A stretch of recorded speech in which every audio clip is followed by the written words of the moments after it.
squirrels found a new hideaway. Tomorrow will never be the same. There is so much hope in our hearts. Brick by brick, we shall overcome and walk right into a new start. Welcome to the brand new world. Give the children of our Mother Earth. Reach out your hands. Let us lead our earth together. Welcome to the brand new world. Give the children of our Mother Earth. Reach out your hands. Let us lead.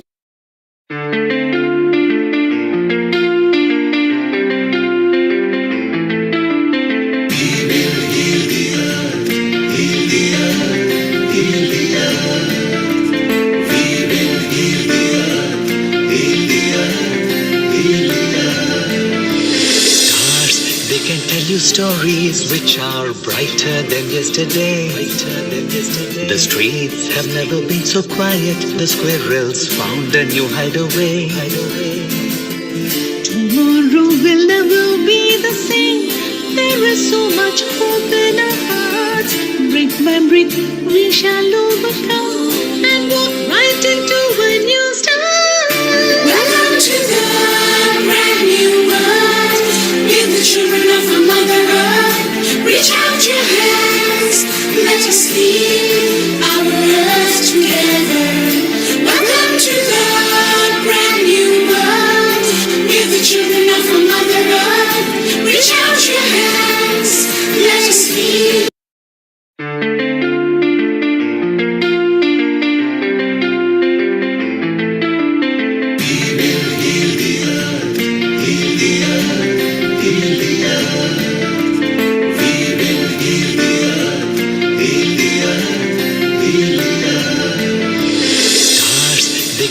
Stories which are brighter than yesterday. The streets have never been so quiet. The squirrels found a new hideaway. Tomorrow will never be the same. There is so much hope in our hearts. Brick by brick, we shall overcome and walk right into a new start. Welcome to the brand new world. Give the children of our Mother Earth. Reach out your hands. Let us lead our earth together. Welcome to the brand new world. Give the children of our Mother Earth. Reach out your hands. Let us lead.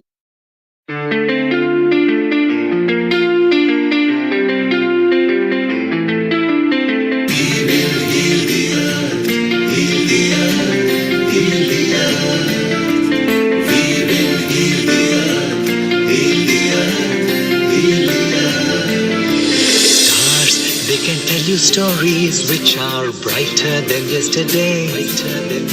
The streets have never been so quiet. The squirrels found a new hideaway.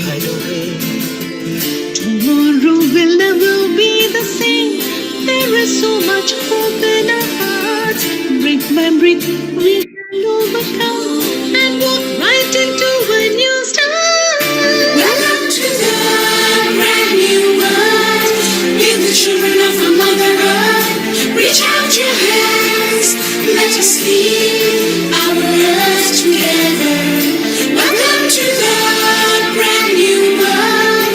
Give the children of our Mother Earth. Reach out your hands. Let us lead.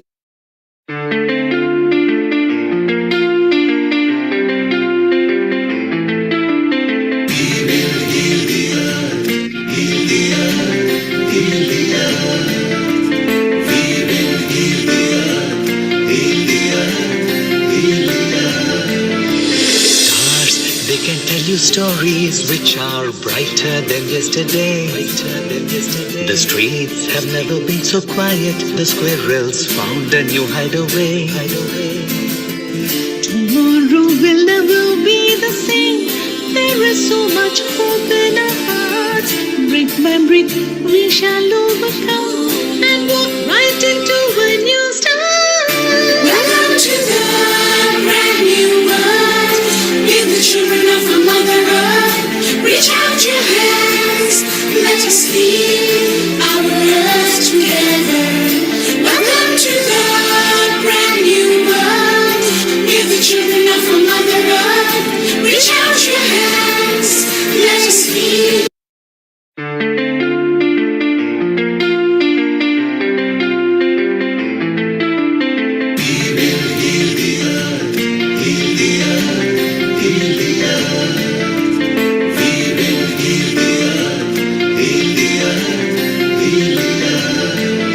Stars, they can tell you stories which are brighter than yesterday.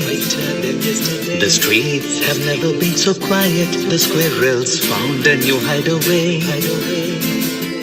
Tomorrow will never be the same. There is so much hope in our hearts. Brick by brick, we shall overcome and walk right into a new start.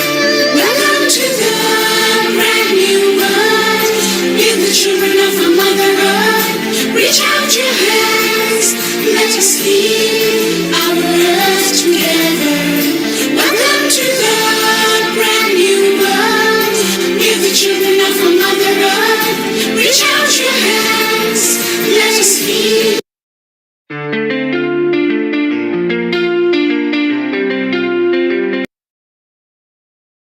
10, 9, 8, 7, 6, 5, 4, 3, 2, 1. Namaste. Good morning, good afternoon, and good evening to all the lovely viewers of Feeling Our Earth. And I'm your host, Amrita. Today's episode is on World Kidney Day. World Kidney Day is celebrated to mark the importance of certain organs in the body, which primarily design our health, decide our longevity, as well as also give us a lot of other things that we need to kick on to know about why they are important. But before that, let's start with Gayatri Mantra.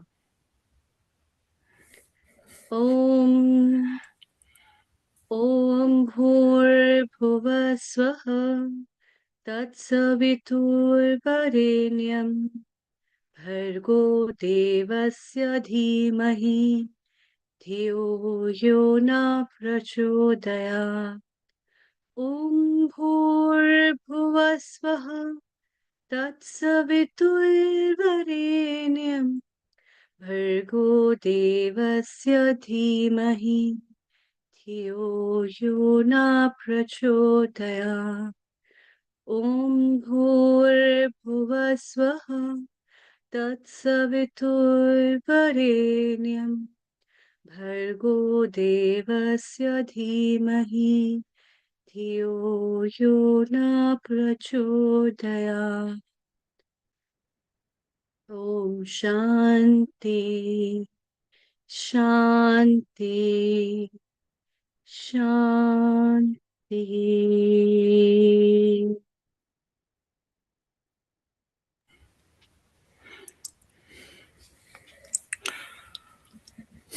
Welcome. As today we all celebrate Mother's Day in UK, I want to wish all the mothers a happy Mother's Day. Mom, you're the anchor, you're the strength and the truth. A love that's constant through and through. And on the Mother's Day, we celebrate you. Thank you for being an amazing crew. A mother that is always there to support, to guide, to be the one beyond which there's nothing and there cannot be anything. And that's why her place and her position can never be changed and never be taken by any relationship in the world. And today's episode, which is the World Kidney Day episode, also talks a lot about the mothers. Why and how and in what way, we will be discussing it with you all very soon. Because most of the time, so many people talk about, I remember just because my mother is there, so I'm there. My entity is because of the mother. And that's why World Kidney Day is celebrated to understand the importance of the single thing, a single breath that is gifted to us by none other than whom we call my mom, my dear mom. And that's why we all want to remind you all that get up and give a hug, send a message to her, hug her, kiss her, and make her feel really special because she deserves to be special. World Kidney Day episode is broadcasted to you today because this episode talks not just about a single organ. It's a very, very simple organ whose function is to remove the toxins from the body. But people rarely know that beyond that, it is doing many other things. And removing the toxins from the body is also very important. And one of the job moms also do for the kids. They don't know. Right from the very beginning of helping to know how to remove toxins from life, how to remove toxins from the body, how to love yourself. There's so many ways the mothers are special for doing certain things like that. And that's how the beauty is about the whole episode, as well as the whole way why the theme of today's World Kidney Day, which was celebrated a few days back, is a kidney health for all, care for the people, for their life, and also preserving life on earth and preserving the communities on earth. I very warmly welcome the producer of today's episode, Kirit Mistry. Global Namaste. Good afternoon. I think good evening because you're in India right now. And Global you Namaste. are you are from the SAHA, the South Asian Health Action, as well as organ donation lead in Leicester. And today's episode, I warmly welcome you for talking about kidney health and the priorities of life. So, a very warm welcome to you. Welcome, and that was a very beautiful message around Mother's Day. And again, all our viewers, happy Mother's Day here in the UK. Those of you who have got your mothers, make sure you cherish them and spend your day with them. Those who don't have your mothers with you, well, you remember your memories that you've had with them. They're special memories you can use today, obviously every other day to remember your mother as well. Thank you. Yeah, today's episode is really World Kidney Day was on the 12th of March, and throughout this week we've been doing a number of events to try and raise awareness of kidney health and kidney disease. It's a very challenging disease affecting our communities, and if you have, conditions like diabetes, then you need to take extra care, because that's also one of the indicators that you may, if not managed properly, that you may lead to kidney challenges as well. It's great to be here today again with some amazing presenters today. I also have recently taken another voluntary role. I'm also with Kidney Research UK as their volunteer health ambassador, and we've now started to do, as well as raising awareness of kidney disease, when we do our events, we're also doing blood pressure checks as well. So that's kind of very important. And the message today I'll be giving is really about how we keep our kidneys hydrated. We've got some excellent specialists today going to be talking to us, our regular panel members. So again, and we've got some amazing doctors who are, as well as the recipients who have actually benefited from receiving a kidney transplant. So again, today is very important, and anyone who's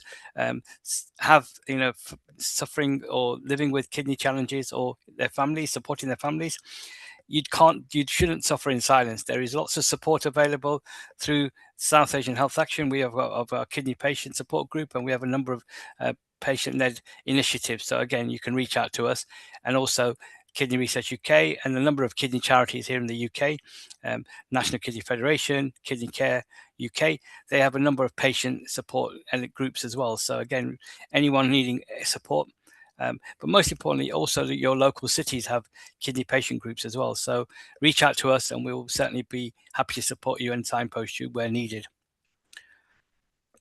Thank you, Kirit. What a wonderful summary from you. Thank you, Amrita, for being there. So those people who are connected to us on a YouTube, Facebook, Instagram, website, you can call your friends, and if anybody has got any kidney ailments or they want to learn about kidney, whether it's kidney transplant, whether you are a recipient, whether you are a donor, whether things like blood pressure matters to you, or can the kidney disease be reversed, or does diabetes impact kidney, or how often should one get their kidney checked, and what are the common causes of diseases, and how to keep your kidney healthy, then this is the episode where you will learn that. So it'll be wonderful, and shortly we'll be going to our first contributor, Bharti, who will tell how kidney and transplant has made change in her life. Let's welcome our lead panelist, Surgeon Anukul Goswami. Anukul, your opening statement before we go to Bharti. Yeah, special thanks to Amrita as well as Kirit to have introduced this particular section. And Kirit, a few days ago, he held this particular meeting on how the kidney function is very, very important to be monitored, and some of the what do you call webs, particular things on computer, and how it can be used. Particular, those applications are very, very important in the current days. That thing was very, very helpful for me, and I think we can possibly do quite a bit of interesting research within the community with that kind of approach. Thanks a lot, Kirit, for that, and also the other talks that you had arranged. Over to you, Kirit and Amrita. Okay, so thank you, Dr. Goswami. Again, we have the privilege of having Rajesh today as well presenting. So you'll have a second bite of his wisdom, of his information as well. And Yes. he's an amazing surgeon as well as the work he does. So very great. And as I said, we've got Dr. Rajni, who's here from Scotland, and we've got Dr. Dagger joining us. So we've got some amazing consultants, experts from our communities who are all giving lots of time back to the community in events like this and others that they do in their community. But without further ado, I'd like to introduce Bharti Ben, who's actually, I've known her for many years, known the family for many years. She's from Leicester, and she's going to be talking today about her personal journey with kidney disease and kidney transplant. So global namaste, Bharti Ben, and thank you for joining us today. Yes, global namaste to everyone. I know that there are a few people on today who've probably heard my journey just a few days ago. So I do apologize if I am repeating again. But for the new ones, I hope you get something out of it. Again, being Mother's Day is an absolute joy for me because it's like a miracle for me, because it was my mother's wish that I do receive a kidney very soon. Unfortunately, she did pass away a year and a half ago, but there's always a saying in the Hindu faith that your soul sort of, is still around for a year. And I actually received my kidney within that year before mom, before her 1 year came up to that full time. So my journey, basically, it started all the way back many years ago, 24 years ago. Again, with my blood pressure, which was not actually coming down. And the doctors had actually tried all the tests and couldn't come to a conclusion. Then was. And I was like, okay, what can we do? And I thought it was probably due to my father passing away recently at that time. So that was around, we're talking about 2001, 2002. And basically, because my father passed away suddenly,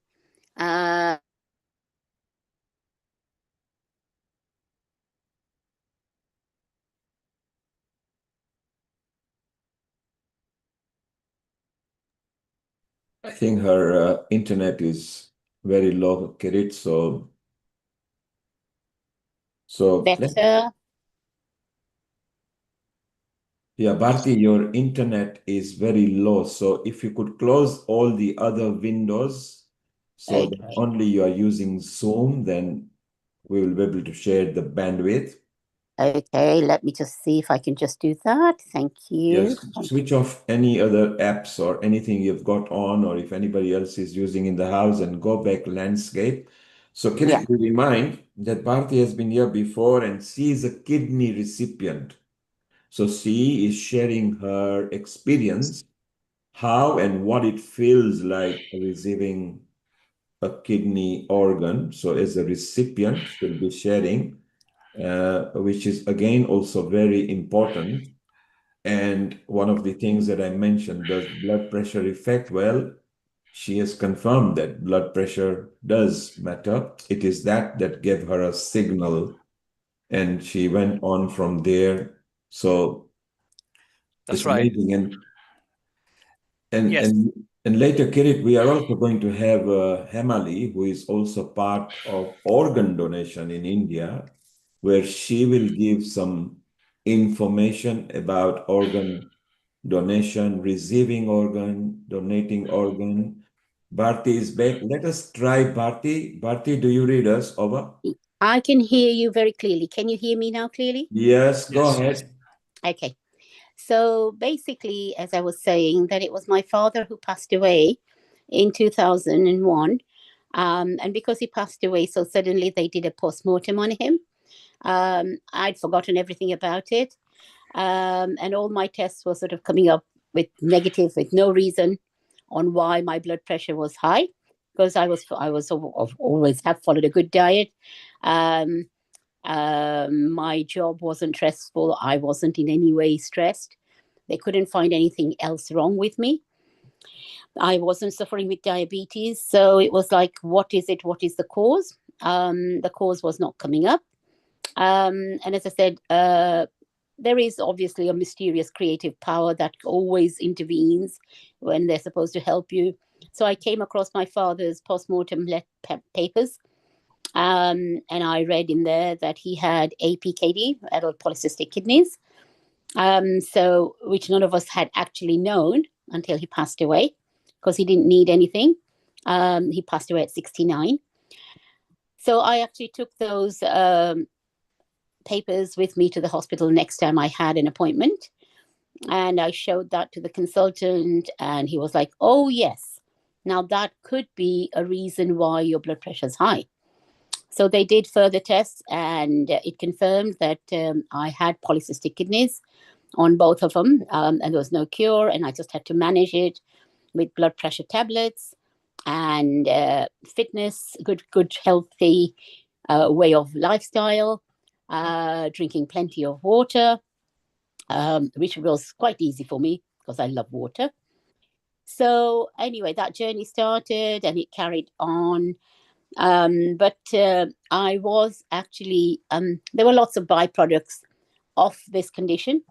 So I had aneurysms in my head, which needed to be sort of sorted. I had arthritis, osteoarthritis. I also had a hernia. And then I had to have hysterectomy because there was a fear that that might be cancerous. It wasn't, but that was something that did that. So anyway, it was the hernia which was actually causing a lot of issues because the kidneys were so large, they were pushing my hernia out. And every day I literally had to reset my hernia, the umbilical hernia, about 10, 12 times. It got to a point where it was very unbearable. And basically the doctor says we'll have to operate, but because your function of kidney is now so low, we will have to actually have a fistula done first, because you will have to go under dialysis before we operate on the hernia.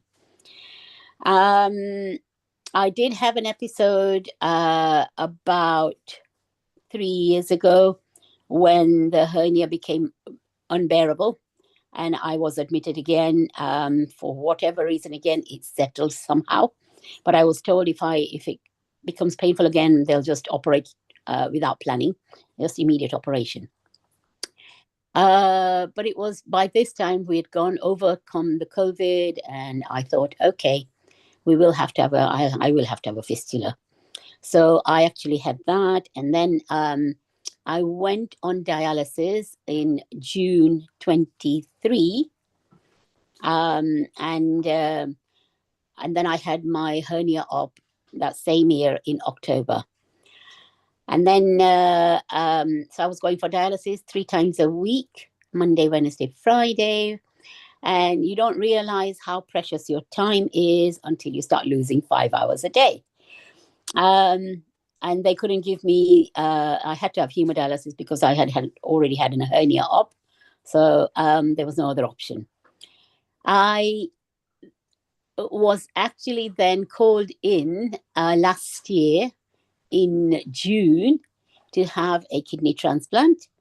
And that weekend, the doctors were on strike, if everybody remembers.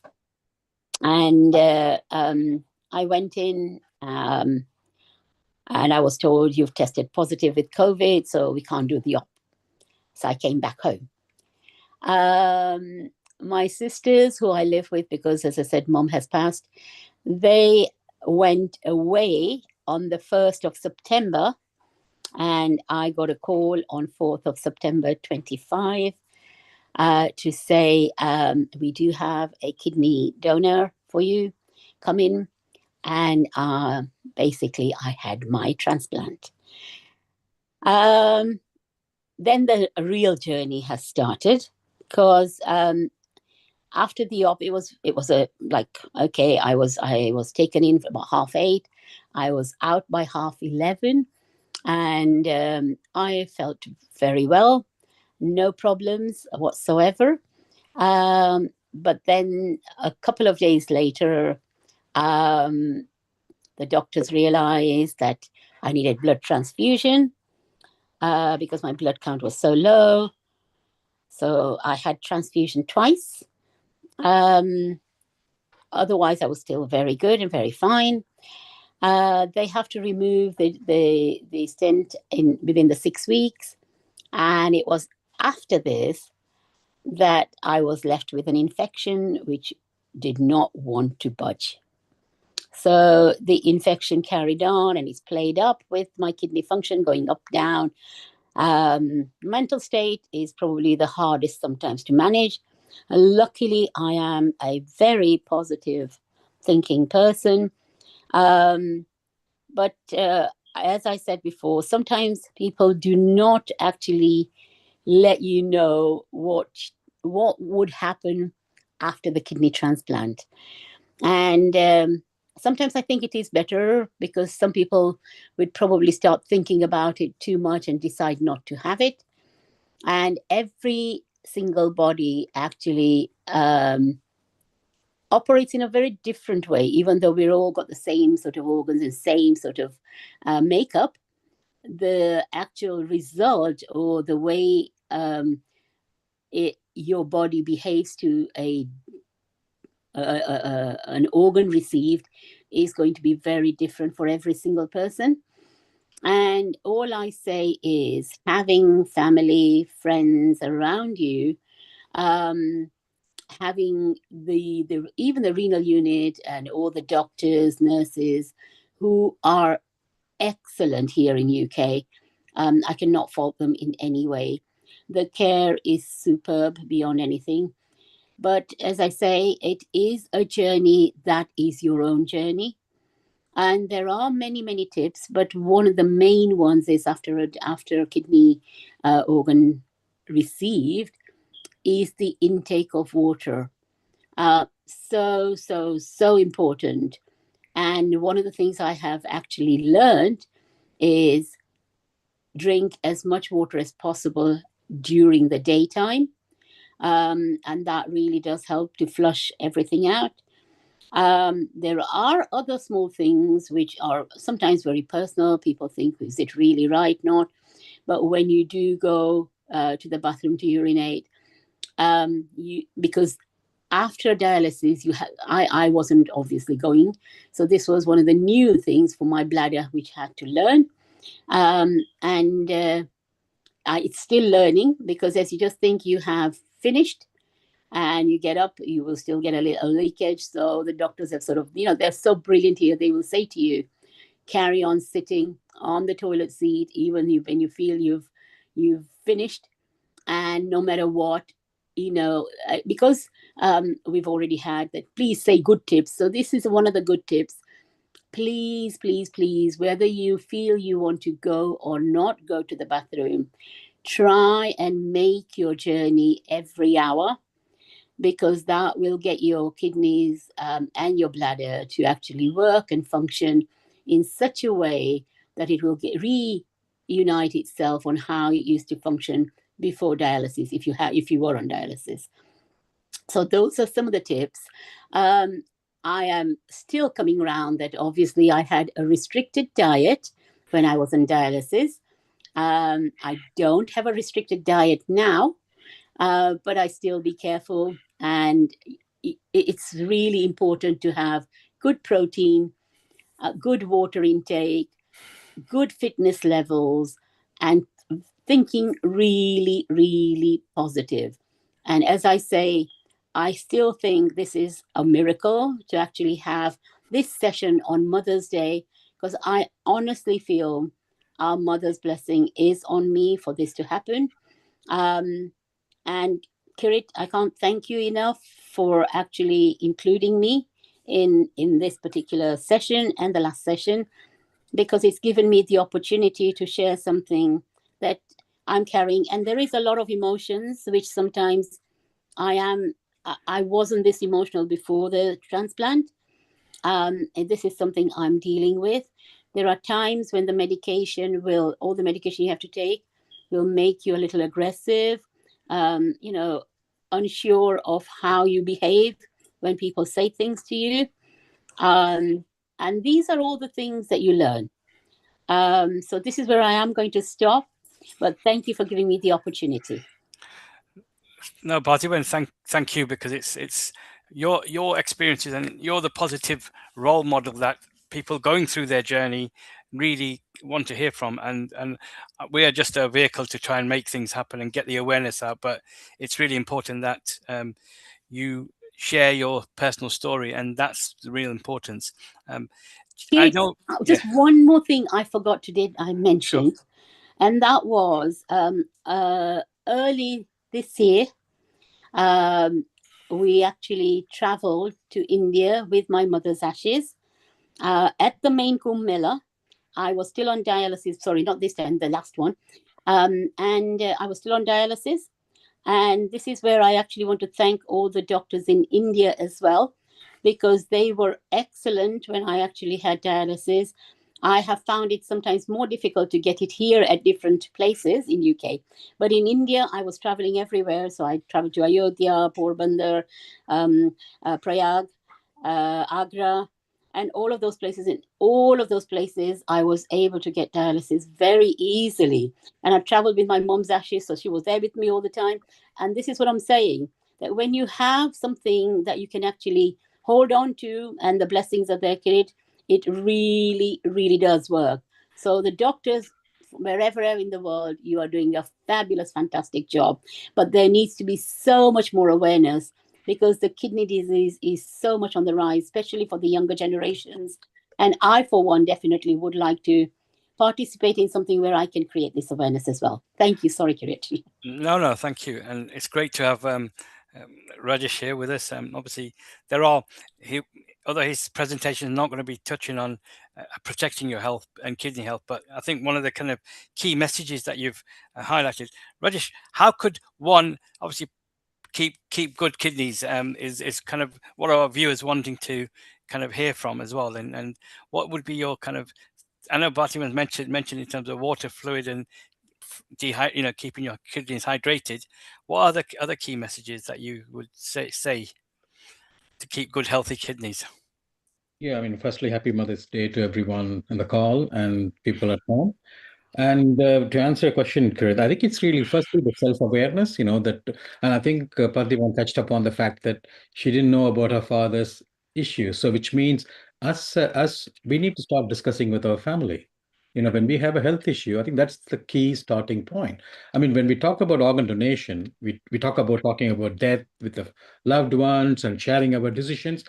I feel that we have to go back all the way. And I would say that, there is a lot of hesitancy in sharing our personal health with the loved ones because of the fear of causing undue stress to others, i.e., the loved ones.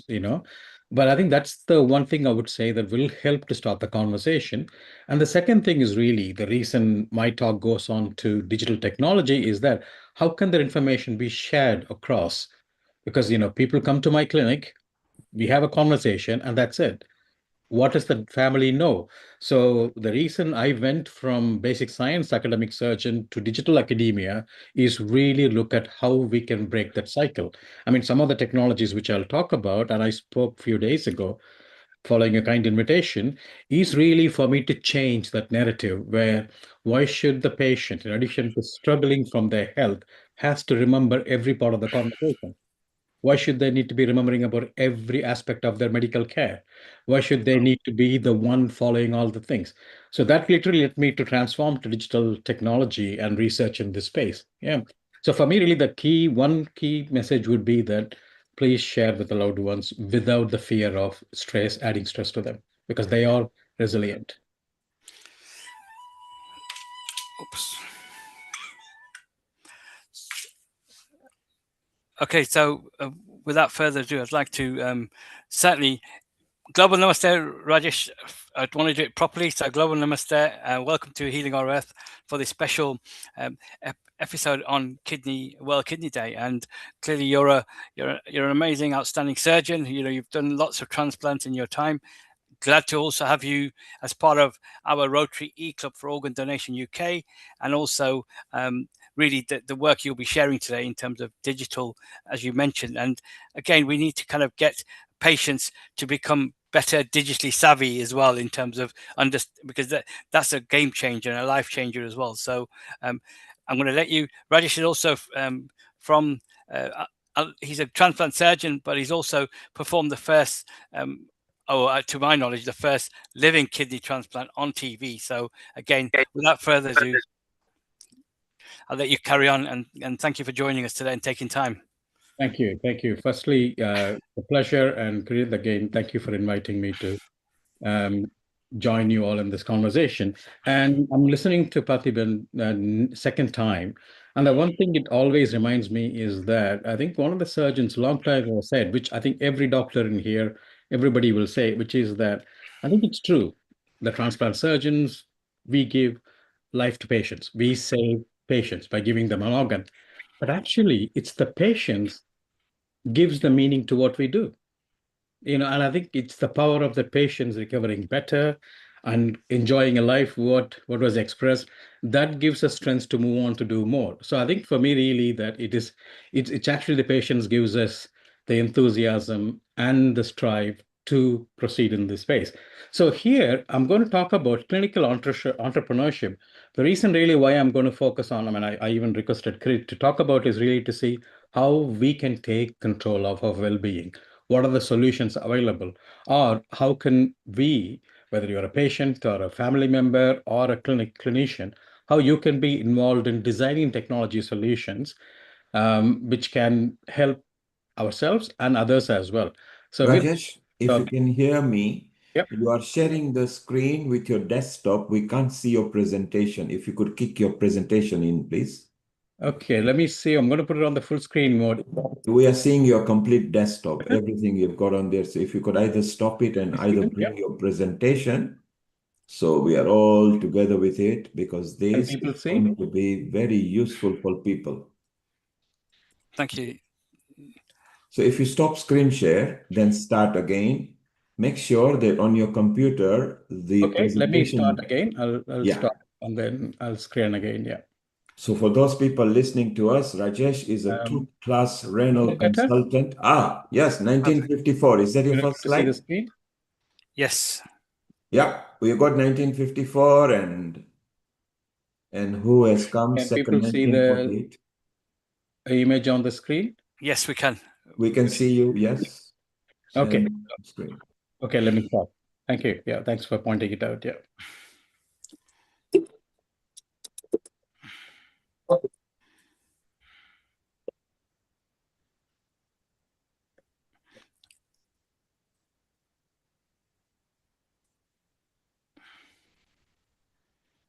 I think your slides are moving quite quickly, so It's a moving reel. There is no sound, but it's a moving reel.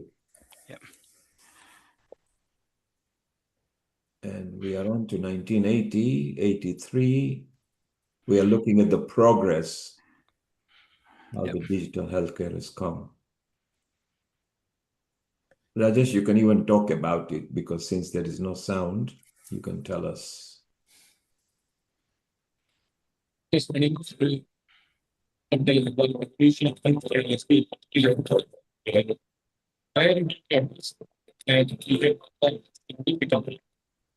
Okay, Rajesh, you are cutting off. Sound. You can hear us. Can you hear me? Yep. We can hear you. You can talk over your reel. Yeah, sure. We are on 2000 New Frontiers. We are on the New Frontiers now. So the new thing is we look at the challenges we're facing.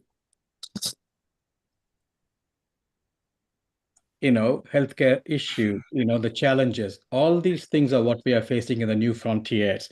So that's where I feel that we, as a group, as a clinician, patient, family, we can help to solve the issue what we all face. So these are my roles. Actually, the roles which I'm I'm a transplant surgeon, like David said. I've been active in promoting healthcare innovations across the globe and also enable integration of these solutions in addition to developing it as well. So when we talk about clinical entrepreneur, often I think I always reflected upon what is the definition of an entrepreneur, particularly a clinical entrepreneur. When you talk about a clinician or a specialist nurse or anybody, often it is empathy, patient-centered support, problem solving, a good listener, learner, and they collaborate towards the patient to help them better. When it comes to entrepreneur, we always separate us as somebody who's business oriented, want to make money and want to progress in their life. And of course, have leadership qualities, and they understand risk and they're resilient. And the third part is the one which is very interesting, which is scientists. A lot of clinical people involved in clinical care often do research. So they are curious people, analytical, very structured, they can innovate. But then for me, the issue is that these are three different people. And that is where, for me, clinical entrepreneurship comes in. That is for me really somebody who can combine these things. So they can combine the ability to practice with those skills, understand the business acumen and develop the solution further, and be a scientist to make sure that the solution which is developed is validated and can be implemented like any other solution, whether it be a robotic surgery or a tablet for immunosuppression. So therefore, for me, really, the healthcare professional who wants to become a clinical entrepreneur, they have to combine all these skill sets. And that is where I think it's very interesting opportunity for all of us to strive to do that. But then this is not a new thing. Entrepreneurship is there for centuries. We have been entrepreneurs. If you think about the early healthcare systems like Mayo Clinic or Apollo hospitals in India, they are not clinicians, but they're entrepreneurs involved in healthcare system.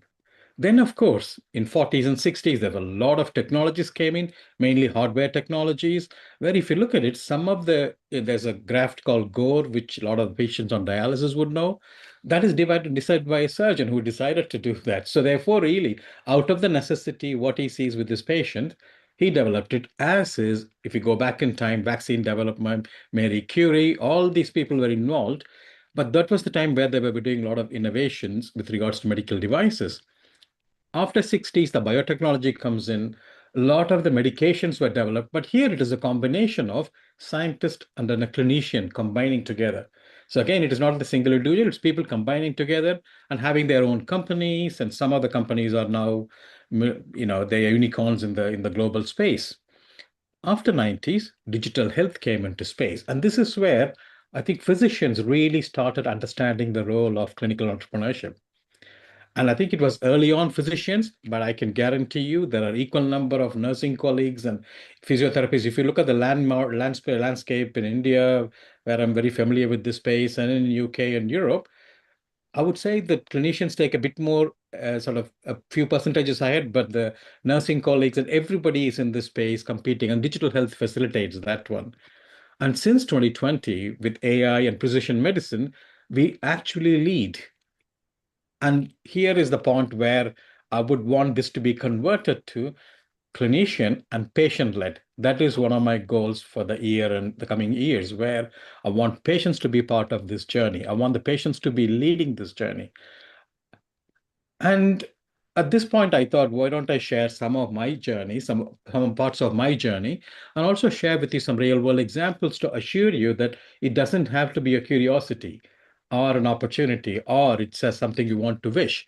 It can happen, and I can take you through how those processes can be.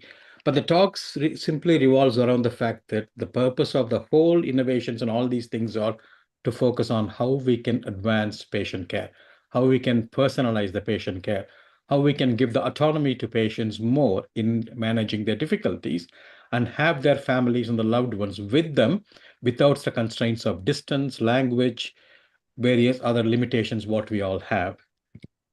So this is a company me and my brother we founded 2010. I think you could see that we were fortunate. We started with the dentistry and then we worked through various other solutions, and we have collaborators across the globe, and we facilitate various parts of various types and parts of opportunities where we come in to collaborate and guide and market them beyond the bench. And when you look at our collaborators, you could see that the healthcare, we've got a few partners. We looked at the education as well, because for me, you can't just go for healthcare. You need to be able to address the other issues as well. If the education is not good, healthcare won't work. And the fintech is something which we are doing it as our commercial social responsibility, where we want people to learn to understand how stock market works. It's a gamification app, which we're doing it. And if you look at the academic institutions as well, it's a wide and breadth. In India, IIT is working with us, IIT Chennai and Hyderabad are working with us, and now there are more partners coming with us. And this is really over about 15 years, this journey. If you think about leaving the COVID, where we were more of phone calls. And these are some of the solutions what we were either developed it or part of it. So there were some were patient focused, which is majority of my work. And of course, I cannot forget the staff, because if the healthcare staff are not supported, the patient care will be affected. So we looked at some of the solutions for staff care and of looking at societal care as well, because I think the more I dwelled into the space, I realized that as a academic surgeon in the past in Cambridge, I was able to do more molecular biology. But then here, actually, I was able to broaden my scope of what I can learn and offer beyond kidney disease. And that is where I think it's exciting that, somebody with a kidney disease, which you will see that can offer opportunity to develop a solution beyond kidney disease, which I'll show you the platform in a few minutes. So the first solution is really looking at what's a patient safety. Patient safety is of twofold. One, the hospital being safe with what they do, and the patient being safe in what is being done to them. So this is really a digital co-pilot which we developed. It works like a flight deck. It listens to you. It's an app on your phone. It documents everything. We looked at the instrument counts in the hospital, and now it is becoming a part of ward rounds. So when a nurse or a doctor or anybody goes and checks a patient, there'll be a checklist. If they didn't complete that, there will be a prompt given to them. If they measure the temperature and they forgot to do blood pressure, it will say, hey, have you checked it? And this is now implemented in some ambulance services in west of England. And also we are looking at some other partners in India to look at it, because what I wanted to do was, can the patient have this? So that when the person comes to see them, can the patient can have their own checklist? Because at the moment, patient often listens to what we say. So we are now looking at two things I wanted to do before giving it to the patient, but I'll be delighted to engage outside to try that without it. I wanted to get the sentiments by the way a person talks. Can we assess fear, anxiety? And there are tools available. So we are validating so that when somebody sees a patient, when they walk out, do we know where they were scared? Of course, we can read them, but can that be any more better? So, but at the same time, this is something now used, available, and the most important thing is that it's something we want to improve so that the patients can have a checklist when the clinical team comes to them. They can say, oh, by the way, you didn't measure me this. And I think that's the patient leading or even co-leading their care, whether in the hospital or at home. The next solution is really when it comes to surgery. I think Parthiban, it was a fantastic talk to show that the surgical planning and everything. Now we talk about all those things, and in her case, when there's a polycystic kidney, I'm sure she knows it's a big kidneys. So you need to know how to create a space. Now we discuss in an MDT, we do scans and everything. We discuss in our meeting, and we say, okay, these are the problems. There's no space. We do this. But then for me, that is not good enough. So we developed the first two is ours, and third one is a partner of ours, where we can actually modify the whole image into a 3D space and put a kidney in there to see how the kidney will sit in that space. So instead of somebody having a surgery where we open them up and see there's no space, we can really see this volumetric measurement before the surgery is done. One of our close friends in London, they did a 3D printing as well. So you can put it inside the person, not physically in the person, but in a 3D device, but that's expensive. So we use that. And what's very interesting now is that we can share this with the patient and the family. Then they can conceptualize, oh, this is what, when they talk about the surgical risks and complexity and everything. So there's a randomized controlled trial is happening in UK at the moment. But again, this is something in some of the Indian hospitals, I know they are actively considering it to use it as a standard of care, and some of them are already using it. So that just means that the conversation about the information shared to them as a clinician by the clinical team is they can learn more or even understand more beyond the clinic room where the consultation is 20 minutes or 30 minutes. Then, of course, the robotic surgery. This is the big thing across the world. Everybody likes to have robotic surgery, but then it is expensive. It is expensive. It increases health inequality. In London, in UK, for example, there are about 6 centers doing robotic kidney transplant. What about the rest? So, and in India, it's the same. India is the largest country with regards to number of robotic surgery in the world. I mean, the whole of UK and Europe put together, India does in 1 year. But then the inequality is always there. So what I did was we worked with the SLEEM in Slovenia, where we thought about why should the robot be used for all procedures, because it's expensive. So we developed a single arm robot, which is launched in India about 2 years ago. And this one, you can take the robot to the patient. So it's a suitcase. You take it there. It's 1/10 of the cost. That means really, even the robotic surgery for certain procedures, I want to just clarify this part. It is for certain procedures, it can enable robotic surgery for everyone. So that just means that that opportunity is there. So that reduces the inequality of people having robot assisted surgery. Of course, the complex the surgery, they certainly need the other robots where it need to be. But whereas for certain majority of the procedures, you don't need them. So this is now used in India, Malaysia. It's used now at the moment. So that means, and this device was developed by a patient who underwent a gallbladder surgery, and he felt that why can't he do it? And he's an engineer, so he led this whole thing, and that's his company. It's now in Slovenia now, and they are doing it. They're delivering it from there. Then, of course, this is the biomimetic twin I was talking about. This is the gentleman there is he doesn't look like a kidney transplant patient. I transplanted him only 7 months ago. He's a British judo champion. He represented Britain in the junior category, in the Olympics as well. Unfortunately, like what we hear from every kidney failure patient, the unexpected shock. He went through the same thing, and he's a fitness. He loves fitness, and he's a data analyst. So we are working together with him to create models of patients with their own data. And we're going to be, that solution is available, for example, in UK for the cardiac failure, it is fully available in NHS. So you will be prescribed that solution. So you get that information, and the hospital can model how to modify medications and everything based on your data. But I spoke to Mahi, and what we are doing is one step ahead. We want to include the societal factor, environment factor, so that the traffic on that day, the stress of those things, so we're going to include that. And this is fully Mahi-led project. And by Q3, we will finish the pilot. The concept is started now. We plan to start a pilot study in third quarter of 2026, and I'll be delighted to collaborate with anybody in this call or beyond. If your clinical colleagues or clinicians want to join, I'll be delighted to. But what this shows is that a person who has a problem, they suffered the problem, they have a different opportunity, but then their data, their information is the best data set. Whatever data set we can collect in a hospital over 100 years, that person's individualized one. So here, what I'm excited is that we will be able to see how care can be modified. And this is really personalized, tailored care for a person.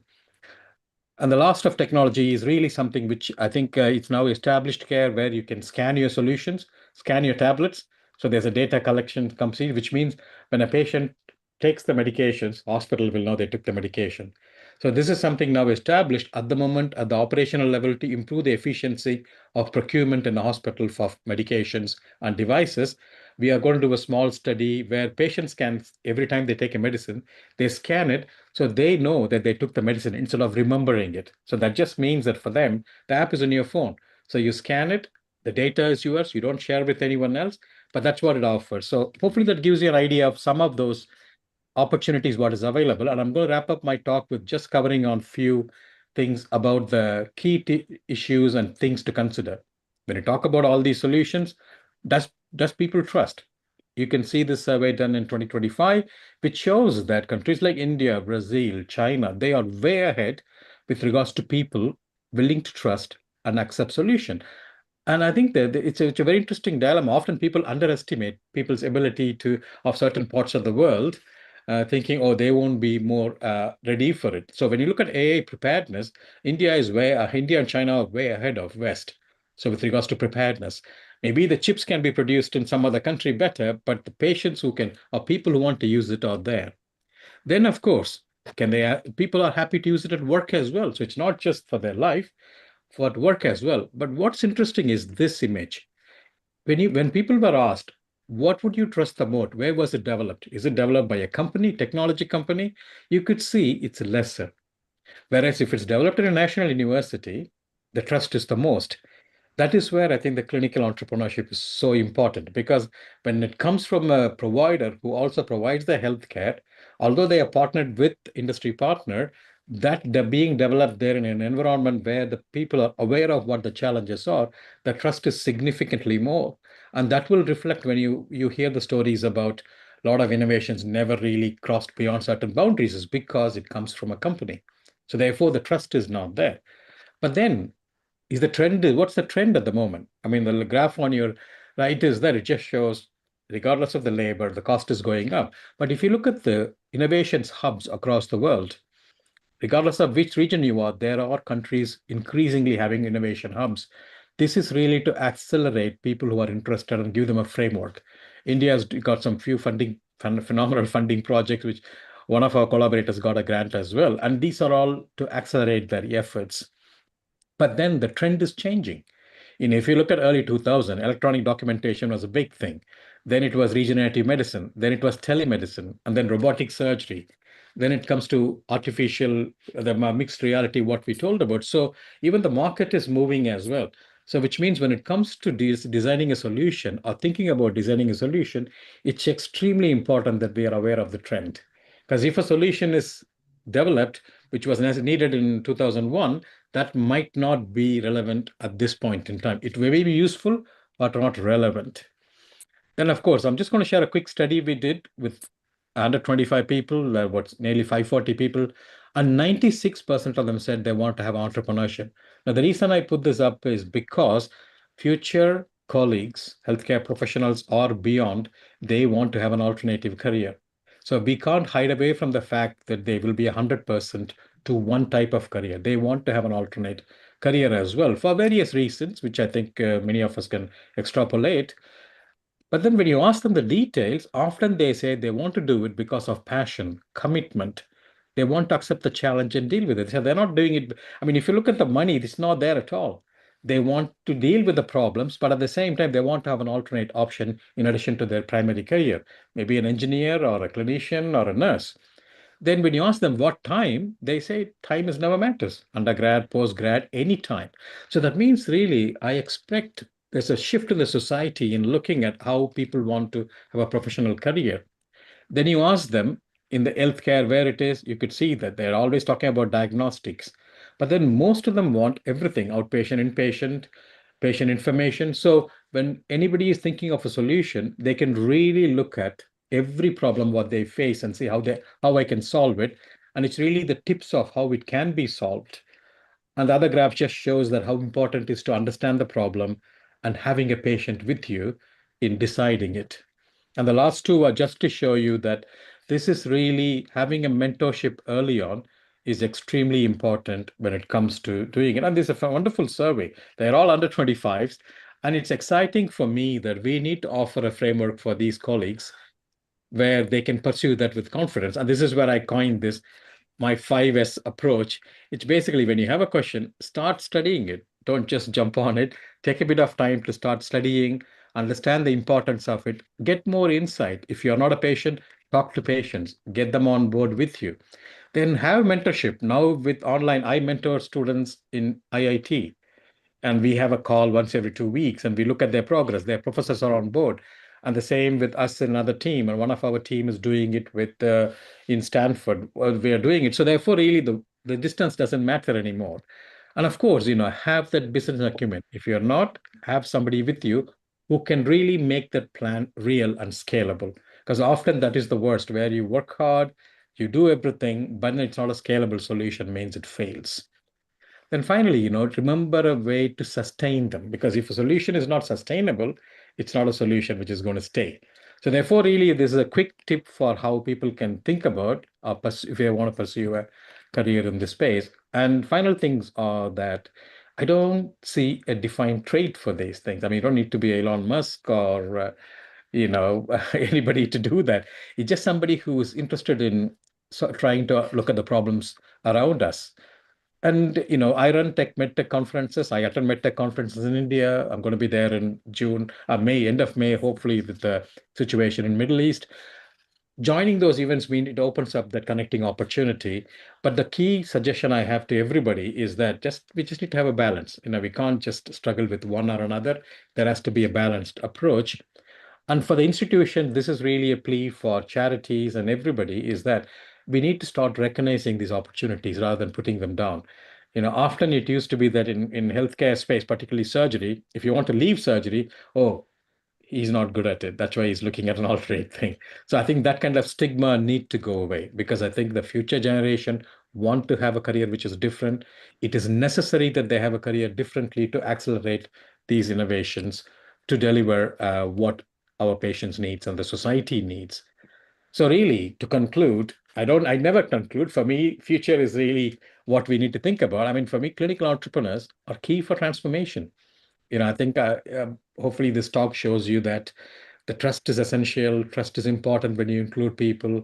The opportunities are available as long as you co-led with patients and others. And we need to foster more of these innovators so that the future of the society are not just better, it is the best what we can yet to have. Thank you. Thank you, Rajesh. If you can stop your screen share. What a wonderful presentation. You are not just a consultant. You are not just an entrepreneur. You are a brand leader. And I noticed that you also started using AI. We are overrunning, but your presentation is very important. So Kirit will put you in touch with me over here. I'm in London. We want to explore some of the avenues. I want to quickly introduce you to Dr. Amrita Sharma there in Jalandhar in India, who will be in touch with you for something that is taking place next year, and Surgeon Anukul Goswami, a top-class orthopedic surgeon. His eyes were glimmering when he said if there was anybody who would want to collaborate. So say a quick hello to them before we move to Aman, Dr. Aman, who is going to talk about preventive measures. Anukul, say hello to Rajesh, please. I've had a brief talk with him last time. He has touched all aspects of SATA, by the way. So, and not only economics, not only the limited work of kidney transplants, but also economics, healthcare, mental health, how they have responded to your care, and getting the responses from the patients to develop yourself, not the other way around. Yeah. So that is the crux of the whole issue. And I think there is so much to learn from his presentation. And there was, I don't know if you have read the book called Michael Gerber's The E-Myth. Yeah. It's a part of strategy and this kind Yeah. of thing. It's a fantastic book, and I think you touched all those points as well. Fantastic. Thank you very much, Rajesh. Very Thank kind. you.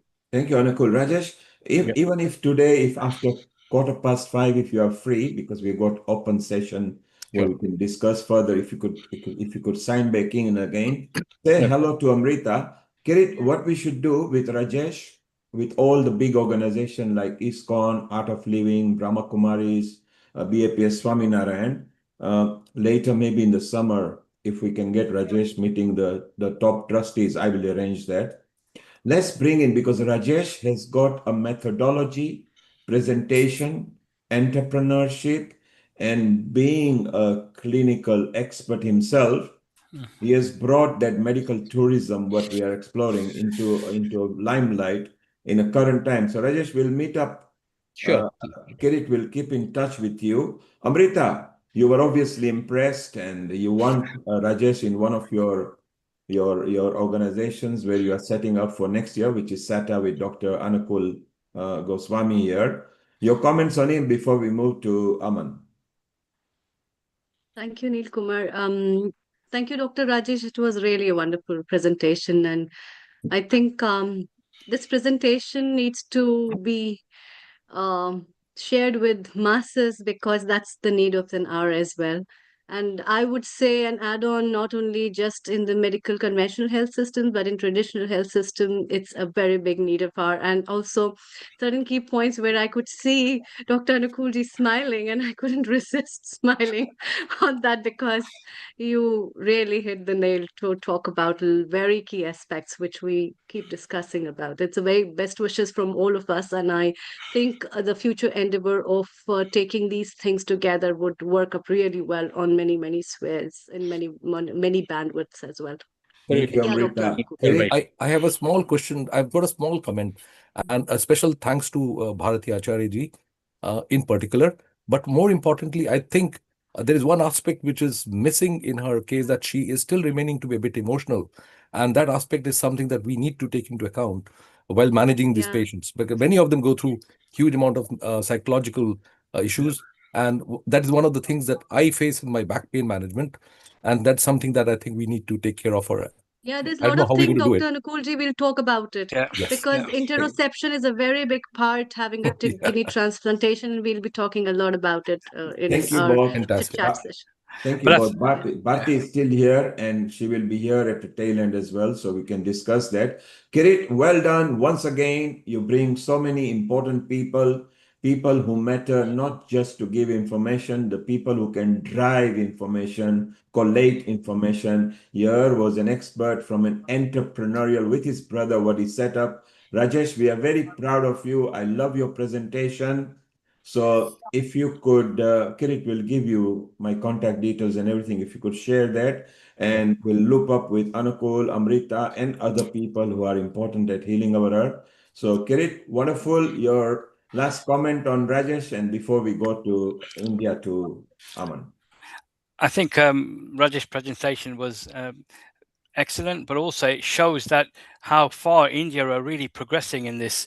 And one of the areas that we mentioned around mental well-being and support for patients, they're doing wonderful in India, whereas in the UK, it's you have to ask for that mental well-being support. It's not built into the patient journey and support. So I think we need to start looking at that in terms of models of good practice from India, where it's built in with the kidney patient from the day one when they've been start to progress their journey. So that's all I'm going to say. I think we've got a lot to learn, and we're great to have Rajesh with us, and a privilege. I met him 4 or 5 years ago, but he's an ambassador for us, and great to see him here. And that's it really. And let's move on to Amrita ji. Let's move on to Dr. Aman. Thank you, Rajesh. And if you can, after 5:15, come back in. I think a lot of people will want to talk to you. Well done. We are very proud of you, particularly the fact that you have learned what NHS does and you stem from India. So this hybrid knowledge of yours that you brought it now into cosmopolitan, metropolitan thinking. So America, Canada, Indian Ocean, Africa, Australasia, they can all learn something from your model, and we can just extrapolate on that. Thank you, Rajesh. Amrita, over to you. Let's bring in Aman and see if he can share his presentation.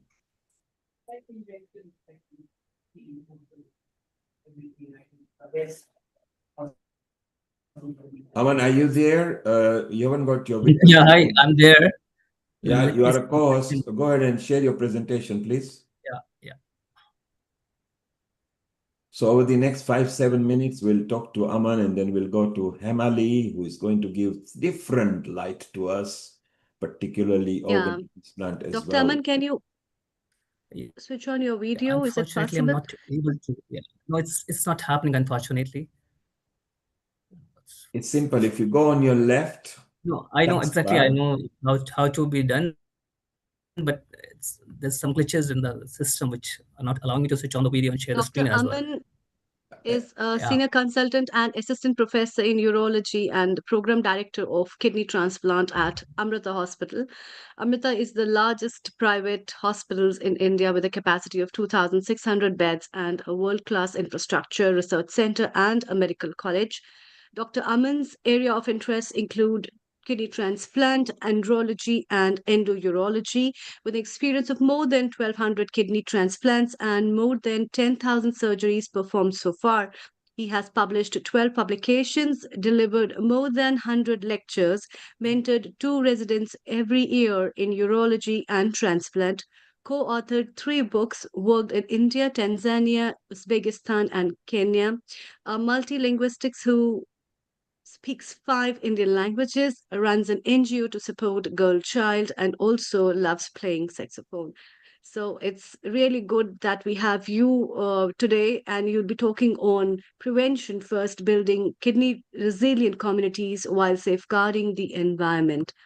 It will be a good combination to hear Dr. Aman after Dr. Rajesh, and we can have a combined chit chat over the discussions as well as the Hi, Amrita. expertise that they have. Yeah. Thank you so much, Amrita, for introducing me. Unfortunately, I'm not able to open my camera or share the screen. So Can you meanwhile, I'm join trying with to your work on it. mobile or If you can. something? are you? Yeah, you can join from your mobile phone. Try joining from your mobile phone, or less for 5 minutes. Just chit chat some of your tips. Yeah, Aman, sure. Meanwhile, I can. have you got a Yeah. presentation? Yeah, I have a presentation though. So you can share it because you are co-host. I'm unable to do that. It's not allowing me to. Well, you system are is a not allowing. co-host. You are a co-host. You are a co-host, which means you've got Yeah. power to share. Okay, so something is okay at your something is not okay at your end. Don't worry. For next 5 minutes, what are your tips for preventative measures?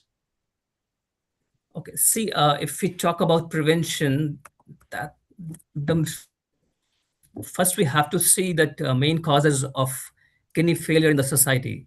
So there are around 850 million people worldwide who live with kidney disease, and in fact, if you see the numbers, 1 in 10 adults have some form of kidney disease, and it's projected to become the 5th leading cause of death by 2040.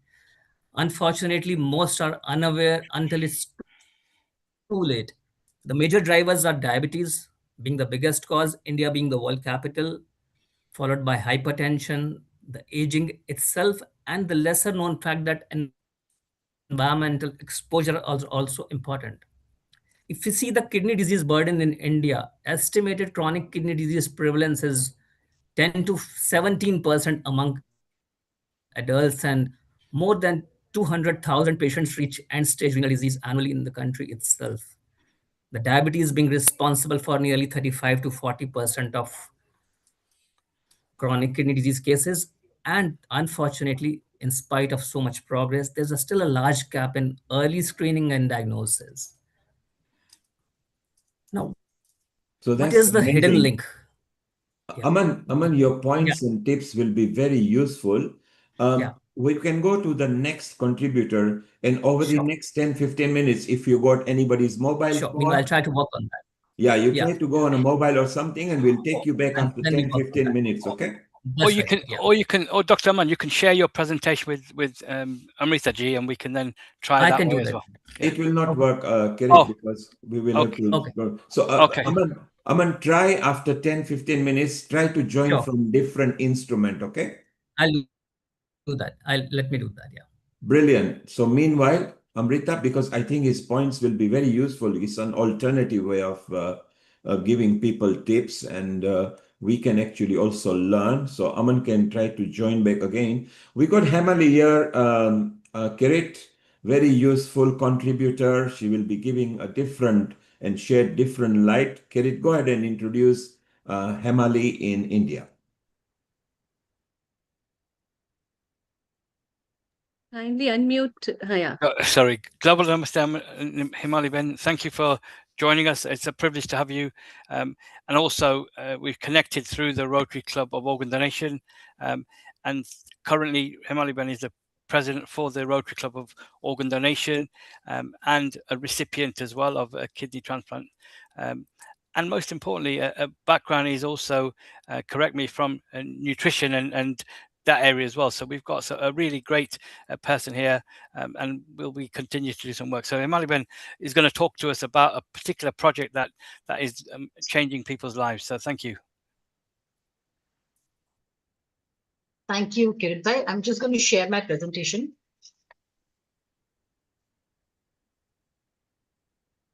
I hope everybody can see it. Yes. Perfect. Yes. If you could maximize it or put it on a slide. Yes, I'll do that. And Hemali is the current president. Okay. Yes, Yes, perfect. is that okay? Go ahead. Yeah. So we just, unfortunately, we couldn't hear what Dr. Aman Gupta had to say. But whatever little he said about the prevalence of kidney disease in India, and the situation is really dire. Actually, now the prediction is that 1 in every 6 adult in India is suffering from some sort of a kidney disease.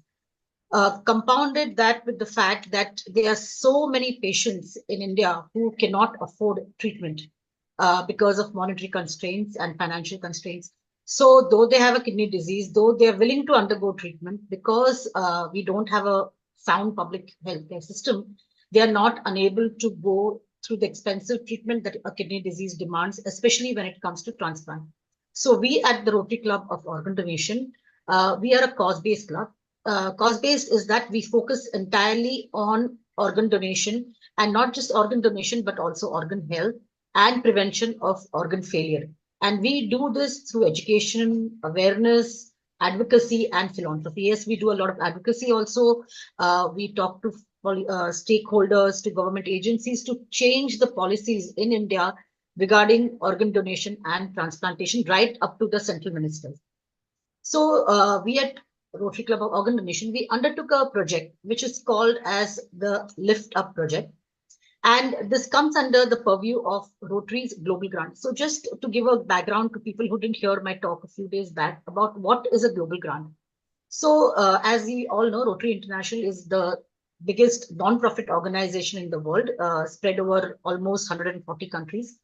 And we have more than about 2 or 4 million Rotarians all over the world.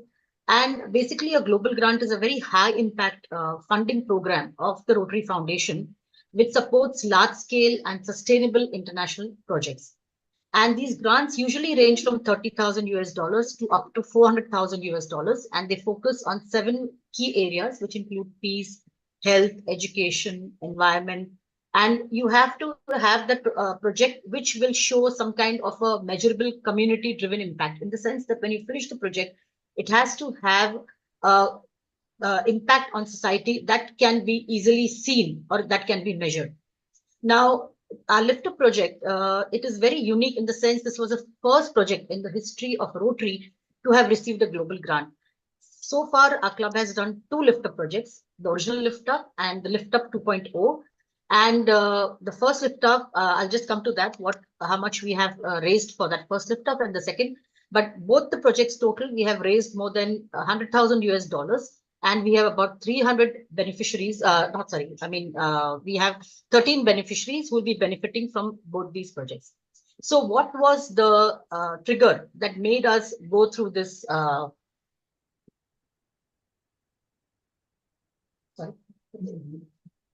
So what is the trigger that made us undertake this project?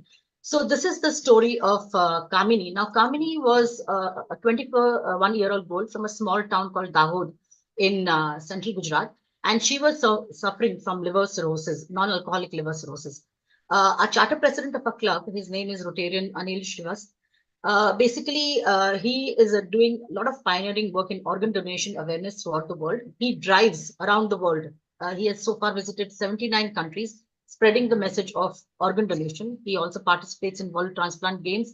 He has won medals for Team India. So on one of his visits to the state of Gujarat, which is in the western part of India, in his car, which has all the stickers and all the slogans about organ donation, he was visiting this town, and this girl's father, he's a driver, he spotted this car and he went up to him and he asked him that, sir, what is this organ donation? So he explained to him in very brief, and he said, my daughter is suffering from some kind of a liver problem. Can you help? So he went to their house, and they showed him all the reports and all, and then he found that she has liver failure. She's very close to liver failure, and she will require a liver transplant very soon. And when he talked to the family, he found out that they have been to Mumbai. They were taking treatment from some doctors in Mumbai. Unfortunately, the doctors never told the family about the concept of a live liver transplantation. So they said that she has to wait for a deceased donor to donate a liver, after which she can undergo transplantation, which may take anything between, say, 6 months to a year. And she didn't have that amount of time with her because she was in a very critical state. So then Anil explained to them that she can, if somebody steps up from the family, she can undergo a live liver transplantation and her life can be saved. Unfortunately, though her mother and her brother stepped up, they didn't have that kind of money to undergo a liver transplantation. So Anil raised funds for them. She was shifted to Bangalore from the small town in Gujarat. And the doctor the liver transplant surgeon who performed her surgery, did it completely free of cost. The hospital covered all her medical expenses. Donors contributed towards her care pre and post transplant. And that's how Kamini's life was saved. Today, Kamini is 26 years old and she's become a nurse, and she's working as a nurse in a hospital. So this was the trigger that made us think that, what happens to the patients like Kamini who cannot afford treatment, and that's how Lift Up was born. So she was a liver transplant patient, but then we did a community survey and we found that more than liver, transplant, we have problem with kidney in India, which is very rampant kidney disease, and so we decided to go with kidney transplant. Just trying to get into my new slide. Little problem. Just give me a second.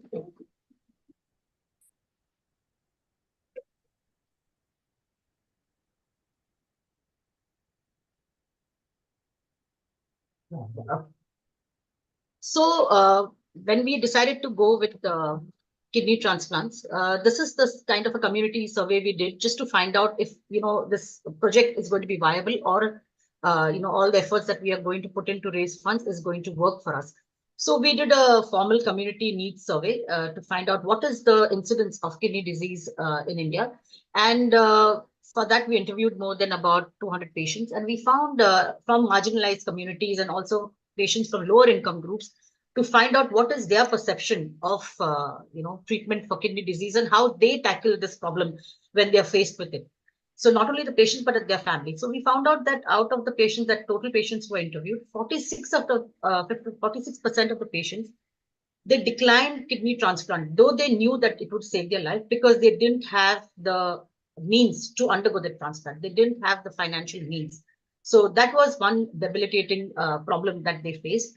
Also, what we found, which may not be very surprising, especially in our part of the world, is that women's healthcare needs are often deprioritized compared to a male's, because traditionally a male is seen as the primary caregiver or primary earning member of the family. So if something happens to a male in the family, the family is ready to sell their property, sell their jewelry, do anything, get a loan, whatever. But when the same thing happens to a woman or a child in the house, they may not be given that much priority because, they are easily replaceable, to put it very crudely. Again, with children, the girl child is always deprioritized, given a second priority as compared to a male child, because a male child is seen as an heir to the family and to carry on, whatever. So the girl child is again relegated to a second position. And many low-income patients, that was also a very surprising finding, that though we have a lot of government hospitals in India who are providing good care, low-income patients always prefer private hospitals over government hospitals because there's a perception that private hospitals will provide better care and they will be looked after better in a private hospital than a government hospital. So they will borrow money, they will mortgage their land, they will mortgage their house and raise money and come to a private hospital or seek treatment in a private hospital over a government hospital. So this is one other thing that we found very interesting finding. And lastly, what we found is that though there is a very highly skilled medical workforce in India, the advanced, the access to advanced healthcare in India is very limited, especially in rural areas and in second tier or third tier cities. So this is a very sad, unfortunate thing that we found. So they want to undergo treatment, and even if they raise that amount of money, they have to always move to a bigger town or a bigger city to undergo that treatment, and that increases the financial burden because they have to rent a place. Again, money for commuting, a couple of family members have to stay together to help the patient. So it just increases their financial burden. So I'm not going into this slide because this says what a global grant requirement is. But basically, just to put it in 2 lines, that whenever we do a global grant project through Rotary, we need an international partner. It has to be an international Rotary club. For example, if I want to undertake another global grant project in my club, which is India-based, I will have to seek an international partner, maybe somebody like Kirit Bhai's club in UK, who will help me carry on this project. And they have to contribute funds. If they don't want to contribute funds, then I have to find a donor in India who is ready to give me substantial amount of money to carry on the project. So what does Lift Up stand for? So it's a Lift Up is basically an acronym for Life Increasing Funded Transplant for the Underprivileged. And the aim of the project that we started this project with the aim of addressing the problem of high cost of kidney transplantation for below poverty line and above poverty line, women and children. And I've already given the explanation why we chose women and children. We also wanted to send out the message through this project that, women and children's lives matter as much as male lives. So that was another reason why we chose women and children. And this project enables beneficiaries with low-income groups to undergo a kidney transplant surgery. And a Rotary area of focus, I'm sure Rotarians here will understand, it's disease prevention and treatment. So who are the beneficiaries? Economically disadvantaged women and children. They all had willing and living donors. We didn't go for deceased donation because India's organ donation rate is really dismal. If you are on the cadaver waiting list, you might wait for a kidney maybe as long from anywhere between 2 to 5 years. So I know patients who have been waiting for 7 years to get a matching kidney. So that's why we had to go for live donations. Otherwise, our project would go on and on. So all the beneficiaries have a living and a willing donor, legal donor also, of course. And the project offers not only free renal transplant surgery, but it also offers free doctor consultation for a period of 3 years, subsidized follow-up tests and investigations for 3 years post-transplant to ensure sustainability and better outcomes of the graft. And the club has also negotiated with pharmaceutical companies who offer post-transplant medication at subsidized rate to further reduce the financial burden on the beneficiaries and their families. So like I said, we did 2 Lift Up projects, Lift Up and Lift Up 2.0. For the first project, we raised $70,377. For the second, the total budget was $38,868. So basically 2 projects, we have raised more than $100,000. Our first project is already completed. 8 beneficiaries have successfully undergone renal transplants. The first beneficiary has already completed 1.5 years of surgery. All 8 beneficiaries, touchwood, are doing well so far. The second project we launched in December 25. We have finished 2 surgeries and 3 are still to go.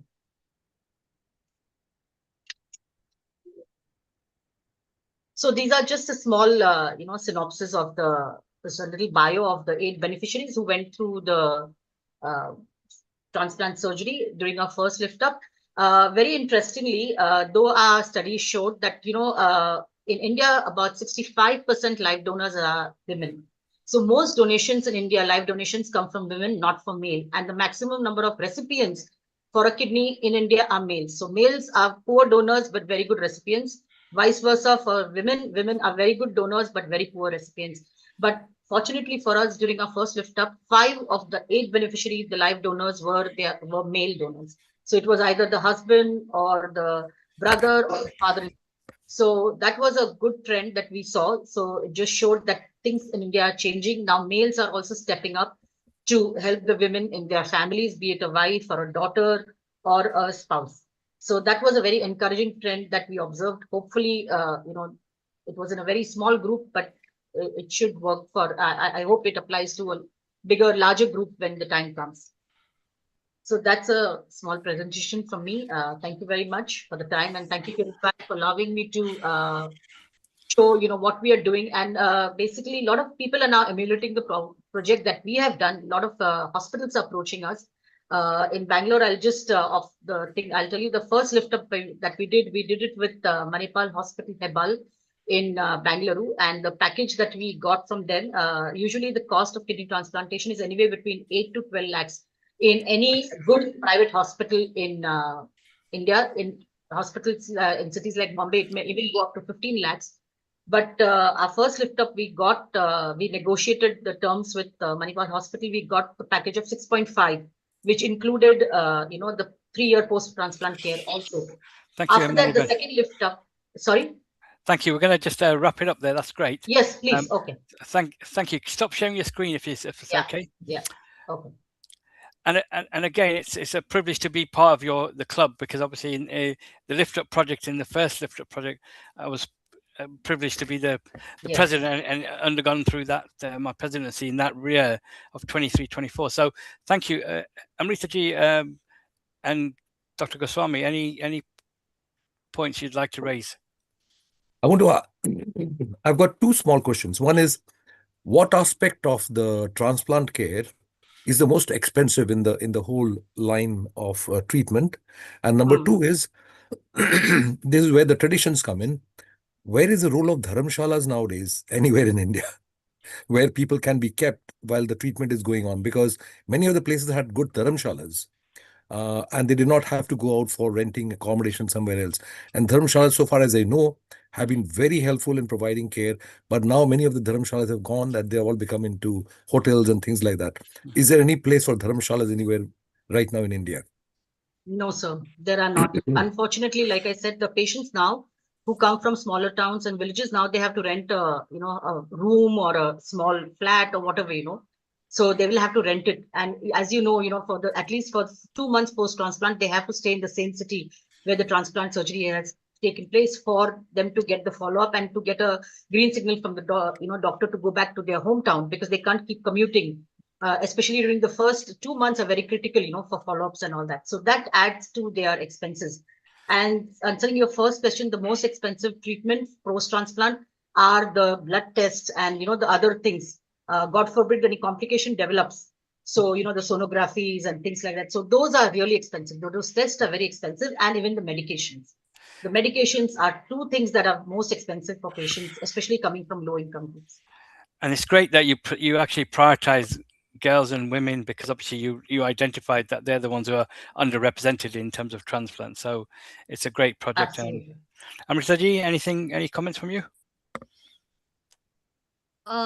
Thank you, Kirit bhai. It's a good job, Himali ji. I would also like to know, because the post-surgical care is one of the very important things. I think that is the most important thing, because doing surgery is a very small bit of it, but post-surgical interventions, personal care, family support, and a lot of things. So is there anything that as an organization you all provide? Because apart from just having a literacy about having a disease and getting it treated, it's much more important to have a support later on, because that's the point where most of the things go wrong. So despite all the hard work that people have been doing, it just doesn't work. So is there something that you all provide in terms of literacy, monetary basis, or support in terms of any other things? Thank you. Yes, for this particular project, Amrita ji, I would like to tell you, we have a project coordinator. So that project coordinator follows with the patient right till for the next 3 years, she'll be following with the patient. So she's constantly in touch with the patient. She not only provides, not only reminds them of their follow-ups, even if there is, she visits them in their families. She asks them if they have any problems. So she also plays a role of a counselor, because this project coordinator that we have, she herself is a recipient, she's a donor. She has donated a kidney to her sister. So she has herself gone through the process. So if there is a problem with the patient, she will direct the patient to the right doctor.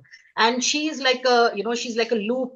She completes the loop between us as a club, the doctors in the hospital, and the patients. So she's the one who actually keeps in touch with all the three of us, all the three organizations, and makes sure that the patient is going for the regular follow-ups, the patient is doing well mentally, physically. Even if there's a small, like there is a form that we have, a prescribed form that we have, she fills up every month and she sends to me because I'm in charge of the project. There's an inkling of infection. Immediately the doctor is informed and the patient is called even before their turn for a checkup and things like that. So this is how we monitor them to make sure that, we have a good outcome at the end of 3 years. Thank you, Hemali. Wonderful contribution from you. We want to know more about it.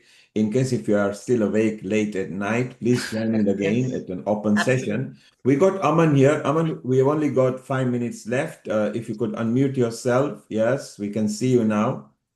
So, Amrita, let's have a quick chat with some tips and preventative measure with Aman before we go to Rotary and Lal Gohel.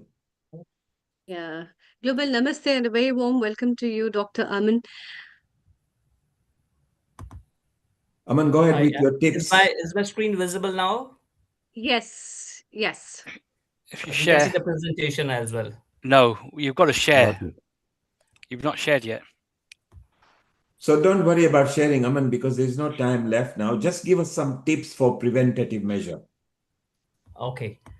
So essentially, we have to look at a few things. We have to build a society where the prevention is important than the treatment, because if we see the carbon footprint of the treatment part, it is much higher as compared to the prevention part. So nowadays we are seeing something new in our OPD systems. There are some patients who don't have any visible risk factors like diabetes or blood pressure or analgesic abuse. Somewhere the climate change is responsible in causing kidney disease in these patients. The rising temperatures, there's a heat stress and dehydration leads to repeated kidney injury and chronic kidney disease. These are the patients who are now commonly seen in certain belts, like in India. If we talk about India, we see them in some belts in Andhra Pradesh, Odisha, Tamil Nadu, and also reported in Central America and Sri Lanka, Thailand, and Cambodia. It is linked to recurrent dehydration and heat stress and possible exposure to agrochemicals and contaminated water. Environmental changes are leading to kidney disease due to air pollution, heavy metals in groundwater, mainly arsenic, cadmium, lead. And not only these, also agricultural pesticides and herbicides are contributing to these, apart from industrial waste contamination. We all know that dialysis is a life support for kidneys, but how about the carbon footprint? We use more than 150 liters of water in every cycle of dialysis. We use electricity. The patient needs transport to reach to the medical facility. Dialysis certainly saves lives, but also is costing the planet. Not to forget large amount of single-use plastic waste which is being used in the dialysis. So what is the greenest dialysis machine? Certainly the one which is never to be used. So what to do? Preventing kidney disease is the climate action.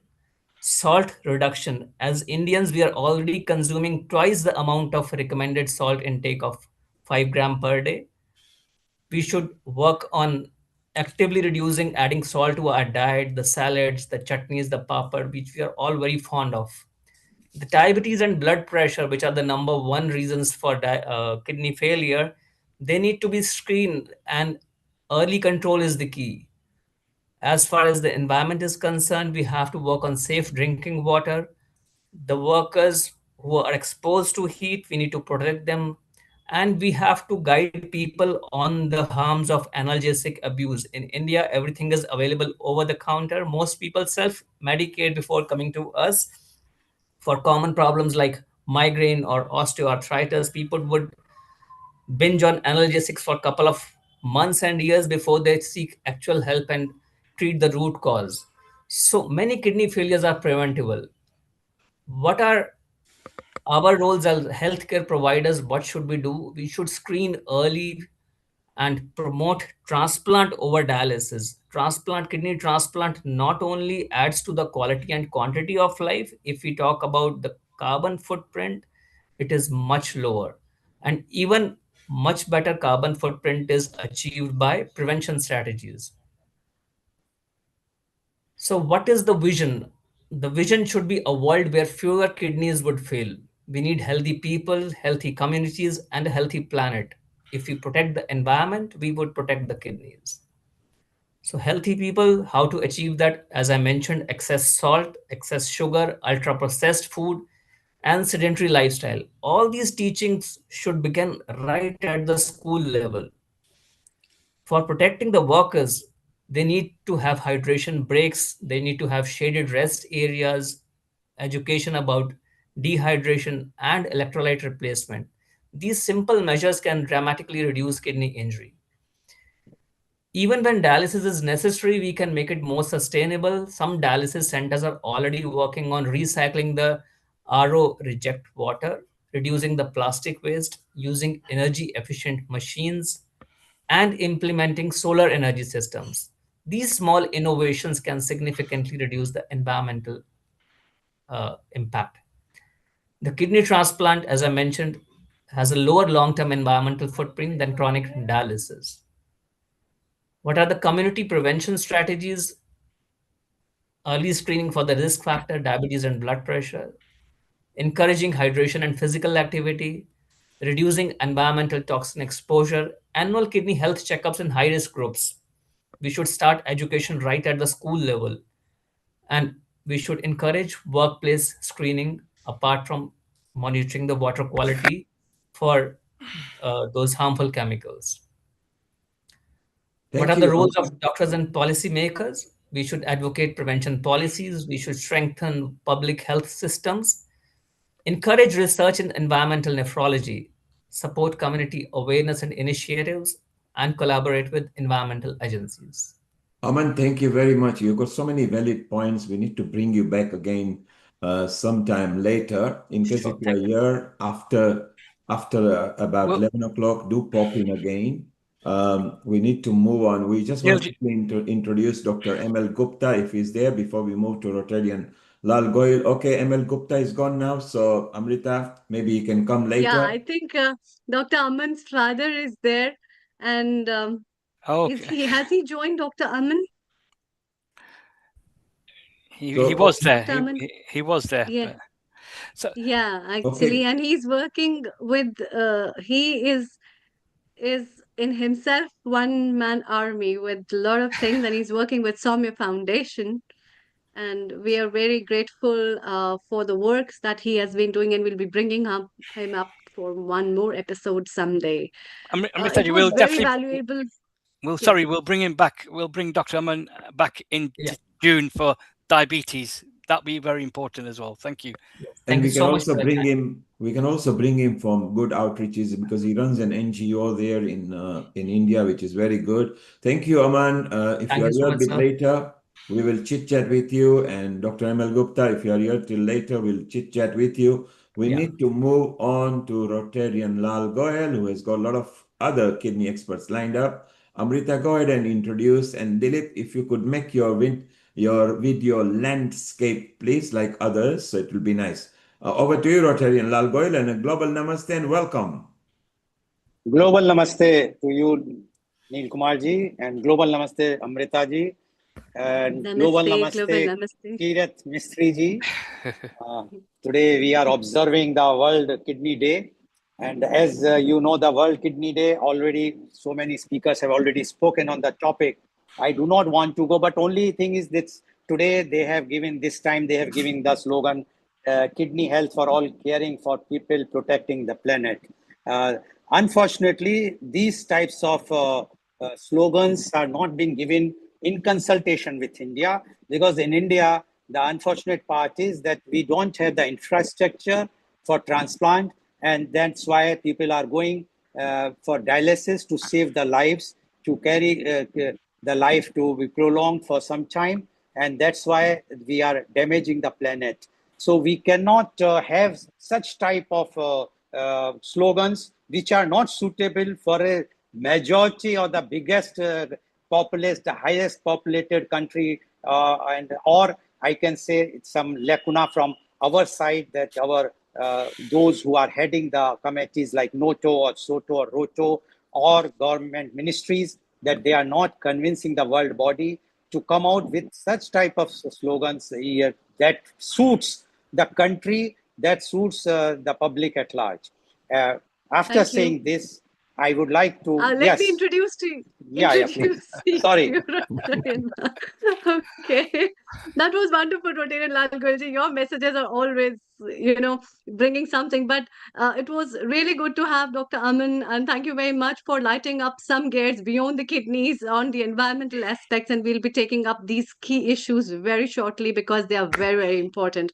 I think it's time to welcome Rotarian Lal Goyalji. He's a founder and charter president of Rotary Club of Organ Donation International, as well as the chairman of Organ Donation India Foundation and GYAN. And today we are already, as you all know, we are talking about kidney diseases, its prevalence, and how it is important to take some key insights from the experts as well as from the donors and the recipients and caregivers of how important and what all aspects are there to know about this small organ of the body.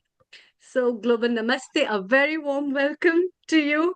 And Kirit Bhai, because you are already connected with the organ donation lead in United Kingdom, in Leicester, with Rotarian Lal Goyalji, your few words of introduction before he takes up his slot. Thank you.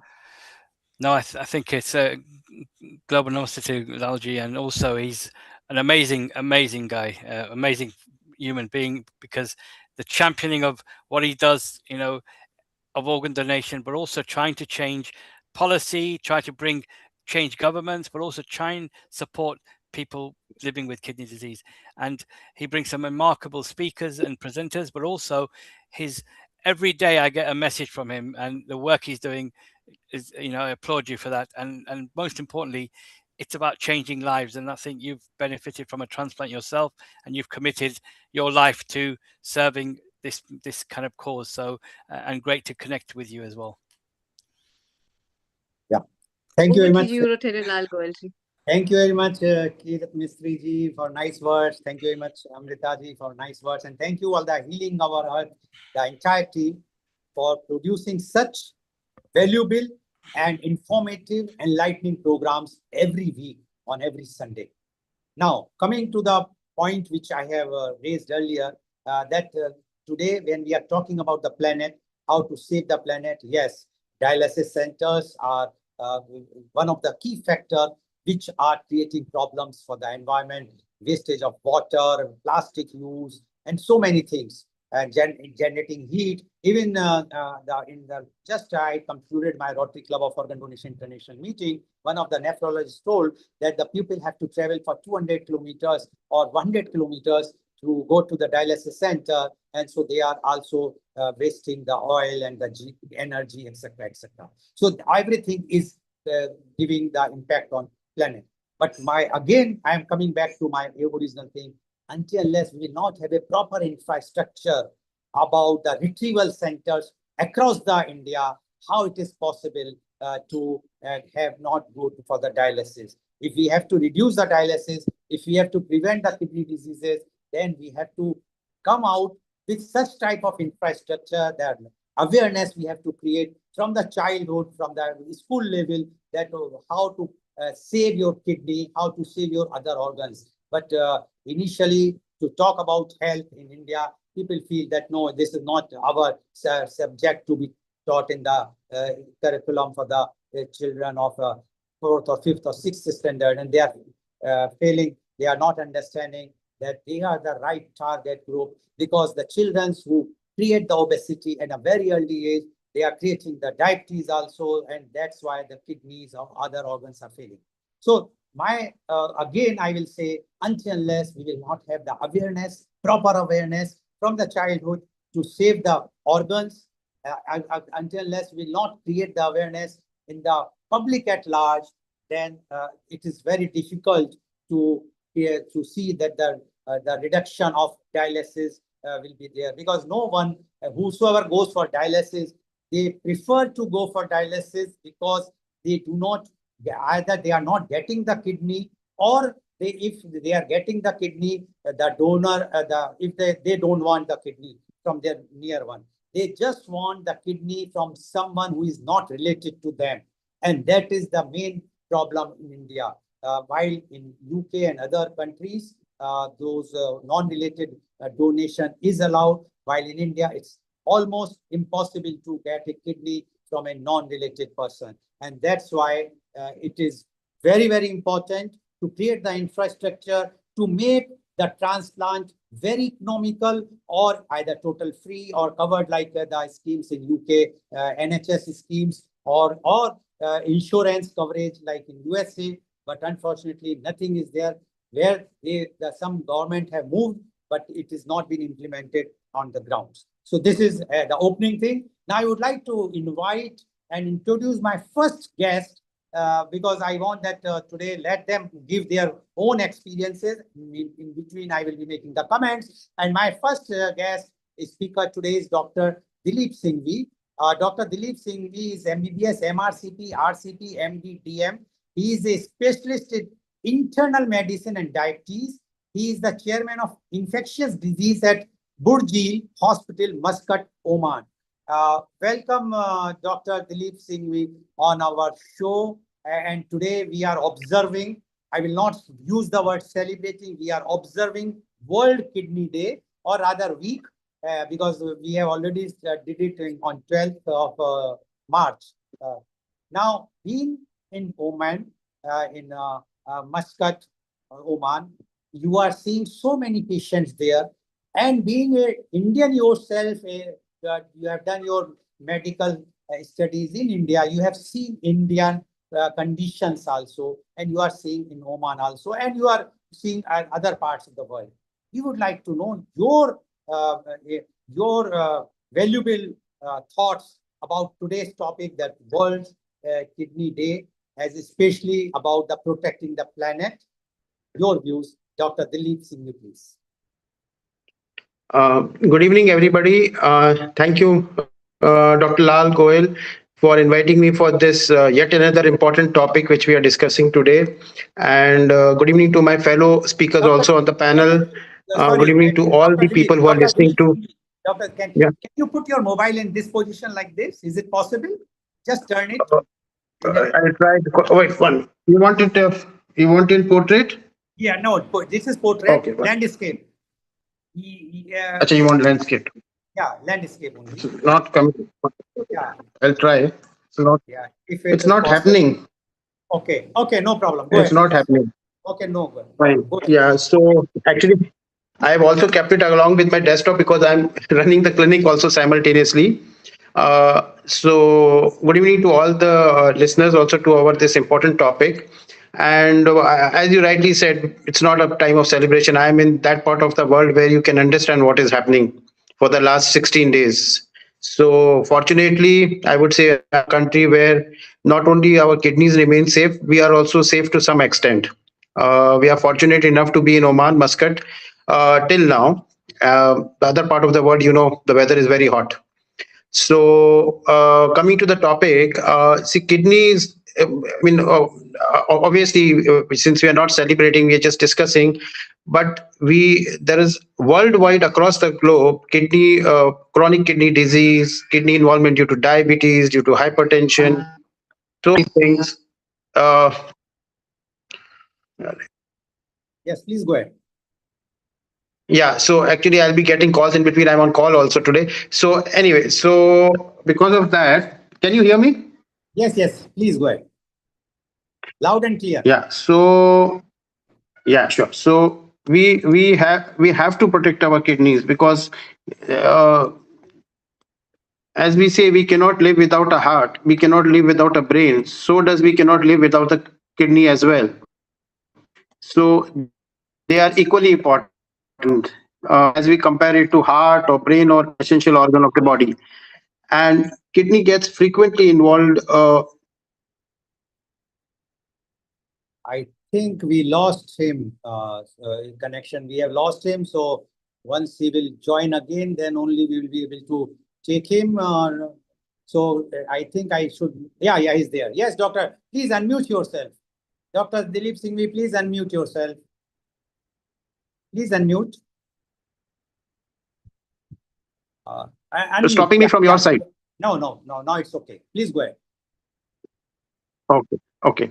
So, so 3 more, and sorry for this because I am in the middle of a clinic, because here it is what we call as Ramadan, and it is Ramzan, and we are starting our clinic late from 7 o'clock. So we've got a big rush before Eid coming in. So sorry for that.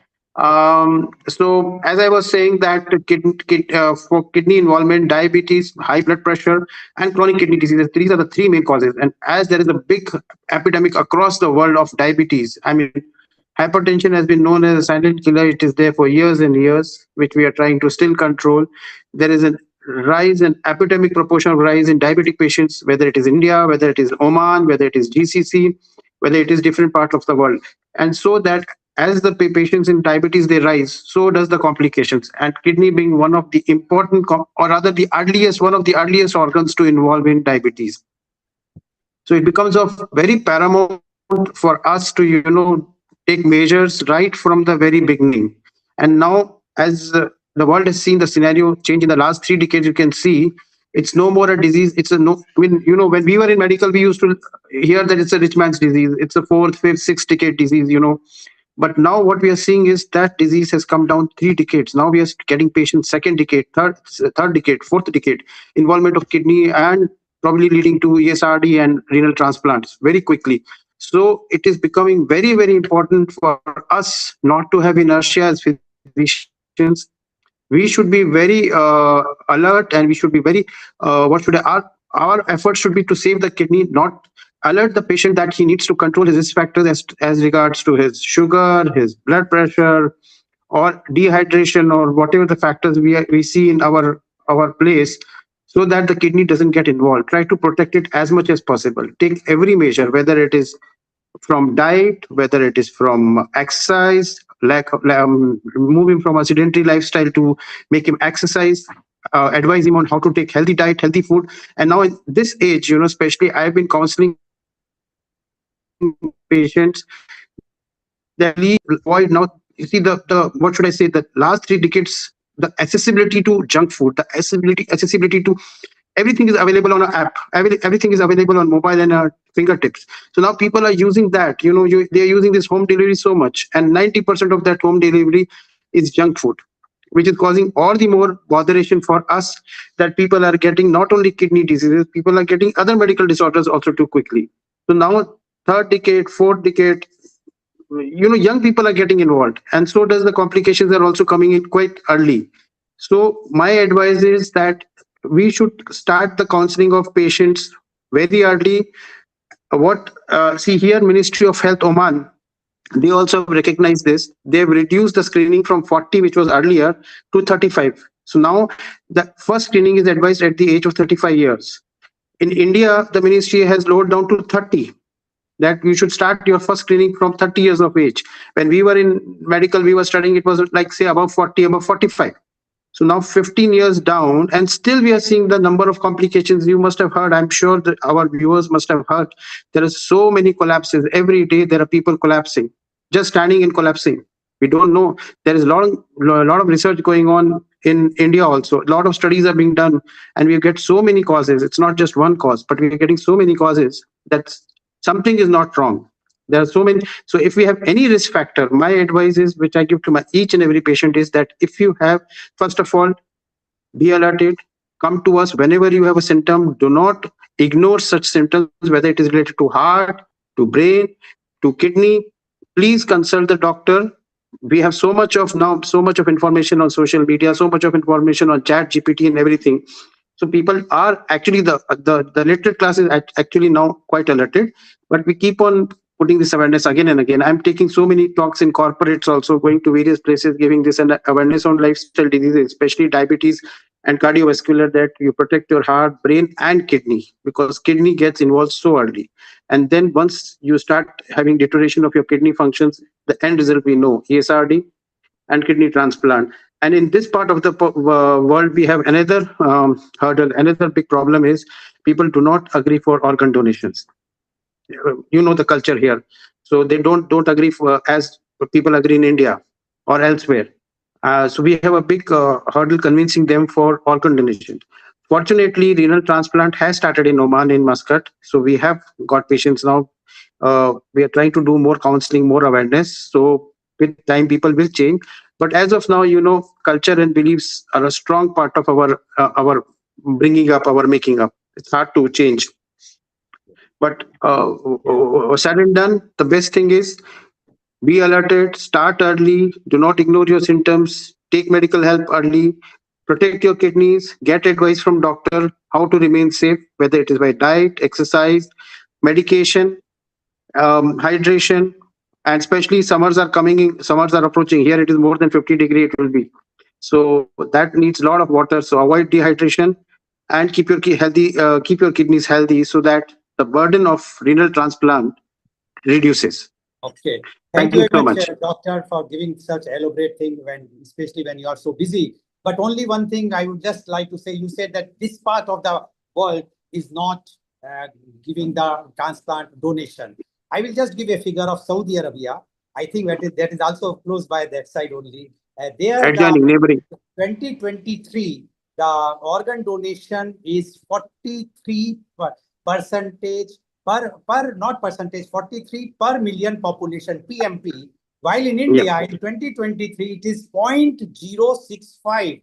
So we are nowhere, we stand nowhere, even from that part. If you say, because the topmost is in 2024 is Spain, about 52.3% PMP, and USA is about 48. So anyway, thank you very much, Doctor, for giving such a good input. I'm sure that viewers who are watching our show today definitely will get some inputs that we have to keep our kidney healthy by hydrating it, by see to it that we should not eat junk food. But this is for the children and the families, the parents, they have, but because they don't have time to give to the children, and that's why the children's easy thing is to order from outside and give the junk food. Otherwise, if they will take care the lifestyle of a child, then the child will be healthy as so many people earlier. Thank you very much, Dr. Singhvi, for giving your views.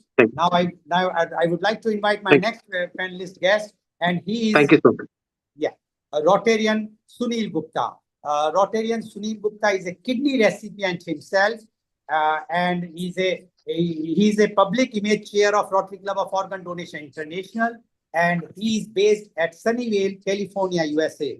I will like to add here, recently Rotarian Sunil Gupta was in India, and he has done a tour with me in the North India, where we have addressed 4 meetings, where he also addressed, and his wife, who is a kidney donor, Rotarian Regina Gupta, she also addressed. And the response which we found, at least I found, is that the people are ignorant, and they feel that once you have given the kidney, the donor will become in a vegetative condition or is not going to have the normal life.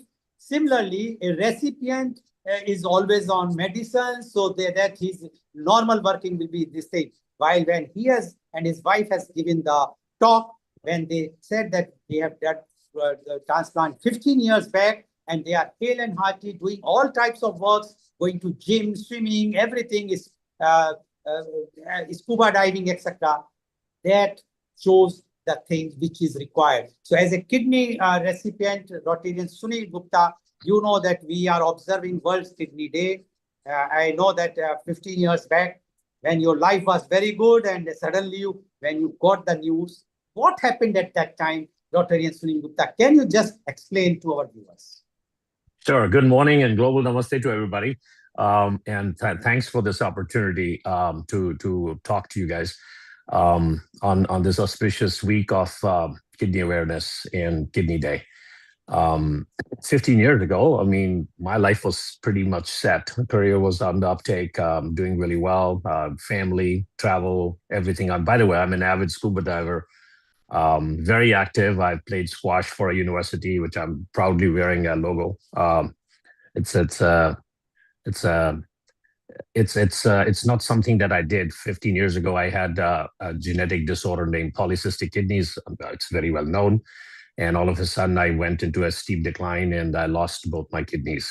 And even though we talk about donor awareness and wait lists and things like that in California, in the Silicon Valley Bay Area, which is one of the most advanced places on earth, the wait list is anywhere from 7 to 10 years for deceased organ donation or recipients. So, I was looking at a very dire view 15 years ago. Luckily, I'm very fortunate. My lifesaver, my hero is also on this call. My wife, Regina Gupta, and you'll hear from her. And she stepped up and she had to do a lot of things. Of course, you got to be very healthy to do this. But one of the things I noticed, people are very, it's like when I was a kid, the term cancer was like a kiss of death. Like you never heard of somebody having cancer, and if you did have cancer, people would die. And I found in the tour that we went with Rotarian Lal Goel in north of India, including a very prestigious university named Aligarh Muslim University, we found there was so much ignorance. Even though some of those people were, masters and PhD qualified folks, that you thought people would have a very, a patiently living after a transplant. So I was there to tell them that, we've been living a very, very good, normal life for the last 15 years, traveling the world, doing things. But I have to say, initially, I was very, very cautious about not traveling to places that wouldn't have like transplant centers and things like that, just in case something wrong would happen.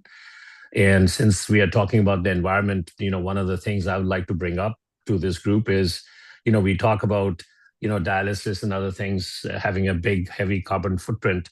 But as a living recipient, kidney recipient, I have to tell you the biggest thing, and I really appreciate the advice that I get, and I learn a lot from Rotarian Lal Goel Saab, that water is the main culprit, right? So for me, what environment means is clean eating, clean living, but most importantly, staying away from infections.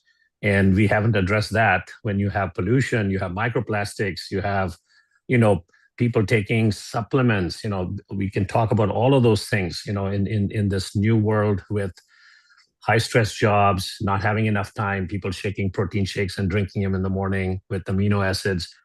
I have no idea what it does to your body. And I've made myself very aware through education and awareness and talking to experts at UCSF and Stanford hospitals about what some of these supplements can do to you.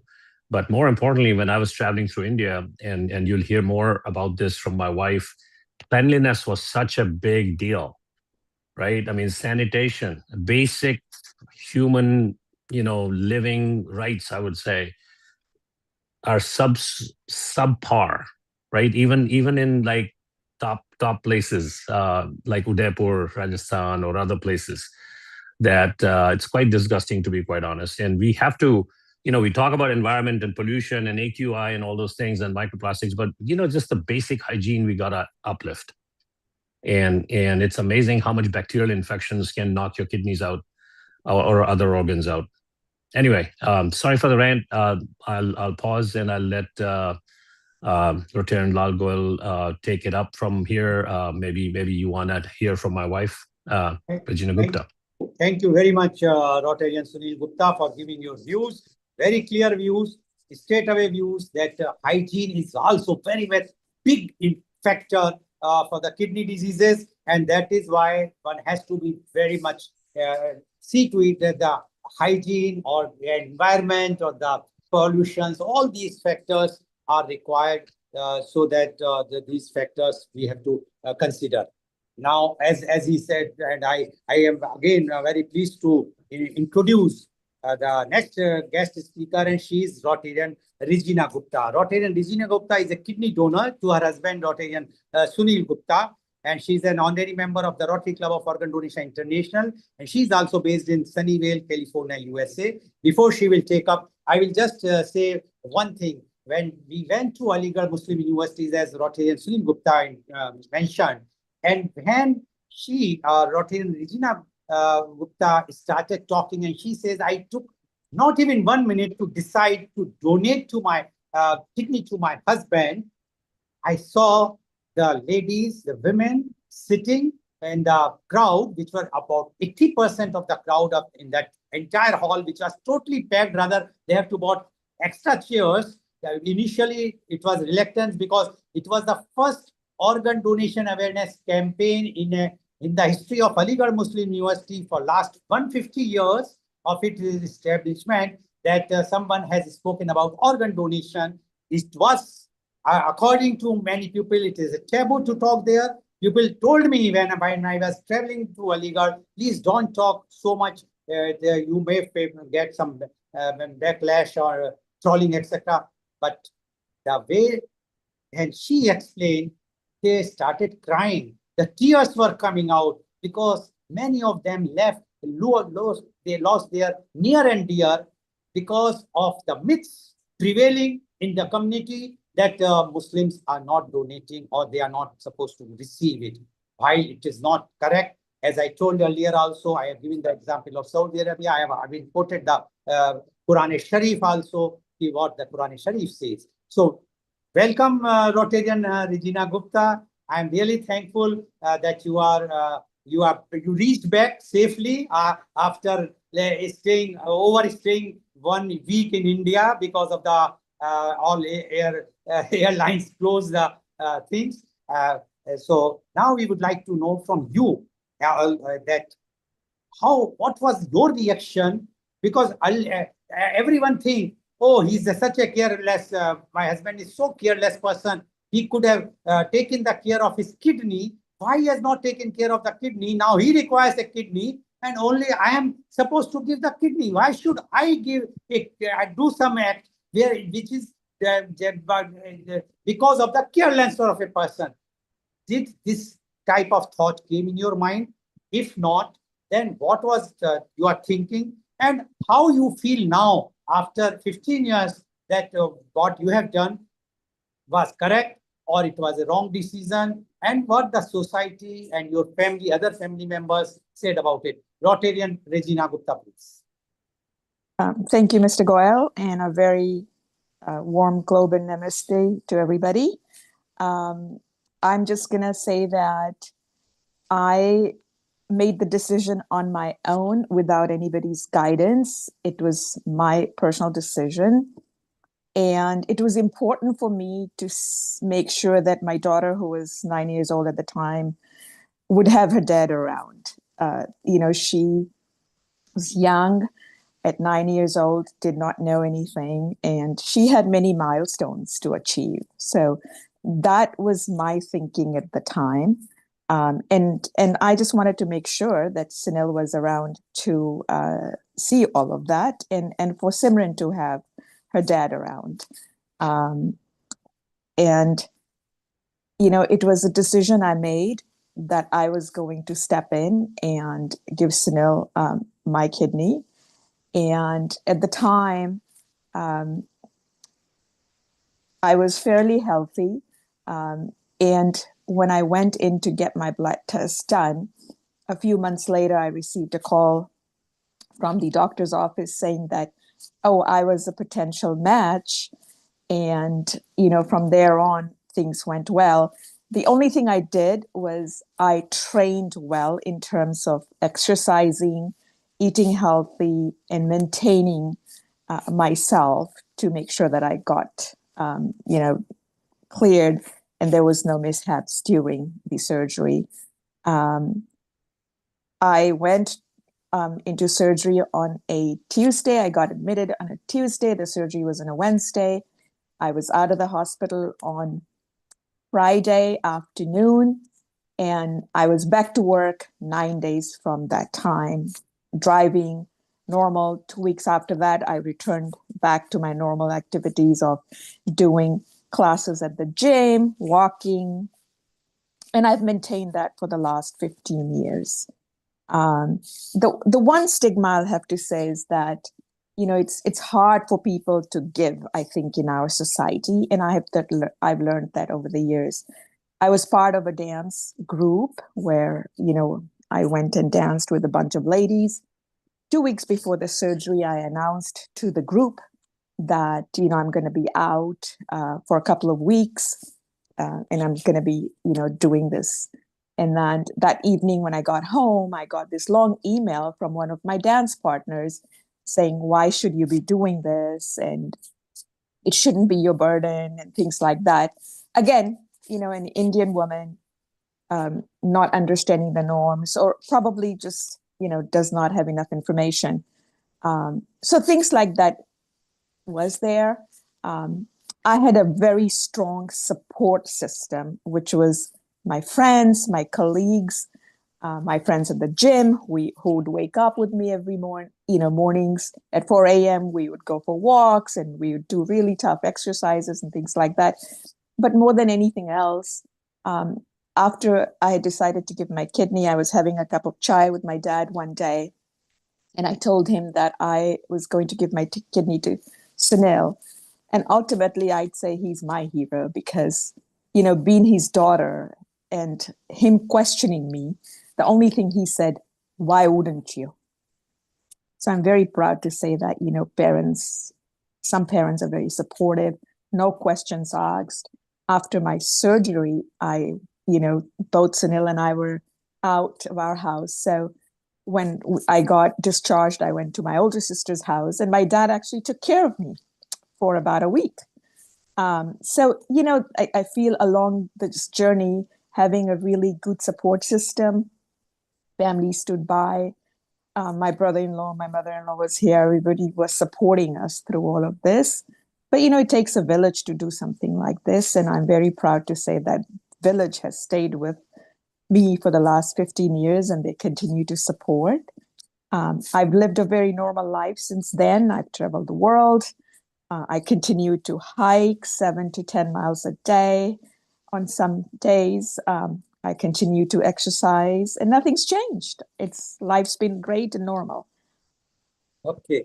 Thank you very much, Rotarian Regina, for giving your inputs. And I'm sure the viewers who are watching across the world are going to get benefit and they will understand one thing, that whether you are a donor or a recipient, your life will not change. It's the only thing is that you have to be strong and you should know the reality. What is the science behind the kidney transplant or any organ transplant? And instead of listening the myths or the WhatsApp University gossips, it is better to study yourself, know the science, talk to the doctor, and keep yourself perfect. And I have seen in this tour, rather I was having apprehension how they will tour so much time, because in 3 days we addressed 4 meetings, which was they started from Delhi, then Mathura, which is about 150 kilometers away, then 2 meetings in Mathura, then we went to Aligarh, which is about 100 kilometers away, 2 meetings on the same day. Coming back, I was just thinking these 2 persons traveling with me, an organ donor, a kidney donor, and a kidney recipient, but they were smiling. They have no hesitation to tell me very clearly, no, nothing happened. We are as good. Rather, I felt some at that time, I'm losing the energy, but they are very much energetic. Thank you very much, Rotarian Regina Gupta. Please stay. We will talk to you afterwards.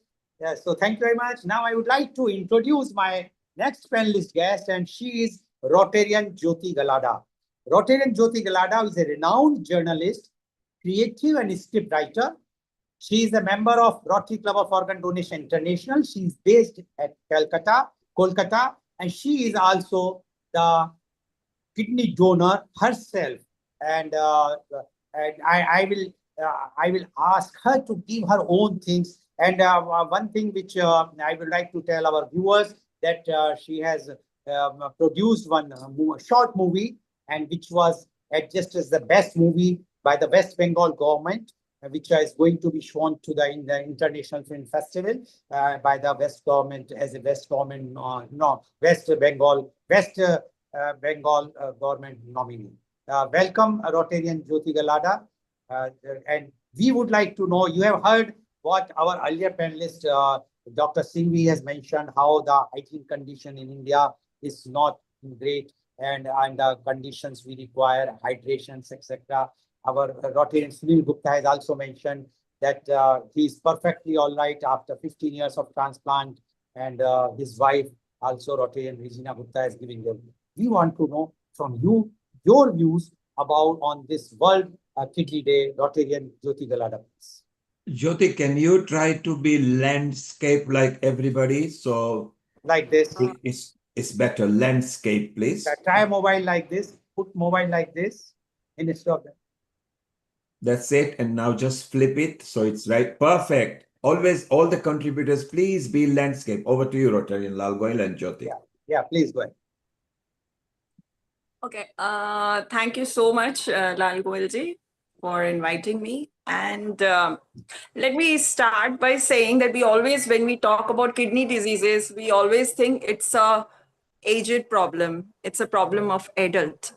But here I am, that my son, my 12-year-old son, was diagnosed with chronic kidney disease. And it's not very uncommon for children also to have kidney issues. I will brief you up a little about my story. My son, Umang Galada, was 12 years old.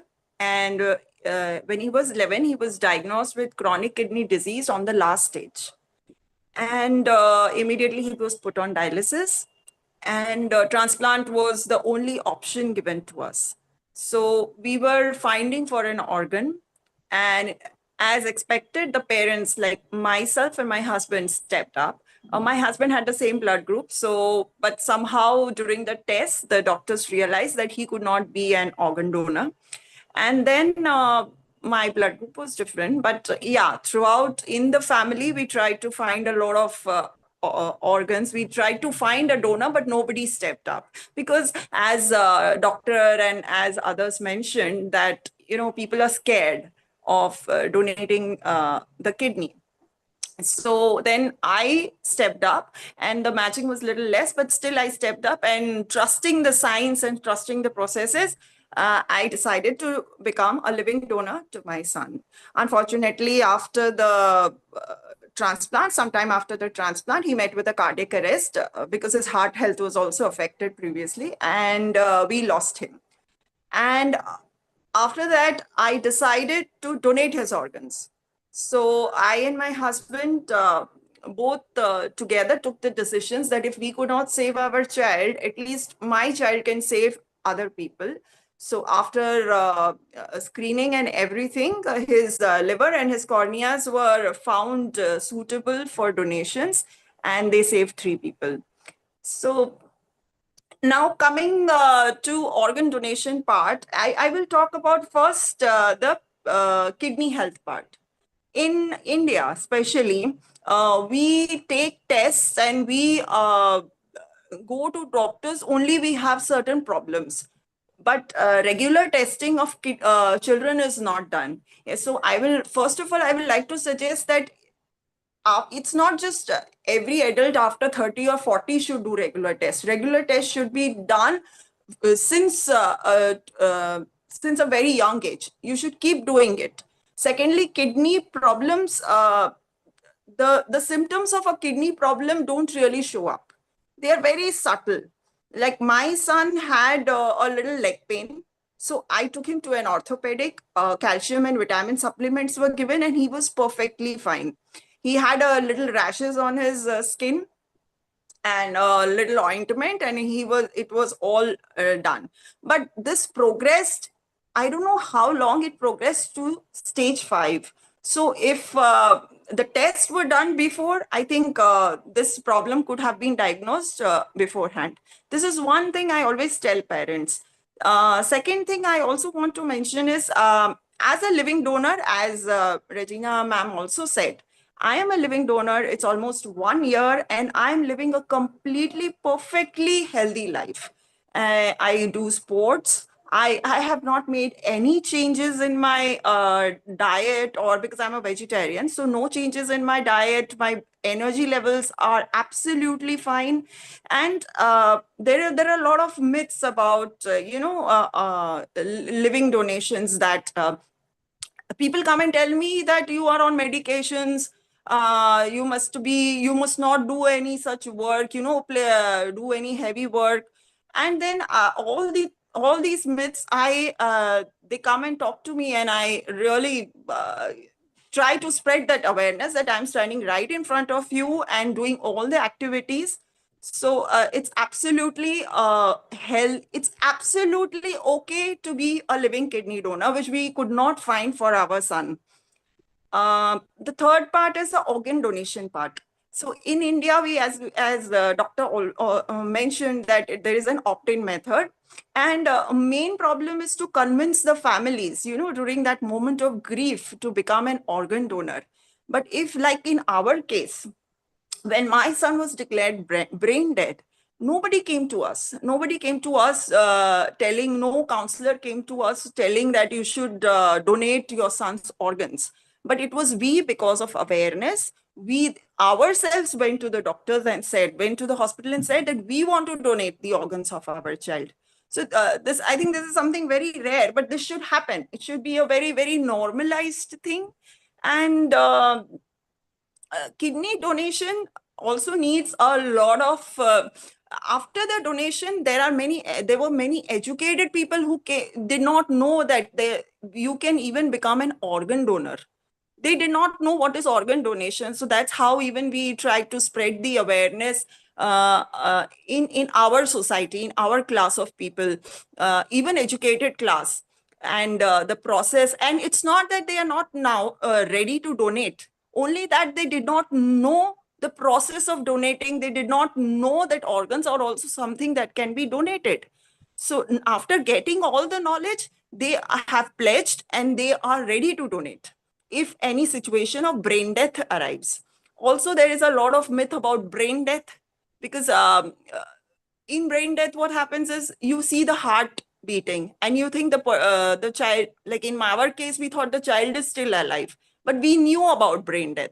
But there are patients who don't know about this concept, and that is why they think that the doctors are doing some mischief, and doctors get scared of approaching the patients. So I think the awareness and the knowledge, all these things at a very, very early level should be provided to people. And lastly, I will just say that please maintain your health, maintain your organs, because I could become an organ donor because I have maintained my health. I have taken care of my health.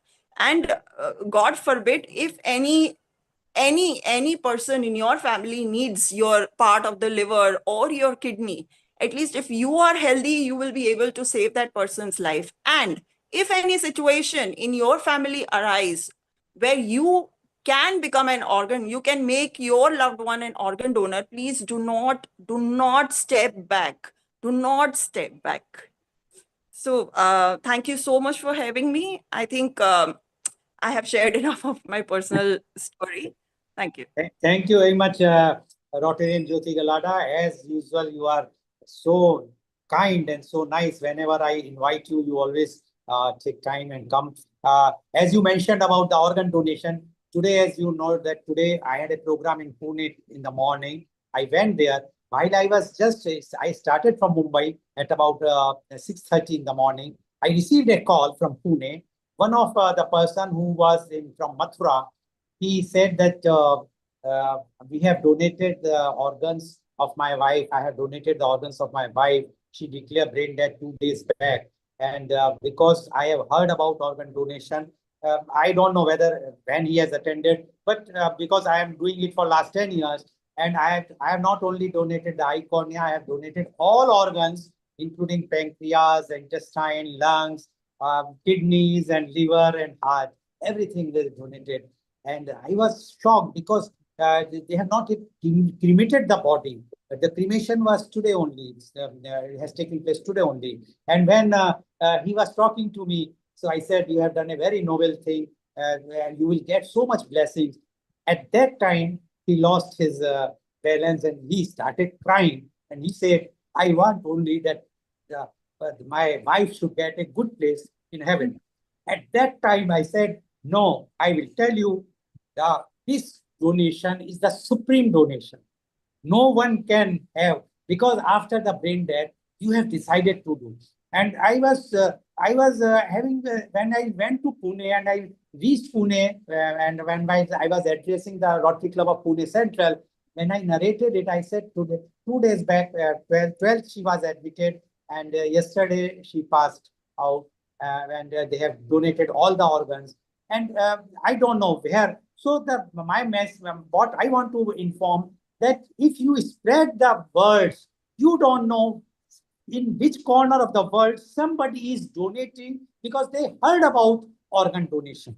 So what you are doing, Rotarian Jyoti Galada, with your writings in the newspapers, making the film, this is something. And all I must say, including our Healing Our Earth channel, they are organizing these programs on every occasion. That's why it's a World Organ Donation Day, or Indian Organ Donation Day, or UK Organ Donation Day, or even on World Kidney Day. Thank you very much, Rotarian Jyoti Galada. Now I would like to invite my next panelist guest, and today's program is quite emotional for me because I have so many people here.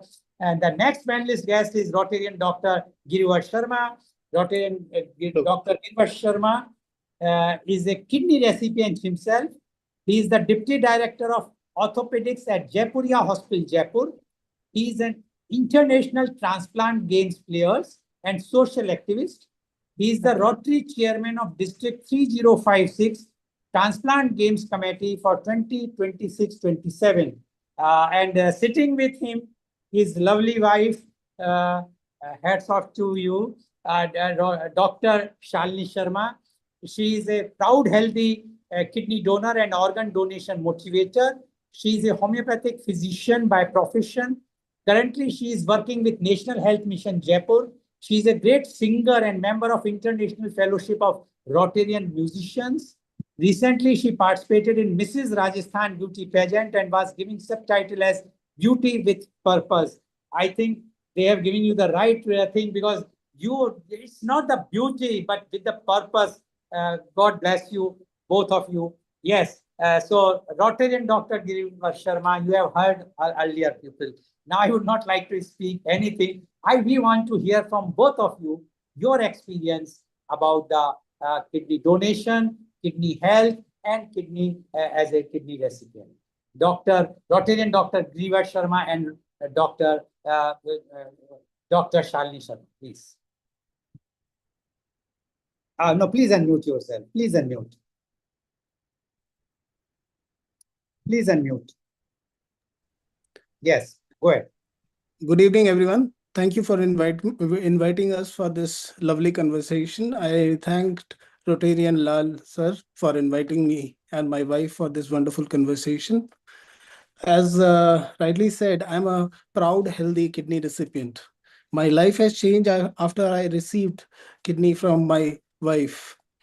Previously, I used to go only working with patients in hospital, always busy with working with patients. Now I have changed my life to I have changed my life, and I am enjoying my life because I am doing a lot of things which are very different from what we used to do previously.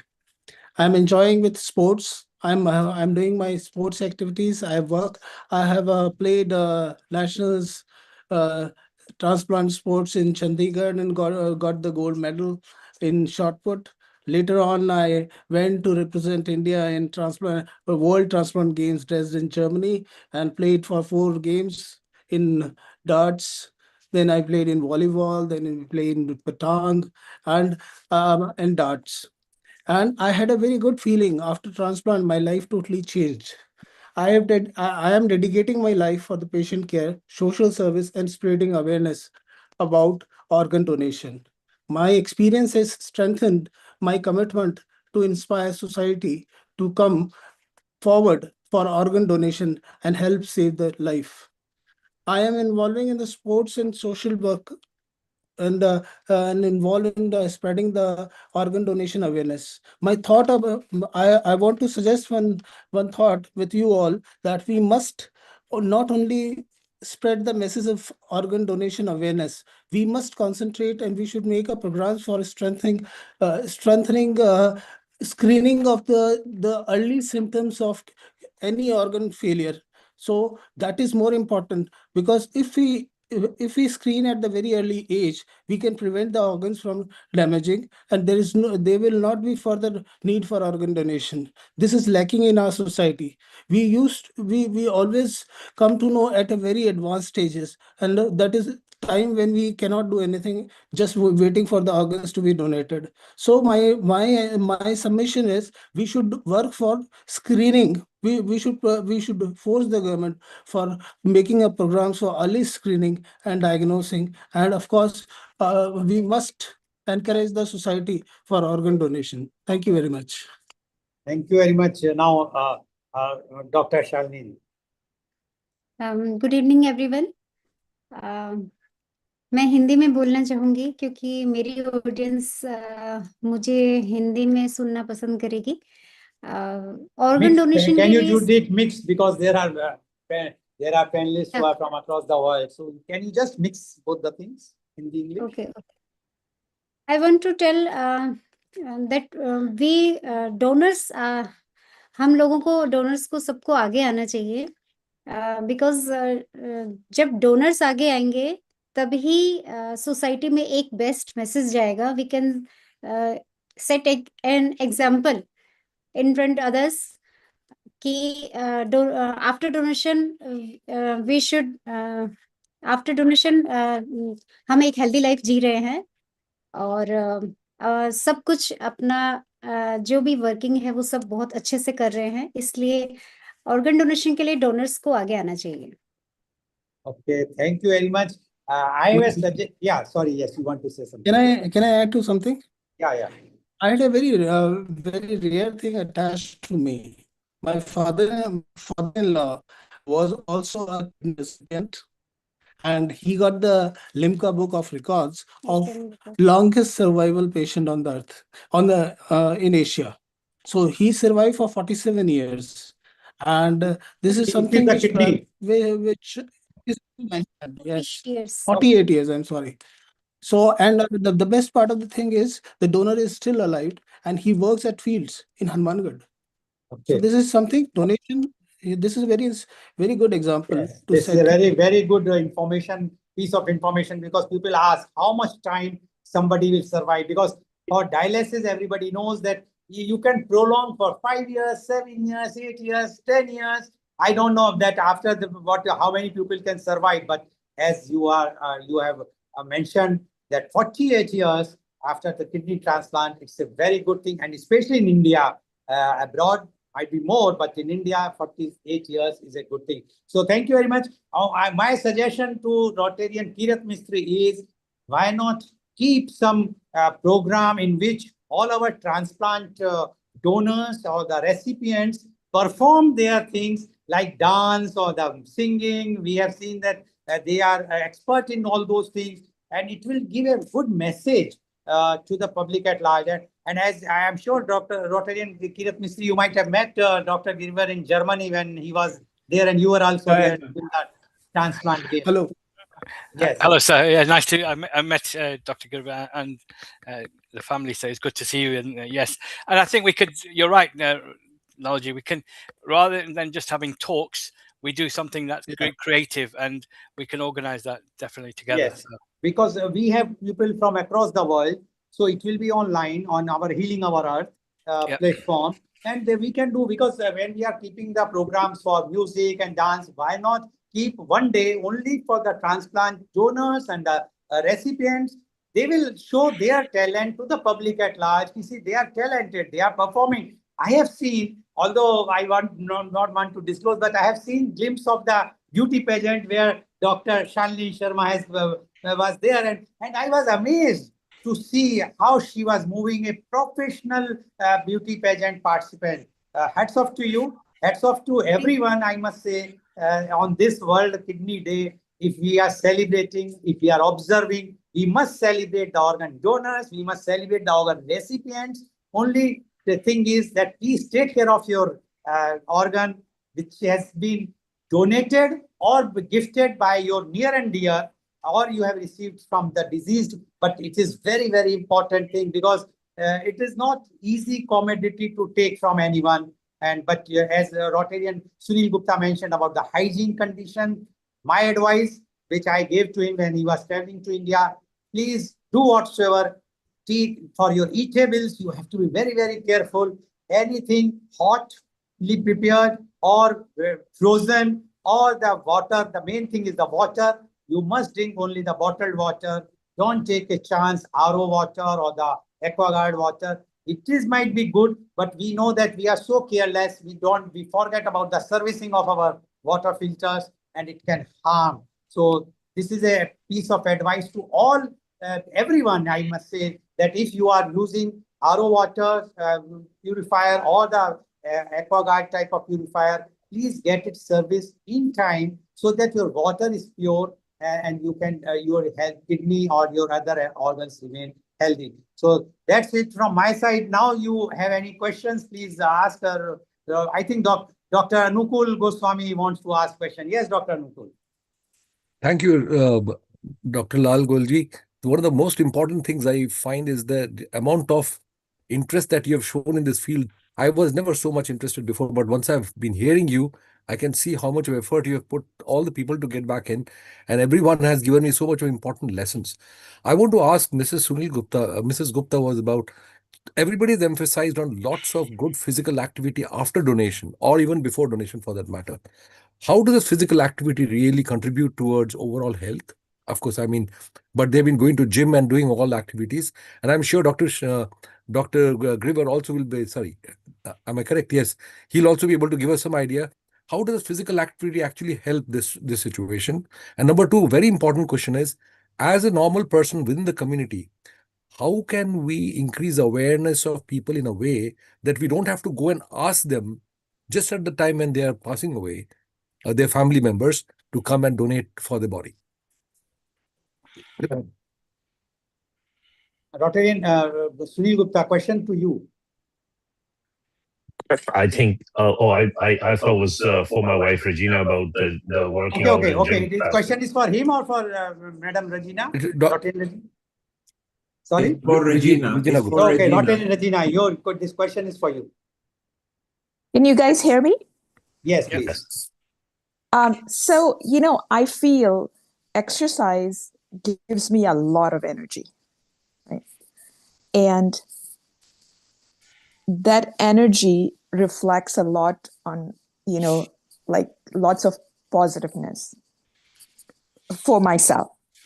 Along with that, I'm also cautious about my diet, right? I avoid fried foods. I eat like lighter foods. And I think combined with the diet and the exercise, I have so much energy in me.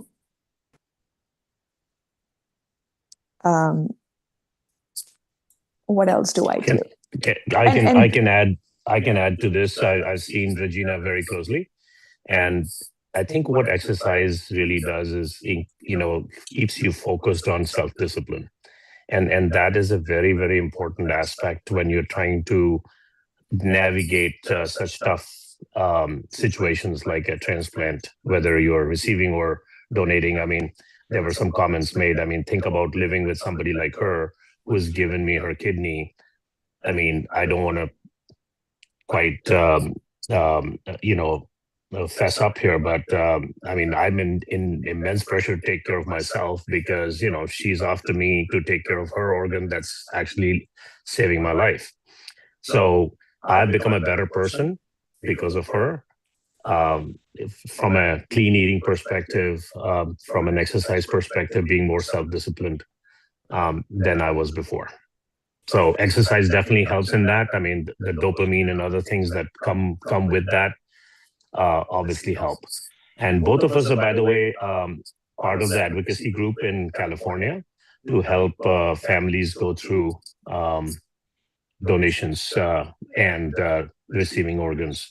We've done that with living donors mostly, not as much as with deceased donors because most of those are accident-based folks, but we do talk to our friends and in society at large. We participate in kidney walks and things like that to increase awareness. The one more thing I would say is, I go to bed early and I like to get 8 hours of sleep. And I think that's a key thing just with, everybody. You get enough sleep, you eat right, you eat at the right time, your body functions so much better. And that's why I feel like, the energy that I have today is, has never been the same as I was before. So, yeah. That's amazing what you've just I think, Lalji, what we need to do is produce a fact sheet of your case, like Regina and Oxford, in terms of their diet, their exercise, their routine, so that will then help others in terms of live that as well. Rajesh, you wanted to come in. Yeah, I just want to say, as a transplant surgeon, I would say that weight loss and activity helps before surgery. So we know from the data that what we call as prehabilitation. If you walk 10,000 steps 3 weeks before the surgery, you are actually reversing your heart age. 3 weeks, that's all you need. Which means we don't need people to run. We don't need all kind of things. And I think listening to some of the conversations here, it's quite inspiring that what people are doing. But the one thing we often forget is the post-habilitation, because there's a lot of focus happens on before. I mean, we have patients who BMI are 35, 40.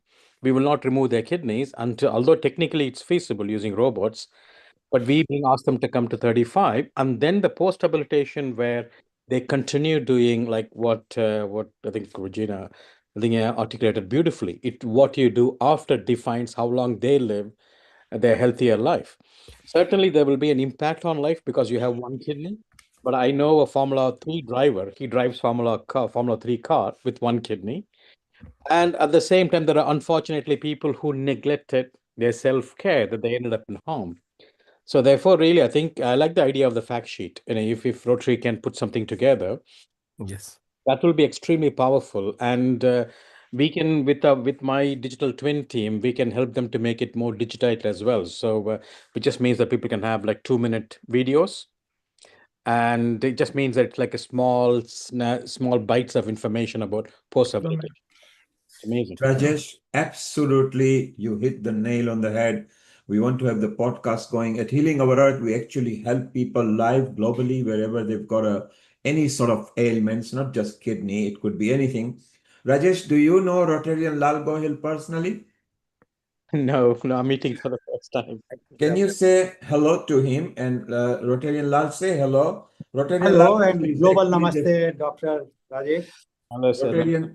Rotarian Lal Gohil is the founder and the charter president for the Rotary Club of Organ Donation International. So it'll be nice at some point, I'll connect you two as well, and Kirit will also do so. Rotarian, Rajesh is not just a renal consultant and a kidney expert. He is an entrepreneur, and he has actually learned lots of tricks from the NHS here and from India, and together with his brother, has set up a vehicle which could be very powerful tool for the next few years, because bringing AI into it, and he's also a robotic expert into how we can entwine that into the current time. So it'll be very nice to set up offline meetings and carry on with that, where Anukul and Amrita will be looping you in, Rotarian Lal Gohil, later. Kirit will be in touch with Rajesh, and he's in London, so I'm going to meet him personally. So it's so wonderful that Healing Our Earth, each one of you producer, senior host, you bring so many different people with so much talent and knowledge. And that's what Healing Our Earth is about. To love people, to harmonize people, to unite people, to create good global communities. Amrita, you heard all presenters and Dr. Girivar and Shalini are here. I think Girivar was actually representing India in one of the sports tournament. So he is a proof here that you can go at that level even after organ transplant. So it's so amazing. It brings smile on Rajesh's face because he actually practices what he preaches. And he is a proof here that there is a life beyond organ transplant. Where our Rotarian Lal Goyal himself, it's not because of organ transplant, but something happened in his life that he turned to be an impresario for this because he learned that he wants to help the society. Amrita, your comments. Thank you. Thank you, everyone. That was really nice, actually, to hear everyone from their own perspectives and how people have been living beyond the lives, because now it's a gifted life in many ways. Actually, it just struck me, and I just want to ask everybody, like anybody's free to answer. If somebody who doesn't have resources and is fighting for the survival of his family and is making his bread and butter, how can these things be implemented to that person? Because I think there are masses. And when you talk about diabetes, we have loads of people who are working with stress, with so much of burdens on their head and aren't able to sleep and still are diabetic because of a lot of reasons. And they suffer from kidney diseases and they don't have time to manage when they can have their meal. And they also don't know what they will get for the dinner. And they are also burdened. And if it's a female, she can't even think about, because she's working female and she has to manage the kitchen. And she's an Annapurna for everybody, but for herself, she doesn't know. So my question is, can we make something as a better life regime for them, because they aren't doing a sedentary life? They are core workers who are the engines of the house, but still are stuck in these kind of issues. So it's an open question. Whosoever wishes, please answer. Thank you. I will give answer because you said about the cost factor and how the people will afford. I'm sure that in UK this question is of no use because it's covered under NHS. And it's US Indian perspective. Indian perspective, yes. The Indian perspective, the condition today is that it is about 650 medical institutions are performing organ transplants, out of which about 125 belongs to government. The balance belongs to the private sector. Now, government, as you all know, who knows about India well, that the government organizations or the hospitals are not performing as they should perform. And there very few institutions of repute are doing the organ transplants. Otherwise, they refer to the private sector. Now, private sector here, the kidney is costing 10 lakhs rupees, the transplant, and the 10,000 to 25,000 rupees per month, the medication charge afterwards. Liver goes to from 20 to 25 lakhs. The heart goes up to 50 lakhs. Lungs goes up to 1 crore. So now it is not practical or possible forget about the poor or very poor, even the lower middle class, even the upper middle class can't afford, because the insurance companies are giving very meager amount now. Earlier they were not giving, after so much holla which has been created by the NGOs and ourselves, we people have created. But the government have the schemes. The problem is the execution. Like I will tell you, the Prime Minister, there is a PMJY scheme by the Prime Minister of India in 2023. I must not say that it is, but I have told, I think several times on your program only, that it is one of my program in media conference where who resigned recently, who was the West Bengal governor, Dr. C.V. Anand Bose, who resigned for last week only. He was at that time during the pandemic, he was the chief advisor to the government of India for labor. And he said that in Ayushman Bharat, the limit is 5 lakhs rupees.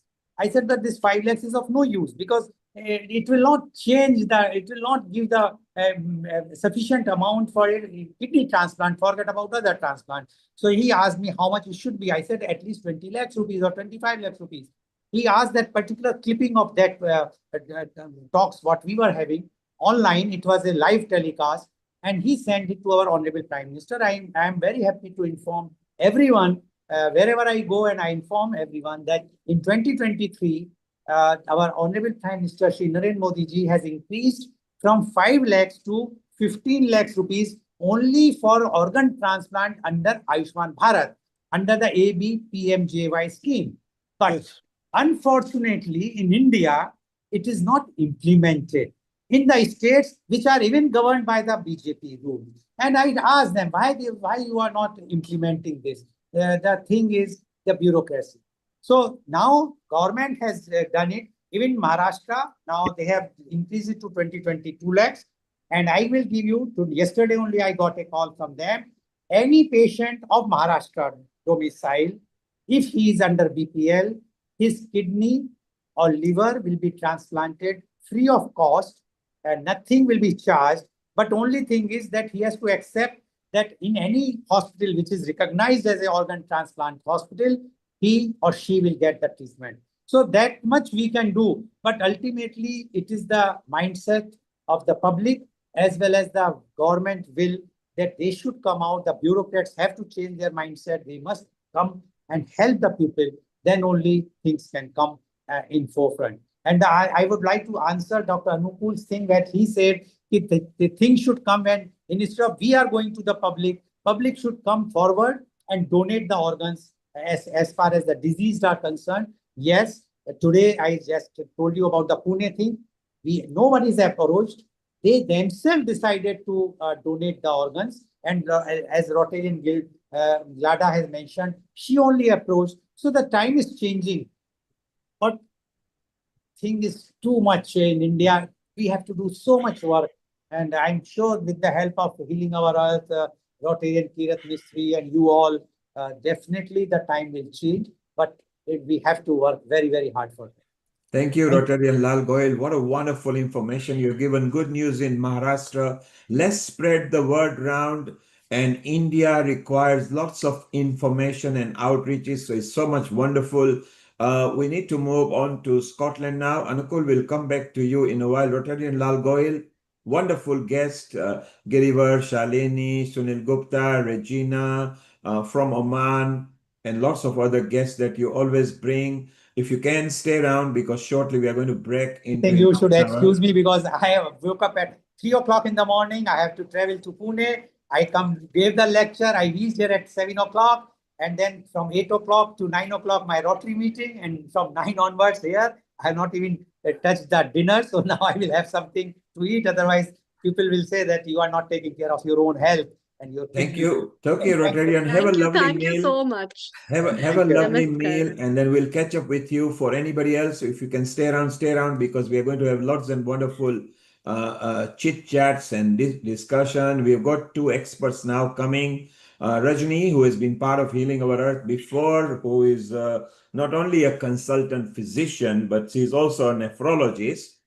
And Kirit will shortly introduce her. And then we've got Sunil Daga, another expert here. They are going to bring so many tips and so many advices for you. Then we are going to break into open chit chat. Kirit, go ahead and introduce Rajni. And then after that, we'll call in Sunil and then we'll have an open session over there. Over to you, Kirit. Okay, global namaste to Rajni, Dr. Rajni. It was great to meet you last year and obviously to hear about the amazing work you're doing. So Dr. Rajni is as Neil Bhai said, she's a consultant physician and a nephrologist based in Glasgow and really doing some amazing work. So thank you for joining us and I'm going to leave you to do your presentation. So thanks again for joining. Thank you so much, Kirit, for kind introduction and namaste to everyone. I'm feeling so humble and emotional just now, and I'm not really sure if I'll be able to convey any tips from the West, but you all might be surprised what are the problems in the West. So really, I probably would like to take some tips from this this meeting today. And thank you so much for giving me the opportunity again today. I'd like to share my slides and are you able to see my slides? Hello? Yeah. Not yet. Not yet. Okay. You are co-host, so you should be able to share. Yeah, I clicked share. If you go to the bottom taskbar where you see the green button. Yeah, I shared that. I clicked that and Yes, and then you have not shared the screen yet. You share that, but you need to go to the blue icon to share the screen. Go to the green icon, select, yes, we are there now. Okay. Perfect. If you could maximize it, please, and put it on a slide mode. Perfect. Perfect. Perfect. Okay. So here we start. So welcome to sunny Glasgow for a change. I'm in Glasgow just now, and I would like to talk to you about kidney disease and challenges in Scotland. I would like to give you a warm welcome from Scotland, and then we will talk about some concepts of the renal disease that are common everywhere, really.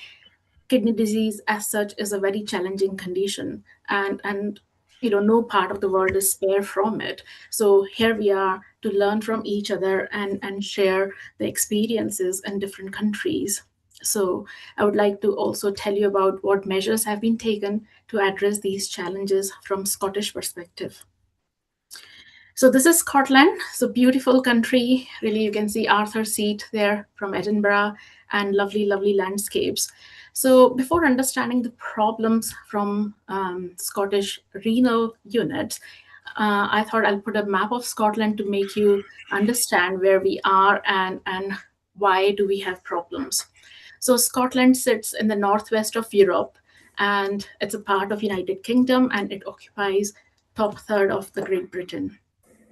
So there are wild coastlines, pristine beaches, rolling valleys, and towering mountains. And it's home to almost 800 small islands, which are all over here. So there's North Sea on the east, which separates us from Europe or European Scandinavian states. And there is Irish Sea separating us from Ireland, and the Atlantic Ocean separating us from Iceland, Canada, and USA. So all these 800 islands, they're all not inhabited. There are 96 islands where people live, and this is the population which is far, far away from the mainland. And on the south here, we have border with England. So what have renal units done, really? So as you can see, there is this whole central belt. In one line, there's Glasgow and on the west, and Edinburgh on the east, and surrounding it, you can see where the renal units are in the big dots or big squares. So mainly 20% of the population is concentrated in the central belt in Glasgow and Edinburgh alone, and more than 20% of the population is in the islands, quite far away from the main renal units. So over the period of time, there have been new renal units, but what they have done is they have opened up satellite units to be able to then facilitate treatment, especially dialysis treatment, nearer the home for those patients who will find it very difficult to come to the mainland for their treatment because the travel is not easy in Scotland. So there are about 28 satellite units from 9 main adult renal units, and there's only one children's unit in Queen Elizabeth University Hospital, Glasgow.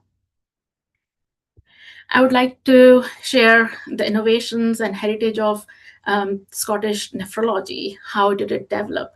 So the term dialysis, it came from Thomas Graham, who was a Scottish chemist. And 1861, he used a parchment membrane to separate the solvents from fluid.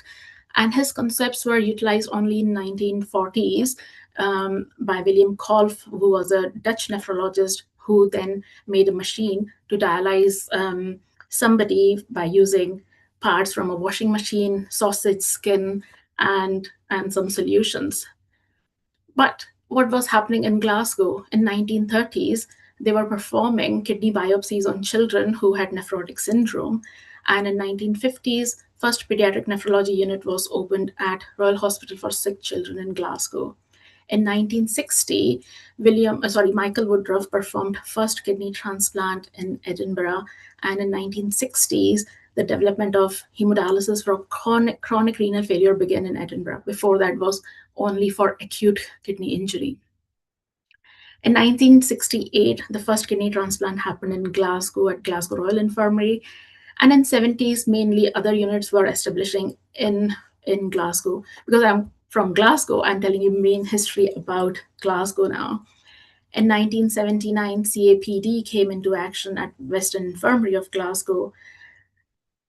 Moving forward, several years of innovation, they then started renal patient view, where all the results were piloted in computer program, and patients could also see their results and clinic letters, which has been much expanded to what we call now SERPR, which is Scottish Electronic Record of Renal Patients. In west of Scotland only, Edinburgh side don't have it. So this is quite unique to us, where all units actually talk to each other. I can see patients' results if they are like 200 miles away. That's not a problem, even if they were done. And more recently, in 2021, we came with opt-out legislation for organ and tissue donation, and that I'll talk about it a bit later as well. So Scotland as such, there are loads and loads of public health challenges. Scotland has got worst health inequalities in Europe, and the gap in life expectancy between the most and the least deprived areas can be 13 years for males and 10 years for females.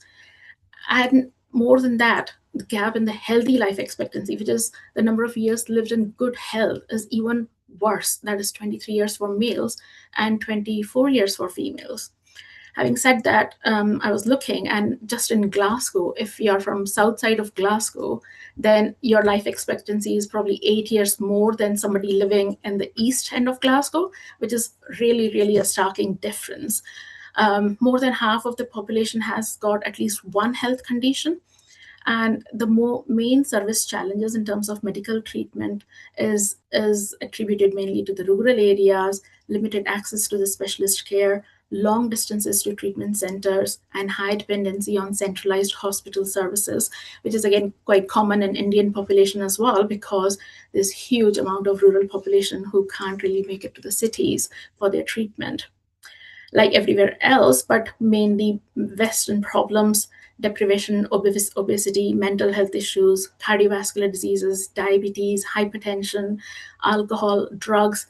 You must have heard Glasgow is the drug death capital of Europe, really. People are aging and age-related issues. So all these problems are everywhere. And unfortunately, when you combine that with kidney disease, everything gets exacerbated. So what are the other challenges related to kidney disease in Scotland? So chronic kidney disease, as we know, is the single biggest public health challenge, and it affects 10% of the population. More than that, if 2 people are diagnosed with chronic kidney disease, there's 1 person who has not been diagnosed, and they have got no idea that they have got kidney disease at all. At primary care level, there's no screening program as such. So we don't have any data on what is the prevalence of chronic kidney disease in community. And we used to have signed guidelines for chronic kidney disease, but they have not been updated for a long time, although we have got national guidelines with NICE, but there are no clear recommendations to our GPs who don't know what to do and which guidelines to follow. And that's why there has been a bit of lag for screening in the community. There is lack of information and resources for early detection and management of chronic kidney disease. And again, as I mentioned earlier, that huge population lives in 2 big cities, and the population is concentrated there, and rest of them don't have much access. So the island's population amounts to about 70,000, and they're quite far away from the main dialysis units and renal clinics and regular follow-ups. And again, travel to islands is quite weather dependent, so we have to travel by ferries and by air. And again, if you can't come to mainland when the weather is bad, that's tough luck. Challenges related to kidney disease, again, there has been a huge amount of work done by Kidney Research UK, which is one of the big charities, and they did some modeling and suggested that if we carry on like that, then more than 10,000 people in Scotland will need dialysis by 2033. So they produced this report in 2023. So they were predicting what will happen in 10 years' time. And again, this will amount to cost to economy by more than £1 billion. And associated comorbidities like diabetes, hypertension, and heart disease, which we all have talked about today, they add more rapid health decline to these patients with kidney disease. And again, people, particularly older age group and Black African minority from ethnicity, they are more vulnerable to health inequalities. There is limited attention by governments and public health officials for chronic kidney disease. We talked a lot about sustainability earlier. So again, there will be issue of sustainability related to dialysis. And again, it includes a lot of travel time for patients as well to the dialysis center. Again, after COVID, more challenges mounted because there were excess deaths in dialysis and transplant patients. There's a paper from my friend, Dr. Samira Bell, who tells you about how it was dealt with. And this led to a great impact on the number of transplants performed after COVID. So previously in 2017, the peak had reached to 42.5 per million population for transplant, and that dropped to 26.8 per million population in 2024, and we have not really recovered from it yet. So this chart shows you the number of transplants performed, and here you can see in 2017 there was peak, and then it came down during COVID time, and really it's still not come up, and we have not picked up. So what do we need to do now? So Kidney Research UK again came up with another document which suggested changing the future of chronic kidney disease in Scotland. And overall, their view was the best time is early. We need a national pathway to screen people and manage chronic kidney disease at much early stage so that we avoid the need for dialysis or transplant. We need to make more information available for our clinicians and for patients who can take some responsibility for their health. There is a lot of groundwork that needs to be done, and a national strategy needs to be formed for chronic kidney disease, and we need to develop robust pathways for patient support.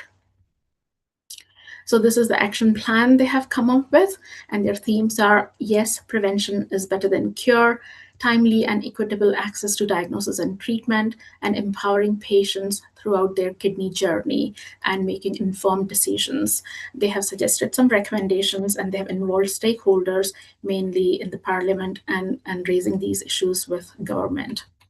A lot of lobbying has happened, and there was a cross-party debate in parliament on 3rd of September 2025 on recognizing the impact of chronic kidney disease, and they have called for action to address various social, emotional, and financial impact of CKD, and to improve the in-dialysis transport, and to look at home dialysis options and uptake of home dialysis or home therapies like peritoneal dialysis in Scotland, and strengthen the transplant pathways. Role of multidisciplinary team involving pharmacists and nurses and other members in managing chronic kidney disease, because these days you really don't get an appointment to see the GP. Make IT platforms much more robust so that patients can access their records, or more availability of near me consults or telemedicine to look after patients with kidney disease. And again, the mental health and psychological and social support for patients with kidney disease is of paramount importance, and that should not be ignored. Moreover, we need to concentrate more on health inequalities. And again, in Scotland, about 4.5% of the population is Asian. So, we have been working to look at that. There have been other resources that have been developed because the population is rural.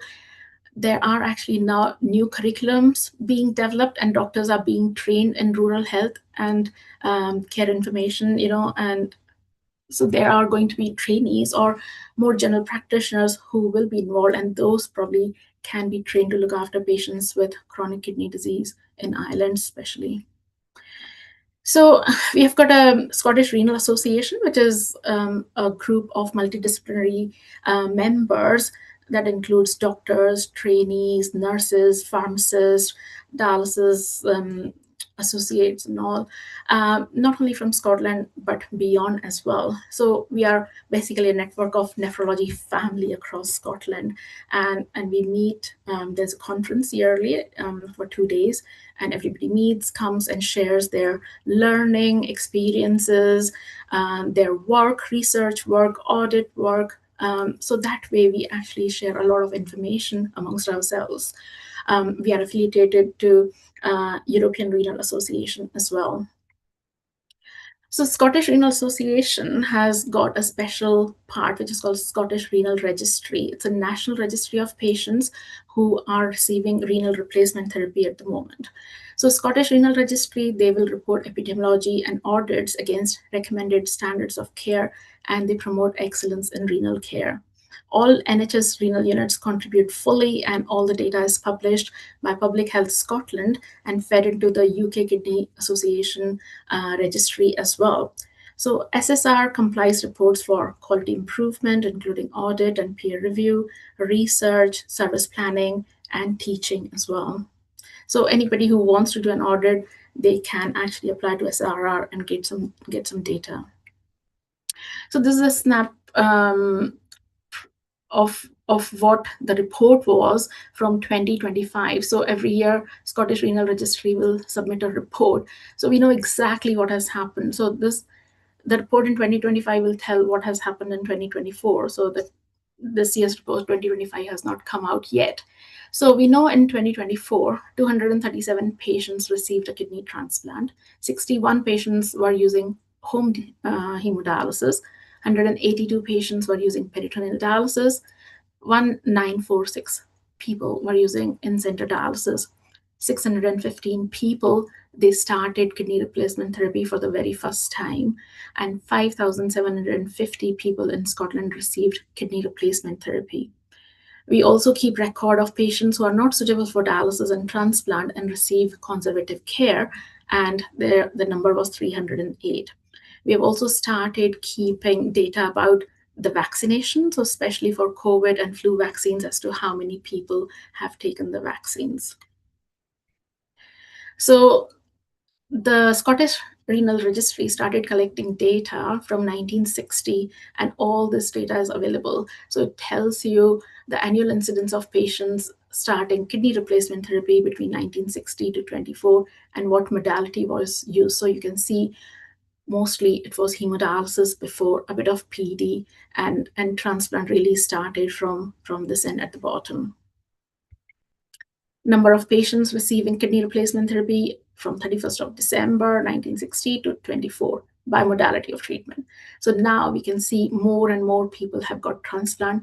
Still a lot of people on hemodialysis, some on peritoneal dialysis in different forms, APD or CPD, but there are patients, very small number of patients using home hemodialysis therapies. This chart shows you the age-specific prevalence of kidney replacement therapy, and it shows you that this is for children. But as we are getting older, more recently we have been getting more and more people in the age group 65 to 70 and above 70 who have got advanced kidney failure. And then we are looking after those patients, and they will have associated other comorbidities as well.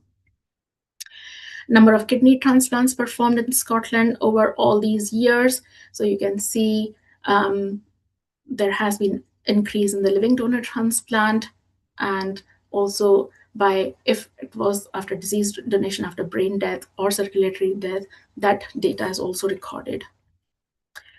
And as I told you, all renal units contribute, and actually all the data is in open, because then we compare different units as to how they are doing. So you can see this one is Royal Hospital for Children. So most children had transplants, but then in other units, what are the more modes of kidney replacement therapy, whether it's transplant or hospital hemodialysis or CAPD or APD. So that gives you, and there's a lot of other information which is collected. So this was just basically to show you some charts as to how the data is collected and shared. So I've been a part of Kidney Research UK as well, and there's a program that is run which is called Scottish Peer Educator Program, mainly for organ and tissue donation. So here, volunteers of different faiths and Scottish or South Asian communities based in either Edinburgh or Glasgow participate, and they raise awareness and educate the community on kidney health, on the risk of kidney disease, and the need for organ and tissue donors within the South Asian communities. As we know, South Asian people have to wait a lot longer than white counterparts for a transplant. We also promote the opt-out system of organ and tissue donation, which came into action in 2021. Basically, unless you have said that you don't want to donate, you will be considered a donor. We promote living donation and help people to make informed donation decisions and encourage them to discuss with their family and inform them of their decisions. There's huge amount of research going in as well, which contributes to the development of different things.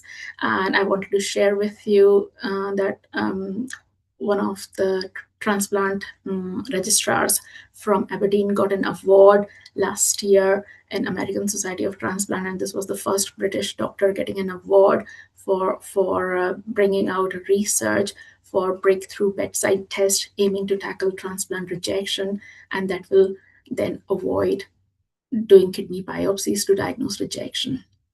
So there's a huge amount of data with Scottish Renal Registry, which they'll be able to share with their trainees if they want to do any research project. And Kidney Research UK has spent a lot of money over last 10 years, over 60 years actually, but this much is the amount in the last 10 years in Scotland only.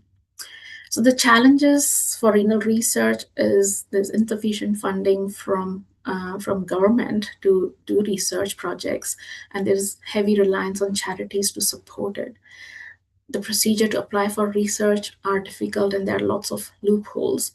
The long training process at the current times for medicine and getting time out for research is very difficult. There are lack of jobs and opportunities as well. This slide shows you the transplant activity in Scotland over the last few years. So for kidney transplants from 2021 to 2025-26, so these are the numbers, and this is a combined kidney pancreas transplant. So last year, up to 3/4 of the year, 103 transplants happened, and the number of people on transplant waiting list continued to rise. So from 2022, 379 people were waiting for kidney transplant, but on 31st of December 2025, there were nearly 500 people waiting for a kidney transplant. So there has been an action plan from the government for donation and transplantation, and this plan has set out few steps when they want to prioritize things. So the first priority was implementation of the Human Tissue Authorization Act in 2019. So again, as I told you, this was implemented in 2021. Increasing organ transplantation, reducing the missed opportunities for the disease donation, and increasing the living donation and reducing the wait for a kidney transplant. The transplant recipient support and aftercare, research and innovation, and public health improvement. So there's the link for that document if anyone wants to see it. And I'm very, very grateful today to all of you to join this webinar, and especially Kidney Research UK, NHSBT, Public Health Scotland, Scottish Government website, and Scottish Renal Association, where I've taken the talks. And there's a link for the Glasgow or the Scotland history that I was talking about. Many thanks. That was excellent, Kirit. What a useful presentation by Rajni. I think that was so good. Rajni, if you can stop screen sharing, please. Yeah, sure. Thank you. So that we can break into the presenters over here, which was so wonderful. Let's have some comments, Kirit, from Anukul, and then we want to move on to Sunil. We stay to north part of England, who again has got a lovely presentation lined up as well. Anukul, this was very specific to the South Asian community. How very useful, because it's up to date. And these are the kind of data we need to share with societies, communities, and organizations so they can help themselves to help the professionals. Over to you, Anukul, your comment, please. Thank you. Yes. I think thanks a lot to Kirit and again Dr. Rajni to tell us quite a bit of data about all these issues. But there's one thing, I'm an orthopedic surgeon and a spinal surgeon, so my understanding of limitation at the microscopic level is slightly different in the glomerulus. But I have got a sort of a very different, and take it as a null hypothesis. My overall view is that knowing very well that the renal conditions can alter the gut microbiome by what you call leaking gut syndrome and things like that, and various kind of autoimmune conditions can result in changes in renal functions. My idea is that the evolution-wise, we have not been able to make the changes that is necessary to accommodate all the toxic material that are there in the food, the fast food stuff, and all the things which are resulting in a lot of metabolic disorders and are possibly resulting in the renal conditions as well. First of all, my knowledge about it is very limited. I'm just making an assumption that these things are contributing to the renal failure, and that's why you're getting these conditions much more often in younger kids. That is my vague theory. If that be so, what are we doing in terms of prevention? Number one, first of all, you're going to prove that is so. So thinking about Scotland, where I actually worked as a consultant for a few years, not far away from Glasgow, I knew that there are people who are very categorically good about maintaining their own food standards and things like that. So there must be a difference between cities and renal conditions as opposed to villages who stay very isolated. So is there any data to prove the difference between the type of food that they consume and the type of problems that they get in the kidney or things like that? It's something worth I've been thinking of for a long time. And I said, how is it possible to prove it that microbiomes influence the type of the leaking gut syndrome, and that in turn is likely to influence the outcome of chronic renal conditions and vice versa? I'm sorry I've put it in a null hypothesis situation. I've got no idea where to go from. Thank you, Anukul. No, I'm actually not aware of any data, but I'm getting inspired to do some research work then into it. So I'm really sorry, I don't have anything. No problem. And also the data I think Rajni presented wasn't not solely for South Asian communities, but it's something that it's Scotland, but it's something that we do have a great challenge in terms of needing to get better in terms of equity data. So thank you again for that lovely Mr. presentation. Rajesh also might have some opinion. I'm not very sure whether he has got any opinion about it. We'll move on to Rajesh a bit later. We need to move on to Sunil, who has got a presentation. But just before that, Amrita, let's tell people something about the future episodes so they can get it lined up. And these are some of the episodes that is coming on Healing Our Earth. So next Sunday, which is the 22nd of March, 2026, we have Ram Navami special, where we will be singing, chanting, and celebrating the event of Ram Navami. And more importantly, Ram was Maryada Purushottam, a pure, ideal husband, brother, ruler, son. So it would be very nice to learn some virtues where we are still learning from there. And the following week after that, Amrita. The following week after that, which is the 29th of March 2026, we have Vegan and Vegetarian Kitchen, achieving good health gastronomically. And we have been talking about this right now as well. So what's the diet and what's the diet? And so let's catch on with this episode on 29th of March. And then we have the World Health Day, and that episode will be broadcasted on 5th of April 2026 from 2 p.m. British Summer Time onwards. So this will carry out some general subjects like obesity, which is Earth is suffering on, autism, which is very much in demand. Actually, it's an autism day on the day as well. So every health matters that can benefit the consumer to get some tips and overall well-being, wellness. So Kirit, Anukul, Amrita, be aware of this and let's get that going. And then week after that, we have a celebration of our 6 years, a long journey of our 6 years, and we want you all to celebrate with us and shower your blessings, and that will be broadcasted on 12th of April 2026. So all are invited to rejoice and cheer with us. What started to help unite the globe when in pandemic, because everybody was stuck at home, and to teach people how to use technology and Zoom. It was just supposed to be for 4 or 5 weeks till the pandemic becomes endemic and then completely or reasonably eliminated. But ever since, with over 10,000 contributors, we are still going on and helping the society. Earth Day special.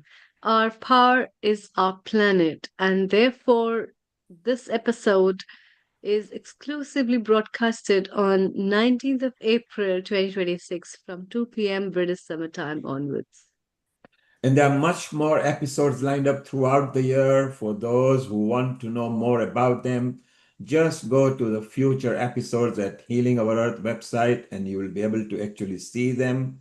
It'll be wonderful. So now, Amrita and Kirit, let's move to Sunil Daga, who has been here quite often and helped people many a times, who is not just a nephrologist, but he is also in intensive care a unit and a board as well. He's part of some trusts as well, which is so beautiful. We've got his PowerPoint lined up as well. So Kirit, introduce a bit to Sunil, and Sunil can get cracking with his research and kidney in South Asia. Yeah, so Global Namaste, Sunil Bhai, thank you for joining us. Sunil Bhai is not new to this. He's been with Healing Our Earth for many years, and he's also a good colleague as well, and doing some amazing work in the community, particularly looking at our South Asian community. He's a clinical associate professor for University of Leeds and an honorary consultant kidney specialist at St. James University Hospital. And today, the topic really is about research, and Dr. Rajni looked at research and the challenges we have within the South Asian community is our communities are not getting involved in research or clinical trials as much. So hopefully your presentation today, Sunil Bhai, will enlighten the challenges, but also how we can get more research into our communities. So thank you for joining us. Thank you, Kirit Bhai, and Global Namaste, Neil, Amrita ji. Good to be back. Can you hear me okay? Loud and clear. Excellent. Okay, well, I'm so sorry I couldn't join early. I've been in the Midlands, doing my parental duties. The children were having Khel Pratiyogita today on Mother's Day, and it was only women's allowed, but I've just squeezed out a place to do this talk. So apologies if there is some repetition happening. Rajni ji, really focused on Scotland, and I'm just going to get you back to the global health, coming back to the Healing Our Earth, right? Okay, just before I go there, and as I said, people might already know this, but across the globe, whether it's UK, India, 1 in 10 individuals already have chronic kidney disease. If you are age 35 and above, your kidney is already working less than 60%. That's a fact, but we don't know. The people don't know.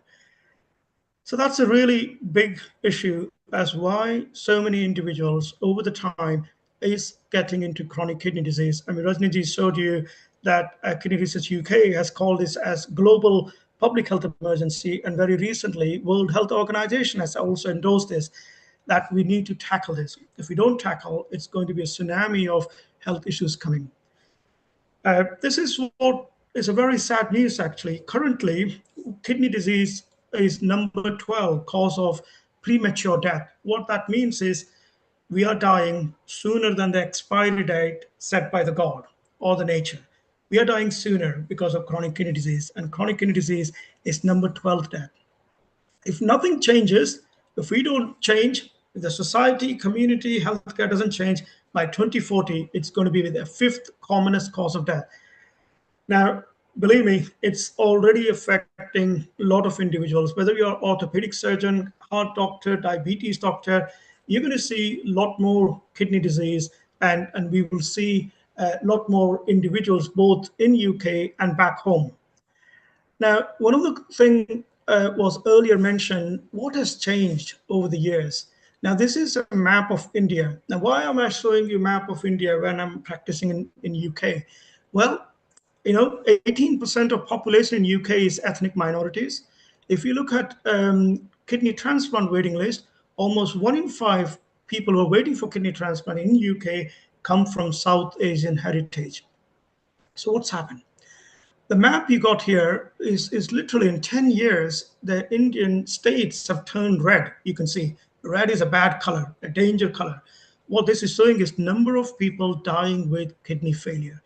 And what's quite sad, if you look at the map again, it's mainly the southern part of India and the eastern coast. So what's different there? So how is it different in those areas compared to, let's say, Rajasthan, which is a very hot desert place? Or what's happening in Punjab up there? That's gone red as well. Now, I don't have all the answers today, but this is what the data is suggesting in India.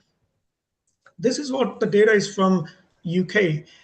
A couple of observations I want to make on this graph. So these are the individuals who are starting dialysis, kidney failure. And what I want you to draw attention is the bottom line. You got a little hill, the white circle with a black line, you make a little hump. Yeah. So that's the white population in UK. Now compare that with red color, which is South Asians or Far East Asian combined. And the triangle is a black ethnicity. So when we compare that, it is clearly obvious that we are actually making a mountain, a much larger mountain than the small hill of kidney disease in white community. The second observation is the kidney disease is starting very early. What might be at age 60 in white Caucasian is actually happening at age 40, 45 if you're South Asian. So kidney disease are happening 10 to 15, 20 years earlier. And not only it happens earlier, it also progresses quite rapidly. So not good news for anybody in the call today or anybody who's listening online. Now, I'm not going to go into detail of this, but a couple of things I want to say that's relevant for the audience. Chronic kidney disease, the top killer is diabetes. The second top killer is high blood pressure. And guess what? The third top killer is obesity. And the fourth top one in Indian context or South Asian context is unknown. The patient doesn't know. The doctor doesn't know. I don't know why your kidneys are packed up. It's too late. You come to me with small, shrunken kidneys. I don't know what has happened here. So those are the four common causes in terms of volume. And then, of course, other things like if you have a heart disease, if you have a family history, all of that increases risk of chronic kidney disease. What also is true, when you go back to the Indian map, there was a question posed earlier on, is there any difference between rural or urban? So again, drawing your attention to the map of India, the top maps are before I was born. And so that goes back to sort of mid-70s. And then the bottom maps are from 2014, so 12 years ago. Again, red color is bad news. So you could see over the time, in 30, 40 years, Indian states are all turning red with type 2 diabetes. The rural India is also turning red. It used to be very healthy before I was born, but something has happened since I've born. There is a lot more diabetes happening. Now, what I was surprised, I thought the Gujaratis are much higher risk of diabetes, but you could see the Gujarat state itself is not red. It's actually, again, coming back to the kidney disease and the diabetes quite a lot in southern part of India. But there is some difference between kidney disease and diabetes. You can see Rajasthan is suddenly gone quite red in urban India. So there's definitely a difference between rural and urban India. And with time, our health overall has not been good. And that actually translates what happens in UK. We might say, well, you know what, the Indians don't do exercise, they don't do much at all, there's so much heat, etc., etc. But actually, if you look at UK in a developed country, the same ethnic group is a massive problems. So what am I showing here? So there are lots of towers. The blue towers are men, the orange tower are women. It's a woman's Mother's Day today. The far towers are UK white general population. Their towers are small size, but look at the big towers. The Indian towers is almost double than the white Caucasian. The the individuals from Pakistani and Bangladesh heritage even higher. So something is going on with our South Asian heritage, where kidney disease, diabetes, and actually both of them goes hand in hand, more so in men than women. What's going on? Then this study I want to draw your attention. This is from Southall, which is a suburb in London, predominantly Punjabi population. That's the blue line. The orange line is from India, from Daryaganj. So that's a suburb in Delhi. And the green line is white Caucasian in Southall. So you can see that the green line goes up, up, up as the individuals get older. And same thing for the blue and orange line. But what happens at the very end? The green line keeps going up, but the blue line falls, the orange line falls. And you'll be thinking, why? You know, why they're falling down? Well, basically, people with diabetes are dying much earlier if you're from South Asian heritage. And again, just like the kidney disease, diabetes is happening almost 20 years early. You can see what the diabetes rate would be for 55-year-old white Caucasian is same in 35-year-old South Asian. Really bad news. Something is happening with our ethnicity, with our communities, and you could have some hypothesis in your mind why that might be the case. Same country, same gut microbiome, probably. We're drinking the same water, yeah, in Southall, but a huge difference in that. Coming back to the maps, I like maps. So what is this map? Again, India has come back red, and so is Mexico.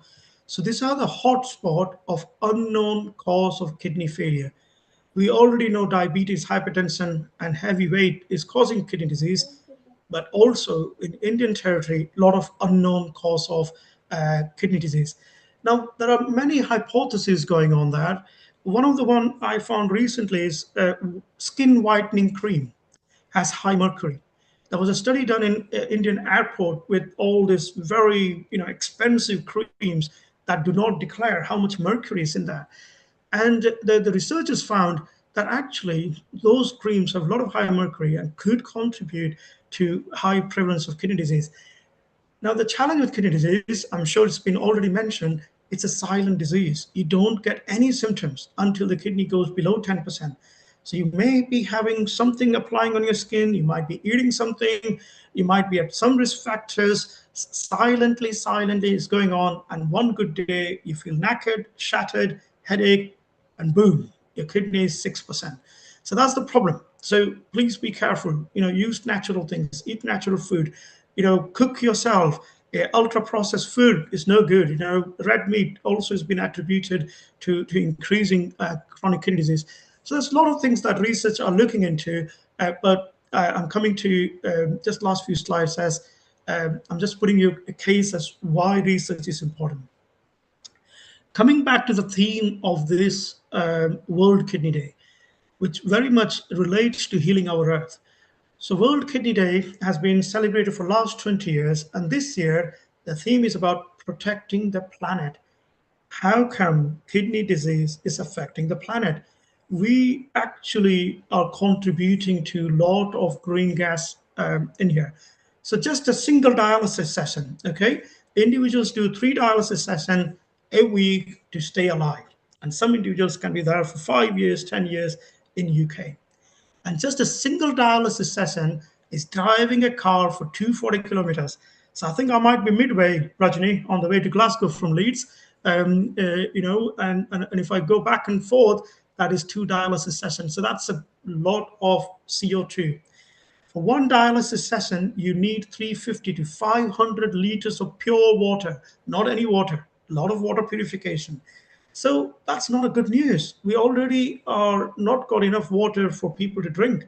In a lot of countries in Africa and certainly where I come from, Rajasthan, we don't have drinking water. Now, if you want to dialyze somebody and consume 350 to 500 liters of water in 1 dialysis session, that's not good.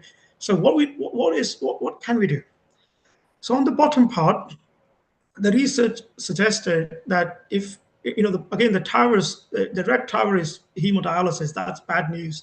So the human cost, the ecosystem cost, and money, everything bad if we are going to choose dialysis, or if your focus is purely getting people onto dialysis. What we need to do is to move those people from a hemodialysis to peritoneal dialysis. It's not that common actually in developing countries, and even in UK, majority, almost 80% or more, is hemodialysis. And for people who are fit, the best treatment is kidney transplantation. And for the kidney transplantation in a country like India and in UK, the best way to get kidney transplant is somebody that a living person coming forward to donate a kidney. Of course, the deceased donation is there, but you have to wait. The waiting means you're not only affecting your health, you're affecting the health of the planet. So what's sort of painted not so good news, right? What research is showing. So what is good? What has research done? A little complicated slide, I'm afraid. I tried my best with AI to simplify this. So this graph, I want you to get your attention on 3 lines. The dotted lines, the gray line on the top, is natural decline in your kidney as you grow old. I mean, you've seen me 2 years ago. I've lost some hairs. Same way, as you grow older, you will lose some kidney function. So that's a natural thing, that gray dotted line. If you have diabetes, then that's the red line. You can see as you grow older with diabetes, the kidney function rapidly goes down, almost 5% every year. Now, as a result of research over the last 10 years, we are able to shift that to blue line. It's not back normal, but it's not far from normal. We now have 4 different groups of drugs that can actually stop kidney from failing. I repeat, it can stop kidney from failing if we have diabetes, and if you are not on those medicines. It's really important that you have a conversation with your doctors, with the diabetologist, to get them on.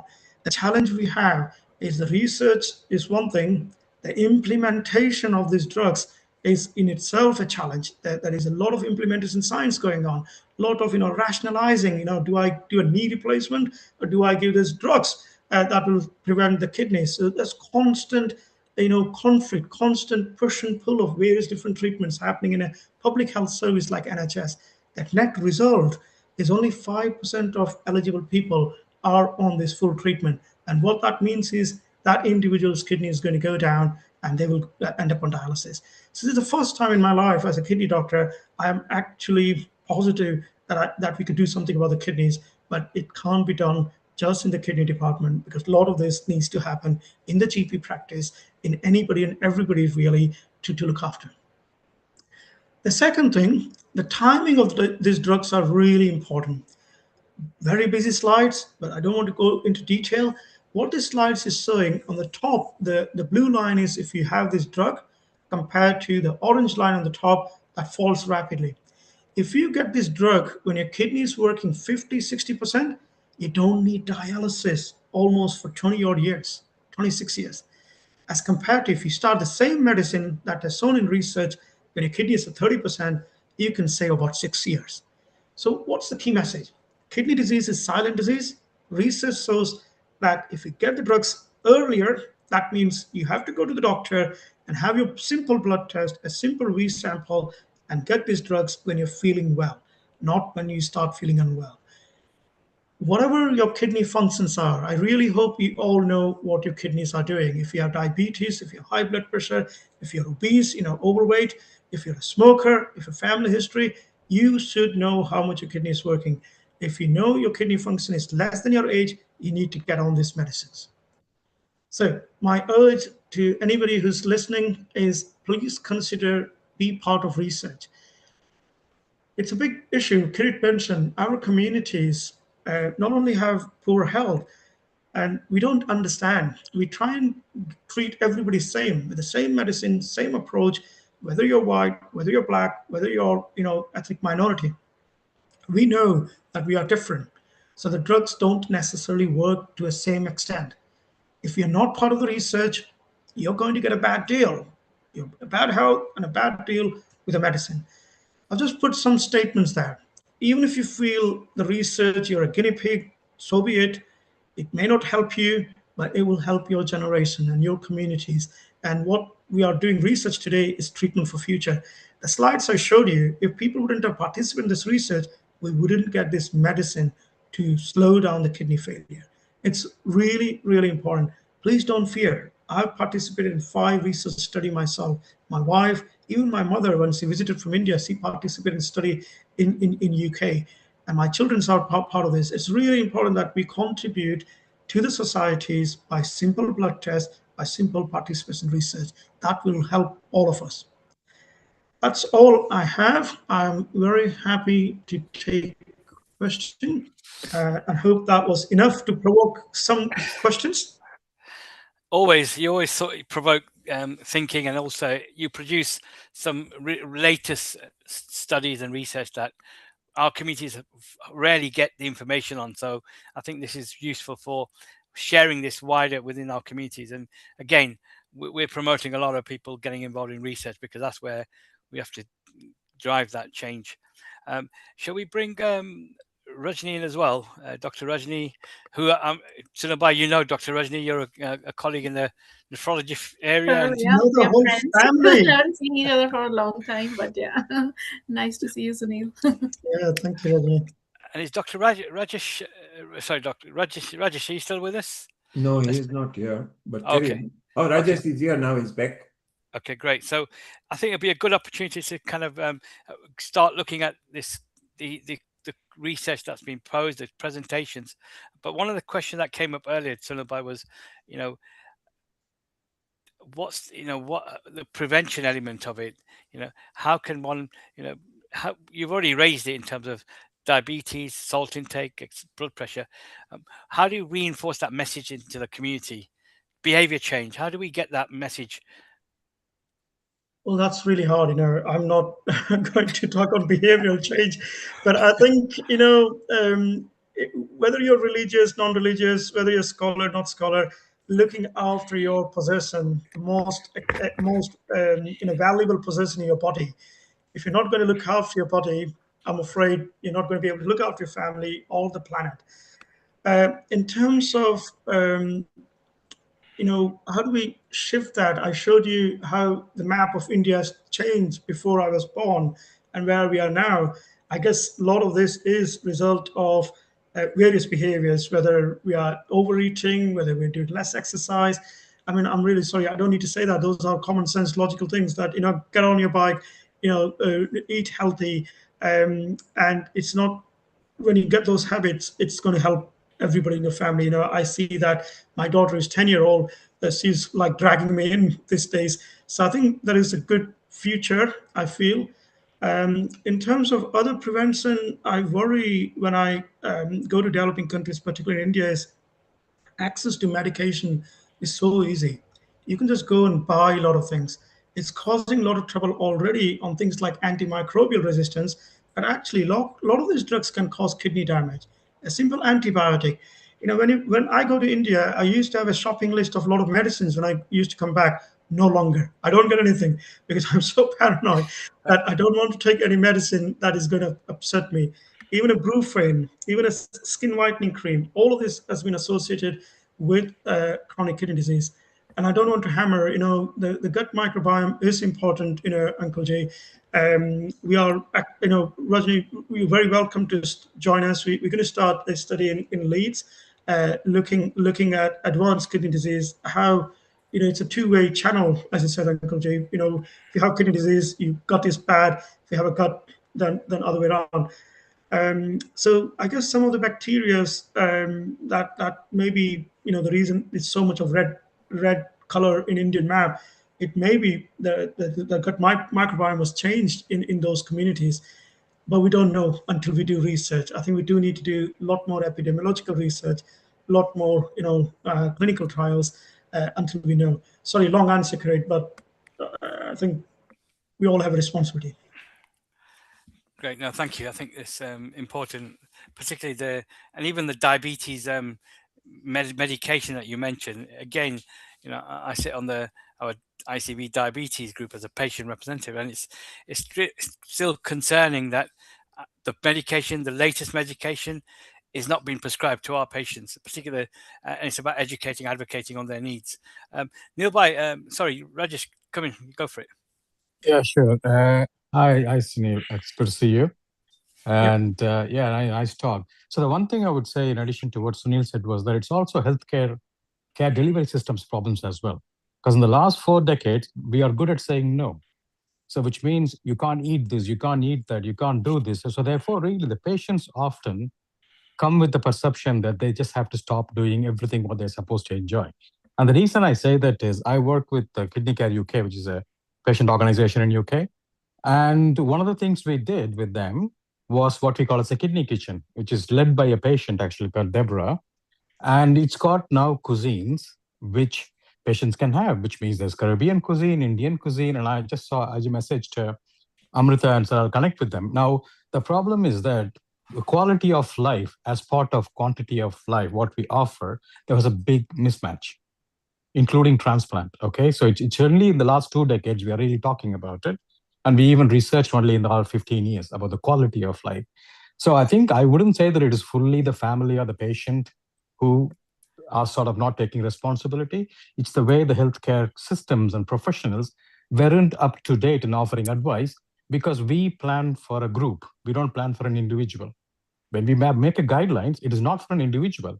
So therefore, really, I think that's where I think that has to change as much as the other side as well, which is the patients and the family, for us to be able to have these kind of solutions like lifestyle modifications and everything. And I think that's one thing I thought we need to reflect on how we provide information which is more useful for the patients, which will engage them to read. So Kidney Care UK, Deborah tells me that the Kidney Kitchen is now read more than 200,000 people beyond UK. So therefore, there is something there for them to see. Can I cook this cuisine with the adjusted recipe? So I think there is something nuanced about the way we personalize these solutions, which will empower them to do more and resulting in more engagement. Thank you, Rajesh. That was wonderful. If you could ask Deborah that if she's okay for 4 o'clock on the vegan vegetarian kitchen, that will be awesome. And we can give at least 30 minutes to her, because in the vegan kitchen and vegetarian kitchen, we form, it's not just demonstration of a recipe, but also diet is very important. So I've actually posted this to you on your messenger and the text. And if it's not convenient, then maybe 4:30. That will be beautiful. And you've hit the nail on the head with other comments that you made. Sunil, come in with your comments, please. And I just want to come back to Rajesh, one other point. Absolutely, system is there. But I'll give you an example why I feel individual needs to do more. I'm not blaming individual or community. So NHS is a public health service. We have a free health check after age of 40. Every 5 years, free. That checks for cholesterol, obesity, diabetes, hypertension, kidney disease. Individuals gets a text message, and guess what? Out of 8 people, 1 will come.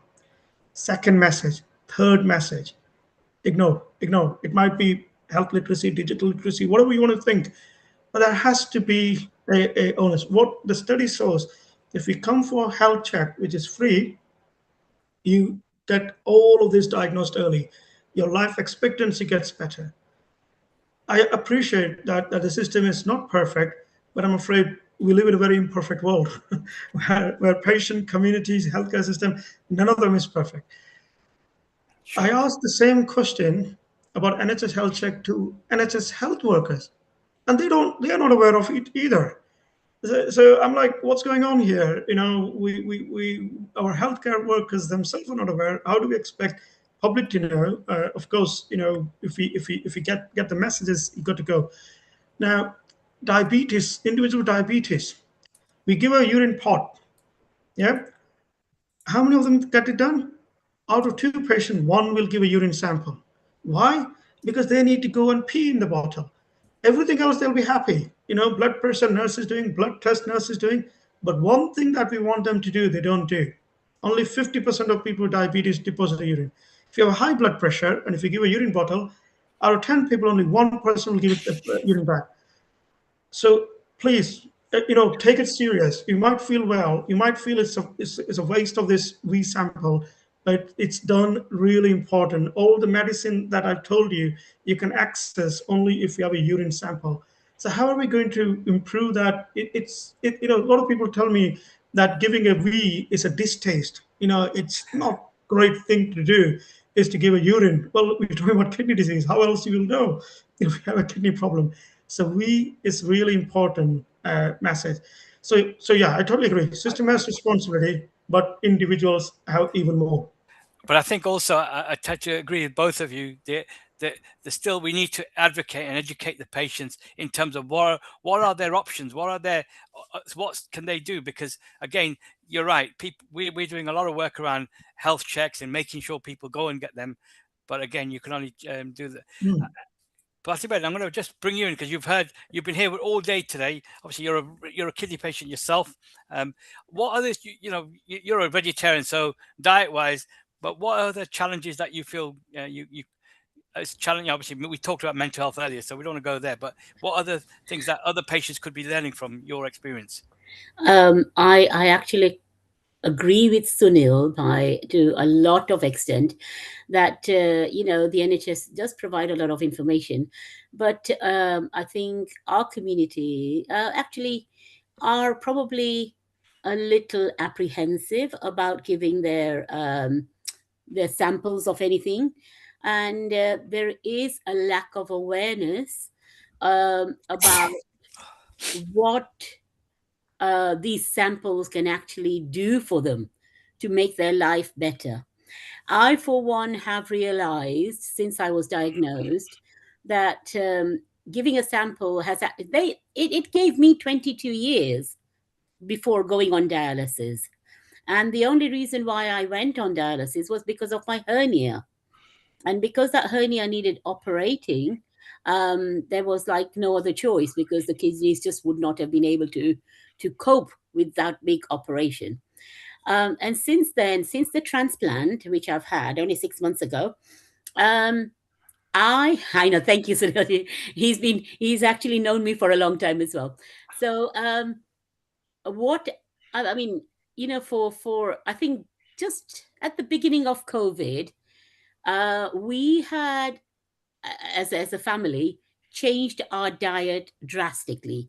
And even though we're vegetarians, there was a lot of things that kidney disease does, which is not always apparent to a lot of people, especially our community, that, if you don't have enough protein, you have a lot of muscle wastage. And I know for a fact that I went through a lot of tests and I realized my muscles were just not there. And no, those signs are something that you realize and you start doing something about it. So I started doing my own research on what helps me to actually, improve my diet. I am so fortunate that I have sisters who will actually help me and say, okay, let's try and plan this for it. Again, we hardly ever go out to eat. We've made our main meal at lunchtime. So, it has enough time to digest. So I used to, when I was working, I had to have that in the evening. But if I was still working, I decided I would take my main lunch at lunchtime because that gives it a better time to digest. So those little kind of changes has made a big thing. But that is only because I have gone through it and I suppose I'm aware of it, I'm educated, but there is still a big Asian population, who are not aware of what these things are doing to them.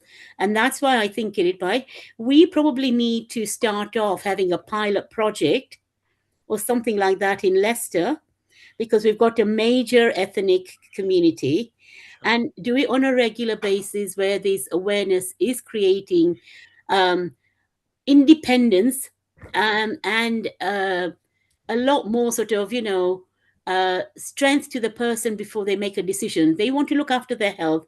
These are some of the tips for Leicester on how to, stay well. And, we are very fortunate that we come from a tradition where there is a lot of traditional things you can do, like yoga, meditation, and, even like the massages, panchtantras, the alternative medicines like reflexology, which doesn't mean taking sort of, tablets and things inside you, but you're still able to. I mean, I was doing reflexology on myself, and that was probably another reason why, I did prolong the whole thing. But these sort of things just actually help you. Sorry, my answer's been long, but it's a long journey, which has been a positive journey. No, we will follow up the ideas of looking at what we can do in Leicester. Now we've got about 4 minutes, so I just wanted to kind of give each of you the last kind of words of wisdom messaging that our communities could take over. So, Dr. Rajni, I'll let you start. Before the message, I've got a question for Sunil, if that's okay. Sure. Sorry, my raised hands was not working. Thank you so much for sharing the data, Sunil. It was a fantastic presentation. I was really startled to see the red colors, like changing on the Indian map.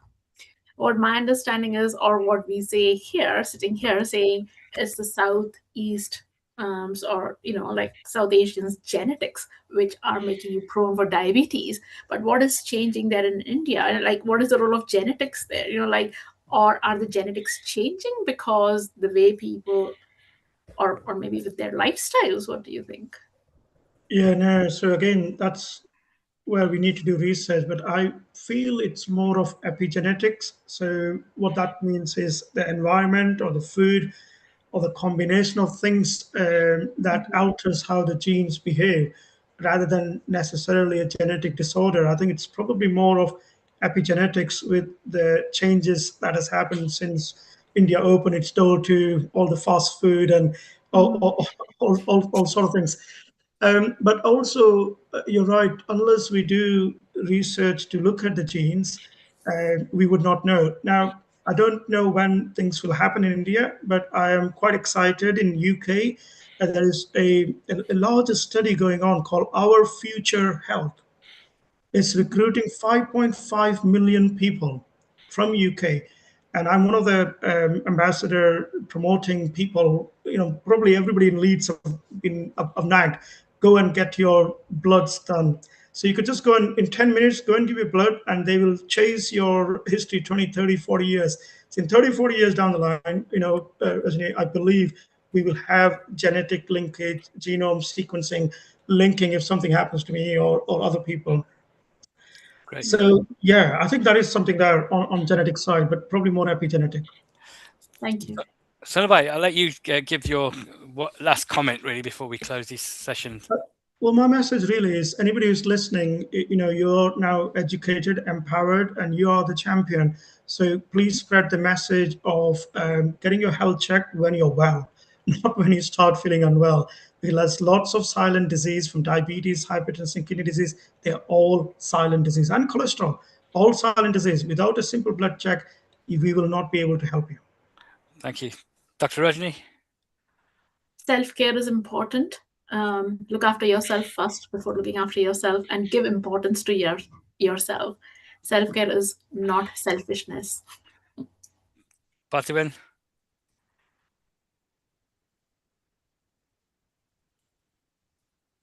My message, I suppose, I am just really empowered by today's session.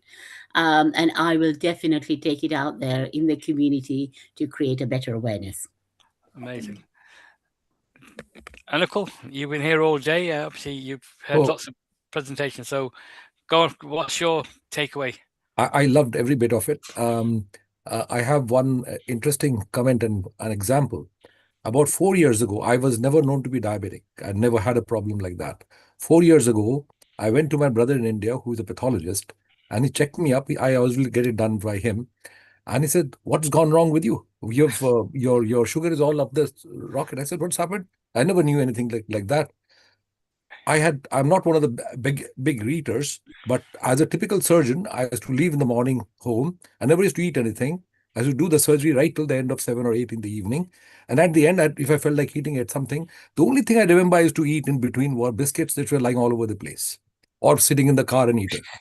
And then I said, that's very crazy. And you'll be surprised, for the first time ever, possibly as an orthopedic surgeon, I sat down and studied metabolism for 3.5 months.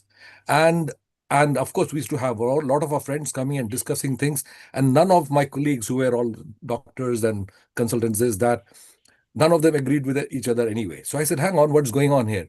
And of all the things, I sat and read at the end of all the collection of data, Charaka Samhita and Sushruta Samhita.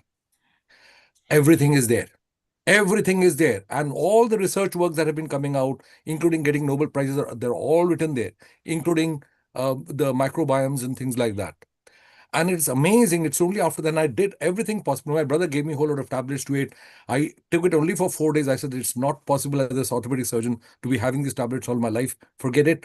And I got everything down in a matter of 3.5 months. Normal HbA1c in about 4 months, but all normal blood sugar in a matter of 2.5 months. My weight down, reduced, everything just because I followed some of the essential things over there. And this particular red thing that you showed over there in the map, I call it, it's a copyrighted item that I'm saying myself. It's called the frozen pizza syndrome. And it has got everything negative in it that makes people's life bad. And all the pizza that India makes and gives it through Swiggy or all things, they're all frozen pizza. If the people make pizza, proper Italian pizza in a proper shop, possibly it doesn't make so much of a difference. But the way the people having it in India, I believe much of these is coming from there. Okay, thank you. Neil Bhai, you obviously. Thank you. What's your takeaway from today? Thank you, Kirit. Thank you, Rajesh, Sunil, Bharti, Rajni, Anukul, and all the previous contributors. So we did a survey at Healing Our Earth since the last kidney episode. And we asked 3 main facets of the worst habits, the worst drinks, and the worst foods. We were very specific so that the consumer consumer who are listening to us on YouTube, Facebook, Instagram, website, they are not experts. They are not doctors. They are not students of health and something, but they are just standard Joe Block consumers who wants to know the things. So we did this research. So Sunil, this applies to you and Rajni. You are not both dietitians or environmental habitists or people like that, but you can confirm or add your worst one item. So we go with the worst habits. And this is what was the result. Smoking, very dangerous and not good for the vessels. Not drinking enough water. Well, that I think people should know it automatically because our body is made of water. Overusing painkillers, which was surprising because yes, painkillers are not good, particularly with beta blockers and other matters in it. High blood pressure. People were not aware that high blood pressure doesn't help the body, and they didn't know even what high blood pressure is, and not managing diabetes. These were the 5 worst habits. Sunil, you go first. Do you agree with the 5, and do you want to add any 1 or 2 of yours? Sunil, over to you. No, that's very comprehensive. Actually, I agree with those top 5 things. That's great. Thanks, Neil. Superb. Rajni? Yeah, I agree. But I was mentioning it to one of my nurses the other day, and they said, "Oh, do you know the relationship between buckfast and kidney failure?" I said, "No," so I have to look into that. So I think they were saying, "Yeah, that's the worst drink ever, and probably there's more renal disease in Scotland because of that." So I thought, okay, well. Amazing. Now we go to the worst drinks, okay? Which is where, Rajni, what you were saying. Sugary sodas. People think soda are fun because obviously it's a sugar spike. Absolutely no good anyway. And frankly, nobody should be bringing any sodas at home. Simple. Energy drinks. So those who are going to the gym and everything thinks that energy drinks are good because I think they've got high caffeine and sugar content can also strain kidneys. Kidneys doesn't like washing your sugar and all those matters. Excessive coffee. Now, this literally means excessive coffee, not a cup or 2, okay? On there. Alcohol, yes, everybody says while the wine drinkers promote that a glass of red wine is healthy for you. So it's very, very difficult one over here. Sports drinks. And they all say, the experts say that they've got a high sodium content. And people don't realize that. So those are the 5 worst drinks that were identified. Rajni, you go first. Do you agree with those? And any you want to add on? Yeah, I would totally agree. I'm not sure about the quantity of alcohol. If a glass of wine, if we say, is good for heart, but I don't think it's bad for kidneys. So as long as people know their pints, like how much are they drinking, so be aware of how much alcohol content is in each drink and how much you're drinking, because most people tend to underestimate the amount of drinks they are having. And Sunil? Yeah, see, the other thing I would say, what goes with alcohol is also a lot of sugar. If you have a pint of beer, that has a hell of a sugar. So, that's why you get a lot of pot belly. A lot of alcoholic or people who spend a lot of time in pub have a pot belly. So that can increase a lot of health issues, including kidney disease. So, but I agree, alcohol, one glass of wine is okay, but not if it has got a lot of sugar. And talking about the drinks, and when alcohol came, we asked actually the alcohol consumers. So the Guinness drinkers come and say a Guinness every 3 days is good for your body. Okay, and a glass of red wine, which is a proof that the Spanish and the French people always consume 25 to 50 ml shot of red wine. My take on it is it's fine. If you are very rational with it, and a glass every 2 days, Guinness was actually touted as a good for your body, as a medicine. In Africa, they used to fool people and they really used to sell Guinness. So yes, that's about alcohol. And finally, the worst foods.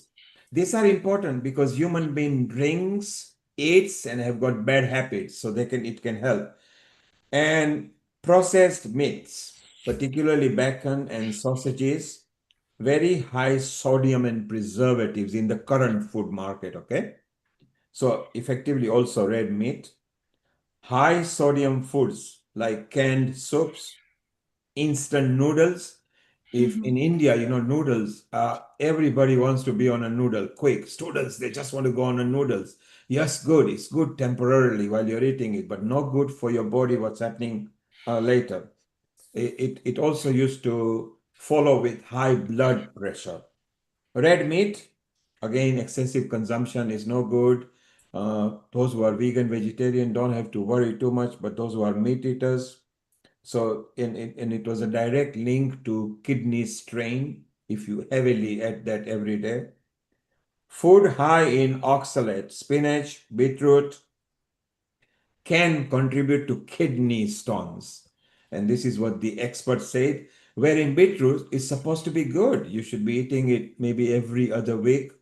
A part of it, spinach. Come on, Popeye the Sailor Man. Spinach is a green. Every culture, they love it. But you're going to be careful how you eat and how you cook it. Food high in phosphorus, dairy, nuts, excessive intake can harm kidney. Your thoughts, Sunil and Rajni, on this kind of foods? This will be rather complex. I think you'll have to give a longer answer on that. Sunil, you go first. Yeah, so I certainly focus quite a bit when I see individuals with kidney health issues in the clinic on the food. And apart from, you mentioned, cooking yourself is the most important thing, because you don't know when you buy pre-processed food from supermarket, how it's cooked, how long it is, what salt. So I think cooking yourself is the best thing. I just want to add, you mentioned about oxalate. The other thing that's become a trend is a lot of soya. So that also has, quite a bit of oxalate. So you just need to be careful.